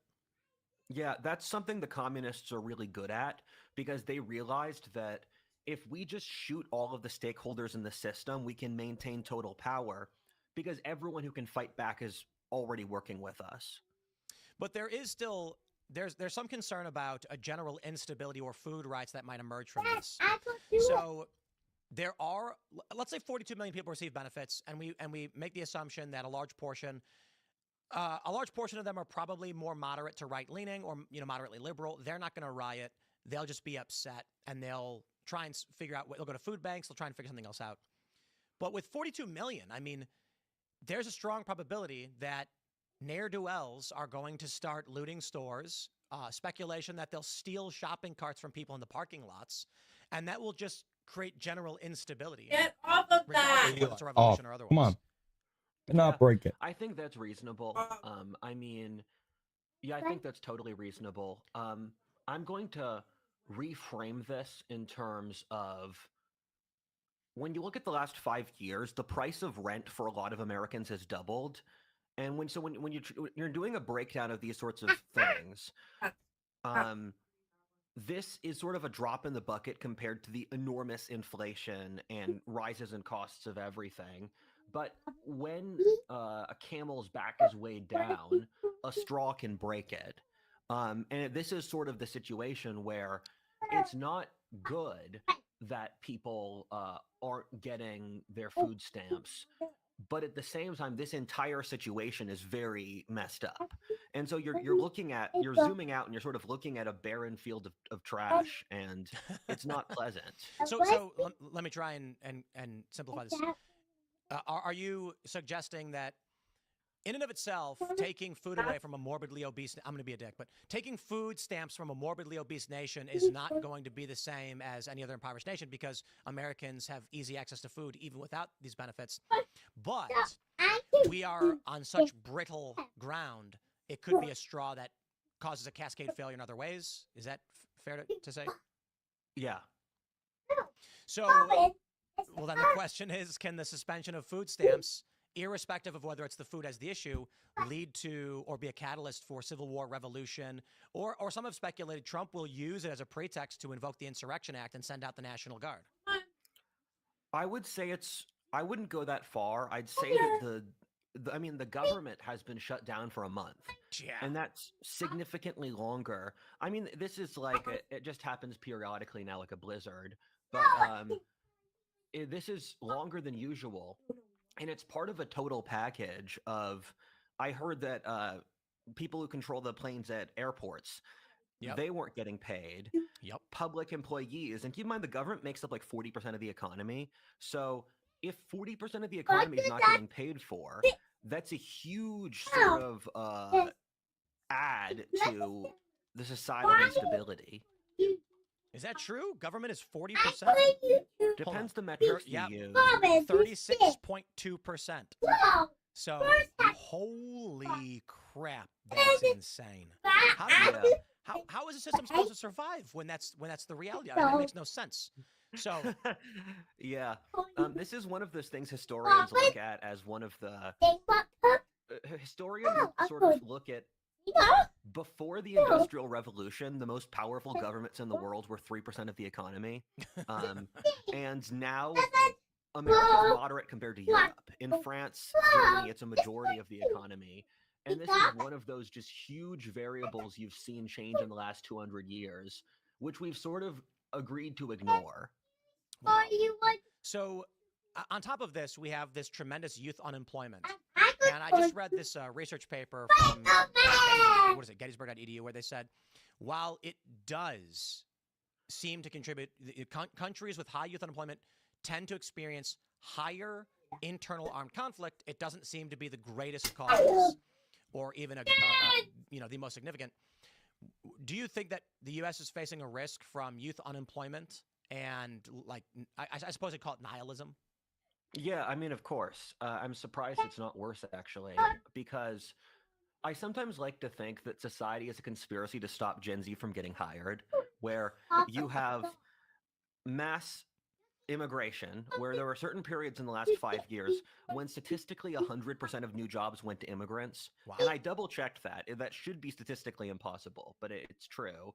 You have automating, you have AI, offshoring, and then probably a variety of other things like the gig economy, where Yes, you only have this huge demographic of young people, and it also transcends social class. If you look at Ivy Leagues, their graduates are also having trouble getting hired.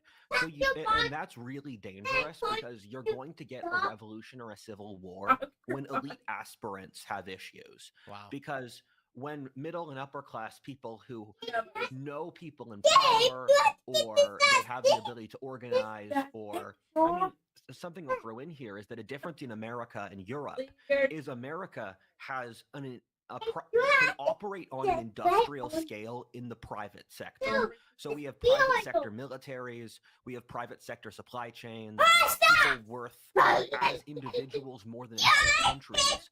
And so a huge difference in America and Europe in this equation is that in America, the private sector has the ability to fight the government, and in Europe, that's not the case. Yeah. It does seem like all of these factors are sort of peppered around and we're bubbling up. Like, the way I described it yesterday is it seems like every crisis is being cranked up to 11. I like watching. As if, I think it was Shane Cashman who said, it's not a season finale, it's a series finale. Like, every possible problem is reaching its zenith. And so, like, I'll put it another way. Luke Rudkowski has a T-shirt where it's like a pie chart of 1984, Brave New World, Fahrenheit 451, and it's in the middle, it says, "You are here." All of those problems. How, based on what you've read about, say, like the Spanish Revolution, France, the Bolsheviks, does it seem that way in the United States that we're kind of going through everything all at once? Yeah, I've had that exact same feeling. And I was talking to my best friend about it last week, and we call it sort of, imagine if there's a rope, and then the rope is getting twisted and extended, and it's gradually getting very thin, but somehow the rope is still there. What are you? When the rope falls, it's all just going to go away. And it's weird where it almost feels like time moves very slowly and very quickly, where every single day we're bombarded with headlines, and then you zoom out, and then nothing ever happens. And so it's a weird situation, and it's going to go to a head. And I think we are in the historic equivalent of waiting at a doctor's office. Yeah. But you know what I think about the nothing ever happens? It's because people base their lives off reading history books or watching movies. So I got into an argument with Grok recently because, as one does, we argue with fake entities on the internet. No, but I did this because Will Chamberlain made the point that if Zoran Mandani wants to release all the criminals from Rikers, Trump should federalize and seize control of New York. Get over here. Wall Street Mav on X asked Grok if he could, and Grok said no, which is incorrect.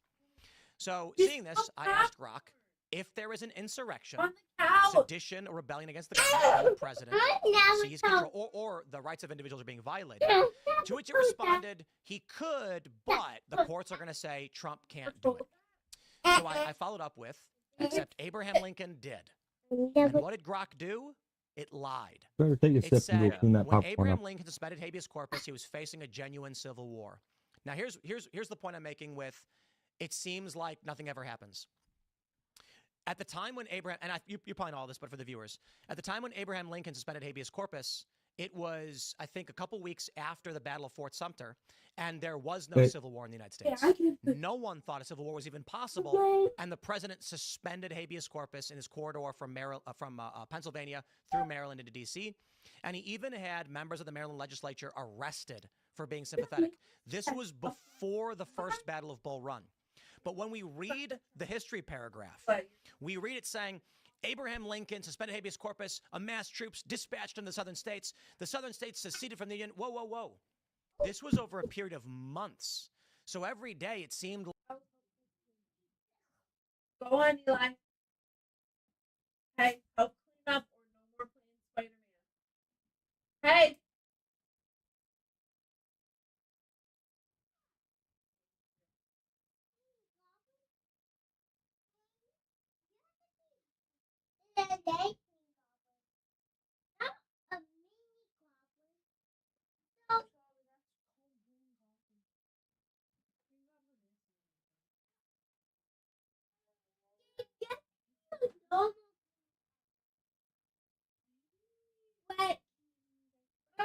What moving goblin?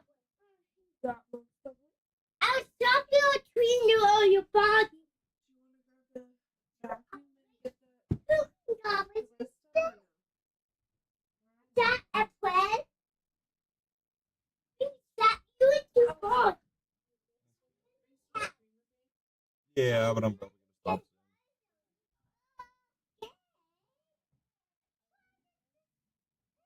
Hey, number ones, welcome back to my channel. This is the Metatron speaking. So what can I do today to get in trouble again?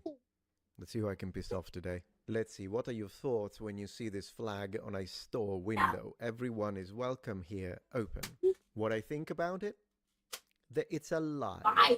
Well, I would say red is a lie, because the reality is that if I see this on the window of a shop, most likely what this means is that everyone is welcome here who isn't a conservative, a right-winger, a centrist who disagrees with the left wing, a nationalist, a Christian, a white man, and anyone who I consider to be an oppressor. So, yeah, not every one. Next, far-right politician Sanai Takaichi has become Japan's first female prime minister. Go Iron Lady. I would never date an OnlyFans girl, so you don't want me to buy you your entire Steam wishlist for you. No, I like working for a living. In fact, I like to be able to afford things through my honest work. You should give it a try, you'll love it. Forget zodiac signs. Which religious order would you join? Dominicians, Benedictines, Carmelites, Carthusians, Franciscans, Cistercians? The Templars. What video game had you like this? Hype when it was announced, and that's when you finally got the game. I'm gonna say Civilization 7, mostly for two reasons. Reason number one, every single Egyptian is black, which is historical nonsense. And the second reason is because when I was playing with my Roman civilization, my civic screen said the words, open quotes, diversity is the source of our strength. Close quotes. Next. I like your Christ. I do not like you Christians. You Christians are so unlike your Christ. Mahatma Gandhi. Shut up and get back to your nukes. I think you're a little bitch. Mohandas Karamchand Gandhi, 30th of January, 1948. He didn't say this. It's kind of funny, though, how whenever you browse the internet, particularly Facebook for whatever reason, there are so many sayings associated to, like, Einstein, Roman generals, emperors, Marcus Aurelius said, yeah, and then when you double-check them, it's not even true. Well, maybe he did say something on those lines, in which case, then, yeah, Gandhi was a muppet. Quote me on that one.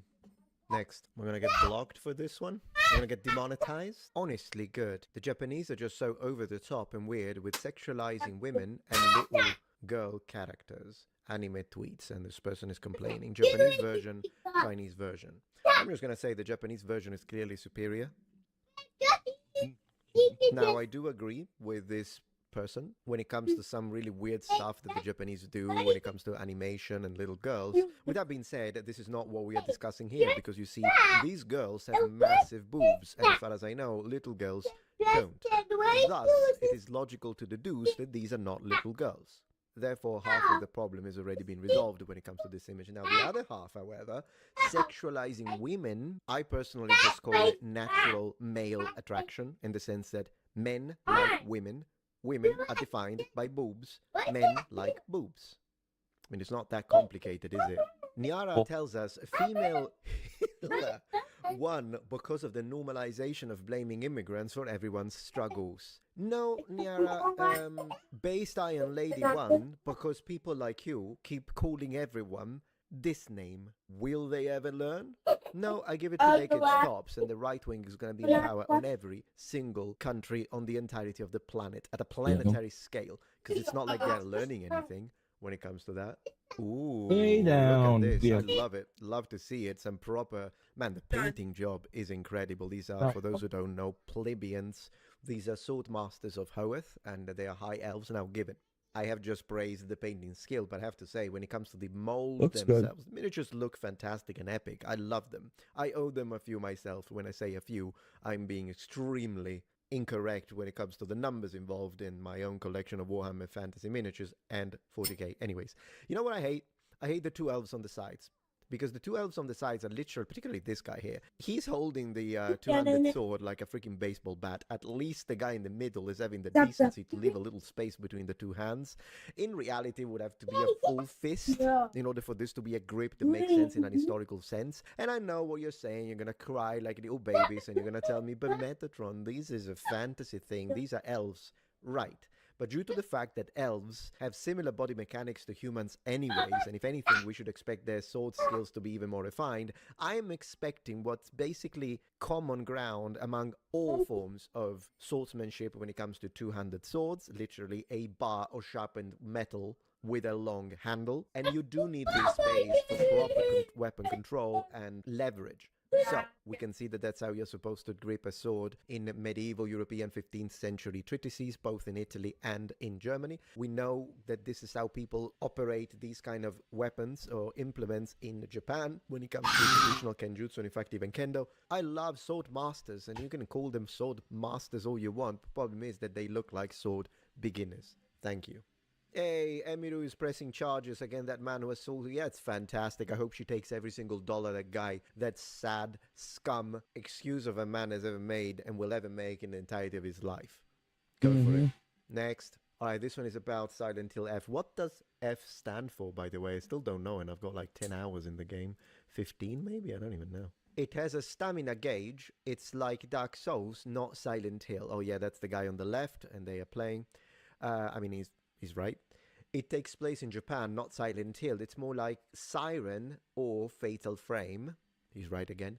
Quit having fun. Oh, I see. So he's supposed to be the annoying guy. Well, I agree with him. I 100% agree with the guy on the left. And to be fair, the people on the left represent the regular Silent Hill aficionado. Like the people that are really fans of the series and have been since Silent Hill 1, for instance, me.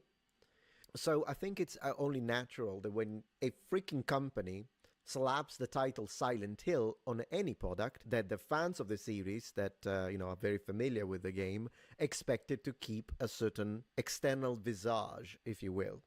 At least a facade. You know what I mean? Like, imagine like you're a fan of Street Fighter and Street Fighter 8 is an FPS. I mean, I'm kind of exaggerating a little bit, but you know what I mean? You're expecting it to be a fighting game. Like, imagine if they add fatalities. Well, then again, maybe it's not a terrible idea. Imagine if they start adding political pandering and like they, them and that kind of stuff. Oh, they did actually. Okay, never mind. Scratch that. My point being, yes, he's absolutely right in noticing these kind of differences when you title it Silent Hill. So if you want to avoid that as a company, don't call it Silent Hill. Let the game stand on its own merit, give it an entirely new title and try to create a new series. But the thing is that they do want to call it Silent Hill because that's going to sell more. And in fact, I'll be honest with you, that is the reason why I bought it. Well, I do like the fact that it's set in Japan, and I'm a huge fan of both Siren, meaning Forbidden Siren, and Siren Blood Curse. Love both games, finished both. Well, I finished Blood Curse. I don't know if I finished the original, whatever. And I do like the Fatal Frame or Project Zero in Europe series. So yeah, I mean, I probably would have bought it anyways. But the fact that it was called Silent Hill, yeah, absolutely. I was like, I'm buying this. They get the bonus. They get the boost in sales. They also get people complaining when they sort of change. Indeed, it's not in freaking Silent Hill. So there is that. But the thing is that the Gotta person bring on it the a left clog. here doesn't do the one at the bottom. I know some people do, but generally speaking, those that say happens. this, it's not because they don't want you to have fun, but it's simply because they use the title, Dude, and liking perhaps the they were a little noise. disappointed on some choices when it comes to the programmers, company, PR, and whatever the heck. So the guy on the left is based, and everyone and whoever wrote this is a muppet. Oh, goodness gracious, more on Hassan Piker? You gotta be joking me. Holy shit, old Hassan Piker recording with his previous dog, Fish. Who the heck calls his dog Fish? Shows an open wound on the dog's neck where Hassan used a prong collar. This guy should not have a dog. So if this is confirmed, like, of course, I don't know if that's the reason of this. If it is, I mean, it's possible considering the fact that this guy is like, you know, let's raid on the dog because it dared to move. So I mean, it's not like I'm not expecting it's beyond him. But then again, I don't have proof that this is connected to this. So this could have been that the dog, I don't know, had a whatever other incident. But if it is the case, goodness gracious, guys. Oh, Nux commented, the biggest leftist streamer is a generational doctor. Yeah, it is actually.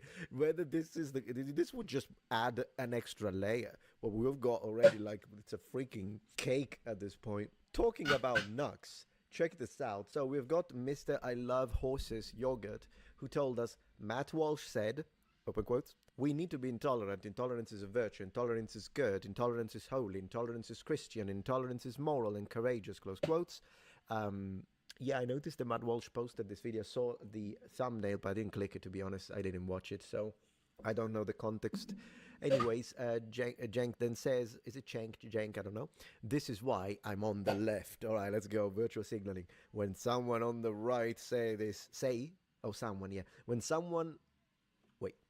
when some on the right say this about any of us, Muslim, blacks, gay, and all the rest, and then Nux responded, should we be tolerant of people that execute women for showing their hair in public? Should we be tolerant of people that try to, can I say this word on YouTube? I don't know, C-word children. Should we be tolerant of people that incite and celebrate political violence? Thanks for admitting you would tolerate anything. I mean, he smoked him. Nux just annihilated. Nux always annihilates. Gracious, yeah. It's great so watching Nux and listening to his tweet or reading his tweets. Jank, you're an idiot. First and foremost, whatever Jank says, the correct answer to anything this guy says is always going to be, when are you going to talk about your nephew? That's the only thing that it's... and if anyone wants to know who the nephew is, I'm just going to say one word. That's on. So, whatever he says, I'm going to say Dog that Hilbert. from now until eternity. However, even if I wanted to address this at face value, it's nothing by an attempt at virtual signaling and saying, look at me.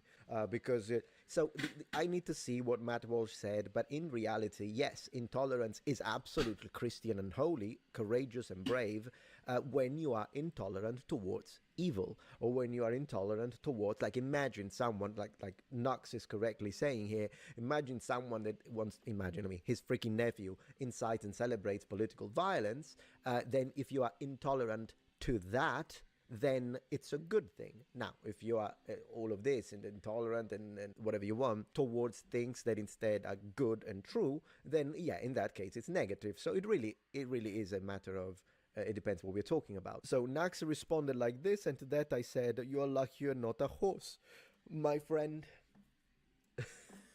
I'm having a great day. Okay, this is another one, guys. So I love it how now conservatives and liberals and progressives, whatever the heck, they are literally fighting over Batman like it's insane. So here's the thing. The Moonlight Warrior, it's a shame he's got a nice name because he's an idiot. He says, no kings. And apparently you've got now Batman assaulting the sitting president of the United States, which is a federal felony, I believe. And funny enough, Mead responds by saying, so now Batman commits federal felonies. Exactly, it is a federal felony. So here's the thing. Yeah, it's more like it. Guys, Batman is a vigilante.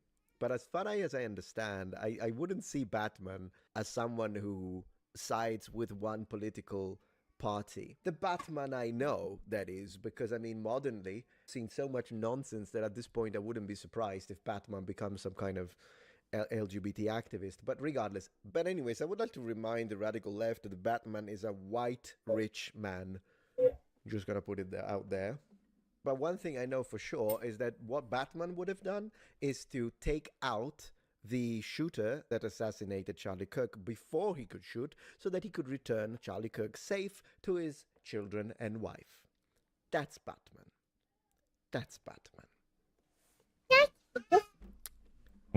Can't take it. You guys are delusional. Hey, Wizard of the Coast, look, it's Baldur's Gay. I'm not going to say anything else, because I filmed a whole video about this, and I'll post it in the next few days. You're going to love it. Oh no, goodness gracious, Going far Nora, with it. whoever you are, you pulled off the perfect cosplay of Heather from Silent Hill 3. And Silent Hill 3 is one of my favorite in the series, 4 being my favorite. If you disagree, you're just wrong. This is, in fact, the first time I saw it, can you grab those bells off the door? Graphics? This is how good. But I mean, it looked like it was a 3D model. And I don't know how she did that. But honestly, Nora killed it. Perfect. Excellent. Excellent. What happened to Emiru shouldn't have happened, I grant this. Good. Emiru also shouldn't be cultivating a fan base of people like this. As far as I'm concerned, she has as much blame, if not more blame, than Twitch for creating parasocial relationships. You're absolute territory. You're absolutely out of your mind. I don't even care you're a viewer of mine. Victim blaming is not a good look, bro. Horrible to massive L. Massive L. You gotta find Jesus after this take. Because this is insane. What on earth are you on about? This is pure victim blame. She did nothing wrong. She was just streaming like me. I'm your much blame, if not more blame, than Twitch for creating parasocial relationships. You're absolute territory. You're absolutely out of your mind. I don't even care you're a viewer of mine. Victim blaming is not a good look, bro. Horrible to massive L. Massive L. You gotta find Jesus. So now you're gonna bark? Because this is really insane. What on earth are you on about? This is pure victim blame. She did nothing wrong. She was just streaming like me. I'm streaming. She didn't cultivate anything. It's not her fault. What? Her only problem is that she's pretty. Well, maybe Gabe will let you out one more time. A dedicated video, but I'm going to say it again. Streaming when Since you you are bark successful so loud. can be dangerous, whether you be a guy or a girl. However, for streaming to be seriously dangerous for a guy, you have to be a political commentator, or perhaps a culture warrior, if you will. For streaming to be seriously dangerous for a girl, all you need to do is being pretty. And that's just how it is. Emiru did nothing wrong. Touch grass. Worse than Twitch, he says. What on earth are you on about? Also, check this out. Look what I got. I actually received a golden play button. I know it doesn't look golden here. It's the light, you muppet. It is golden, though. And I like it a lot. So right now I've got 3. But since I did open, because, this is when I got silver play button for Metatron. This is when I got gold play button for Metatron. And then this is when I got silver play button for Metatron's Academy, my language channel. But due to the fact that I've recently opened my Metatron history channel, you'll find a link in the description, shameless plug. Please, we are at 10,000 subs. But you can turn it into 100,000. Can you leave out before you sit down one more time? And it would add to my collection of play buttons. So what are you doing? I mean, seriously. I would if I could, but I can't. Literally, I can't subscribe to my own channels. You do? Have you ever tried? And the funniest part of all this is that YouTube actually it's gone now, but YouTube used to have the subscribe button. Okay, over there. Button for your own channel, and when you clicked, they would actually display a message saying you can't subscribe to your own channel. I'm not joking. I guess they removed that, but could I join it? Can I pay myself $5? I'm gonna try that, but can I give myself $4.99? I'm not gonna try it because YouTube is gonna bill me. He's gonna bill me, and then good luck explaining that one to the wife. All right, guys, we had a great time. I'm gonna finish it with this one. Are you ready? In 3, 2, 1. It's a confession.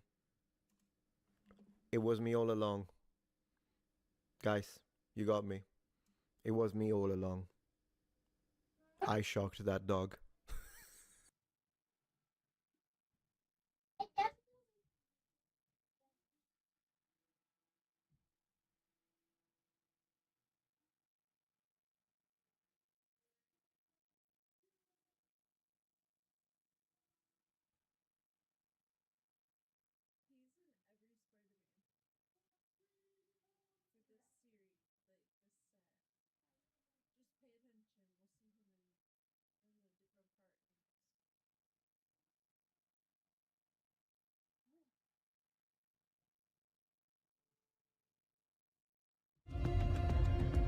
You're going to spend a long time in the pound if you don't tell us what we want to know.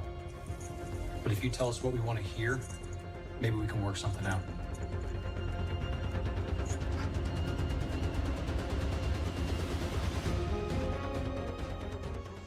What's up, guys? Spenny. I don't know all the answers about Charlie Kirk's assassination. I want all of the answers. I'm very much looking forward to letting this trial play out, seeing all of the available evidence. I know, as a matter of fact, that we only have a scintilla of the evidence available, and that evidence has to be presented in trial. If it is leaked out to the media, then judges can strike lawyers or jurors or so on. It can be a mess. It can turn into like the O.J. Simpson trial. And is this the murder trial of the century? Is this murder trial as big as the O.J. Simpson trial? Yes, it is. And so I want this courthouse to go about this methodically and quickly and judiciously and tactically in order to get to a conviction and hopefully a firing squad execution of those who killed Charlie. That is what I want as Charlie's friend. I also want some major questions to be answered about what happened that day, about motivation, assistance, accessories to this murder. Will we get those answers? Well, we've already seen some major setbacks. Yesterday, judge rules on clothing courthouse cameras. The judge is not going to let cameras into the courthouse. At least won't be able to let Tyler Robinson, accused of Charlie's murder, get filmed. Judge Tony Graff will allow Tyler Robinson to appear in civilian clothing, so he won't have to be in courtroom garb, as we've seen here, in an anti-suicide vest. This is a vest that can't be torn, ripped, or used to hang oneself or injure oneself. Tyler Robinson being kept in a anti-suicide cell as well, with padded doors, locks, and walls. But he will be able to appear in court in wearing a suit or civilian clothing, because the judge said, well, I don't want him to look guilty. Very bad. Lawyers also argue it would be necessary to avoid negative pretrial publicity. Robinson will remain shackled because of security concerns. The case has attracted an extraordinary amount of public and media attention. Images of Robinson in jail clothing are likely to circulate widely and influence prospective jurors, they said. Robinson's accused of assassinating Charlie Kirk. He also said that the presumption of innocence outweighed any inconvenience by the sheriff's office might have with the request. This is wild. And then he ordered that the media not film Robinson entering or exiting the courthouse or any images of his restraints.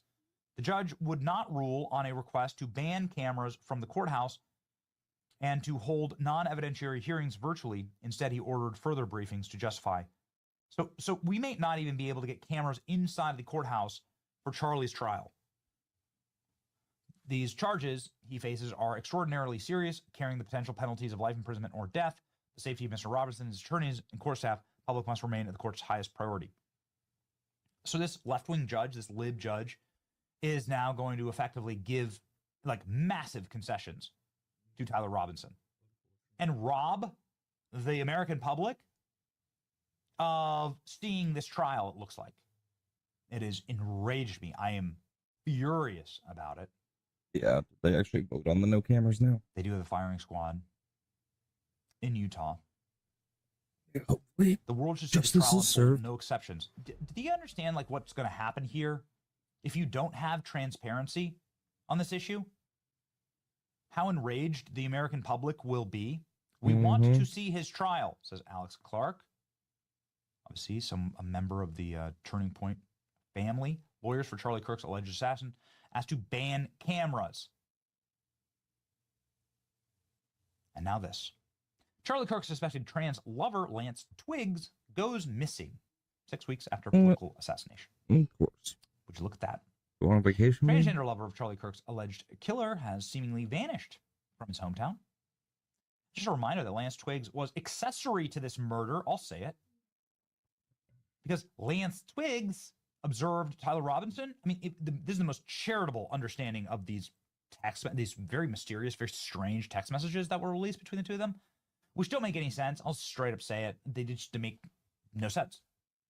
Everyone agrees with this. Like, none of them actually read accurately. None of them sound like two 20-year-old men texting each other. But he admits to killing. So if you were to accept at face value all the text messages, Tyler Robinson admits to killing Charlie Kirk. He says so to Lance Twiggs. Lance Twiggs then tries to destroy that evidence, doesn't report it to the police. Why isn't Lance Twiggs in prison? That's accessory to murder. That's assistance in this conspiracy to cover up this murder. In the text messages, he says, you witnessed me engraving all of the mean messages, you know, to Charlie on these bullets. Wait a second. So, like, you witnessed your live-in boyfriend engraving messages on a bullets with a gun, like anti-Charlie Kirk messaging, anti-fascist messaging, transgender messaging, and then you just like don't report any of that? Again, I feel like you could charge Lance Twiggs at the very least with accessory to this murder, with destruction of evidence. Yeah. But nonetheless, nobody even knows where Lance Twiggs is. Lance Twiggs, 22, has been on the down low since his boyfriend, Tyler Robinson, allegedly shot Turning Point co-founder, sent Twiggs a string of text messages confessing to the slaying.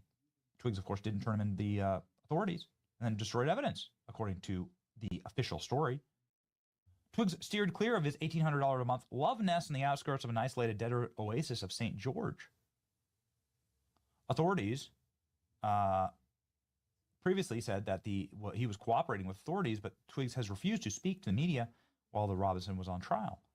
Robinson made a brief appearance on Monday where he mounted a legal argument.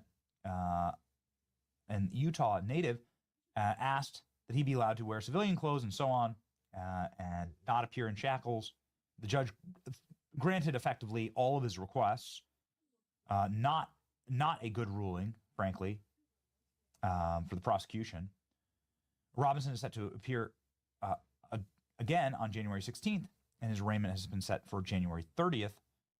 Robinson and Twiggs, whom authorities are referring to as with masculine pronouns, moved in together sometime later in the latter. Devout Mormon parents booted him from their home. They have since reconciled. Twiggs' Venmo account shows several payments from his parents over the last 2 years, with a description including prescriptions and gas money. The latest payment from his dad occurred just a few months before Kirk was shot. It's unclear whether Twiggs is living with his parents 4 hours from Utah Valley, where Charlie Kirk was killed. Twiggs' car is now parked in his parents' driveway. Jesse Riley, somebody who lives down the road from Twiggs and Robinson's apartment, said he couldn't recall seeing any activity in the property. Since then, he just completely vanished. Family member told Fox News that Twiggs wasn't being respectful and was problematic, used drugs, and was addicted to online gaming. Others close to Twiggs tell a different story. They say that Twiggs described the teen as a good kid who cared about his friends. Okay, right, got it. Chances are he isn't missing at all. There's an obvious answer to this. I mean, how does this even happen, honestly?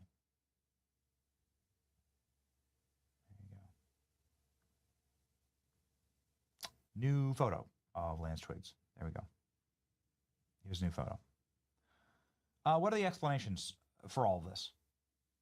If Lance Twiggs isn't charged, the explanation is that he's going to testify against Tyler Robinson, perhaps, and that the feds have him in a safe house, and that they're using him to testify.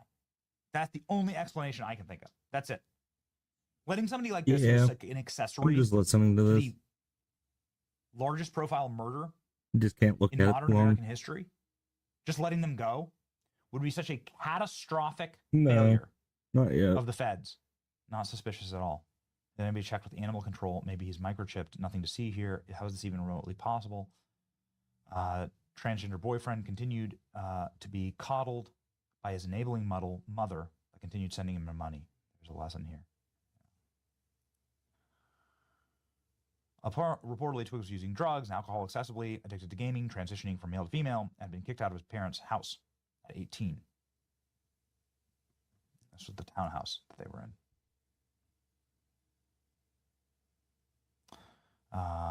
The family member stopped because Twiggs was an angry person with anybody supportive of conservative ideals and Christian values. Got it? And now gone. The neighbor saying really suspicious activity before Charlie's death. I've never really seen anybody dressed in all black with a mask on. Random guys don't hold hands, and they definitely don't kiss. The neighbor saying that they were just extremely suspicious and strange. What is the explanation for this? There's only one.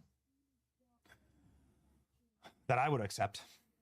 Because I do not accept that you just like let him go and that he's in Mexico or he's fled or he's like out of the country and he's to a non-extradition country right now. If that's the case, then I'm going to be furious. I better see Lance Twiggs charged or at trial or like at that trial testifying against Tyler Robinson, giving the feds absolutely everything that they need and all of the evidence. Like that's the only explanation, in my opinion, is witness protection. The feds building a case and doing witness protection, and this would be like the live-in boyfriend would be the accessory to all of this, would be the witness to all of this. And then he pleads out, right? He gets charged, and in order to cooperate, Tyler Robinson gets the death penalty. Lance Twiggs gets the next 40 years in prison, but avoids like the accessory to murder charges or something like that. That's how this stuff normally works. That or he's fled the country. Of course, that is untenable. That make people very angry, including me. It's your boy Benny. Let me know what you think in the comment section. Yeah.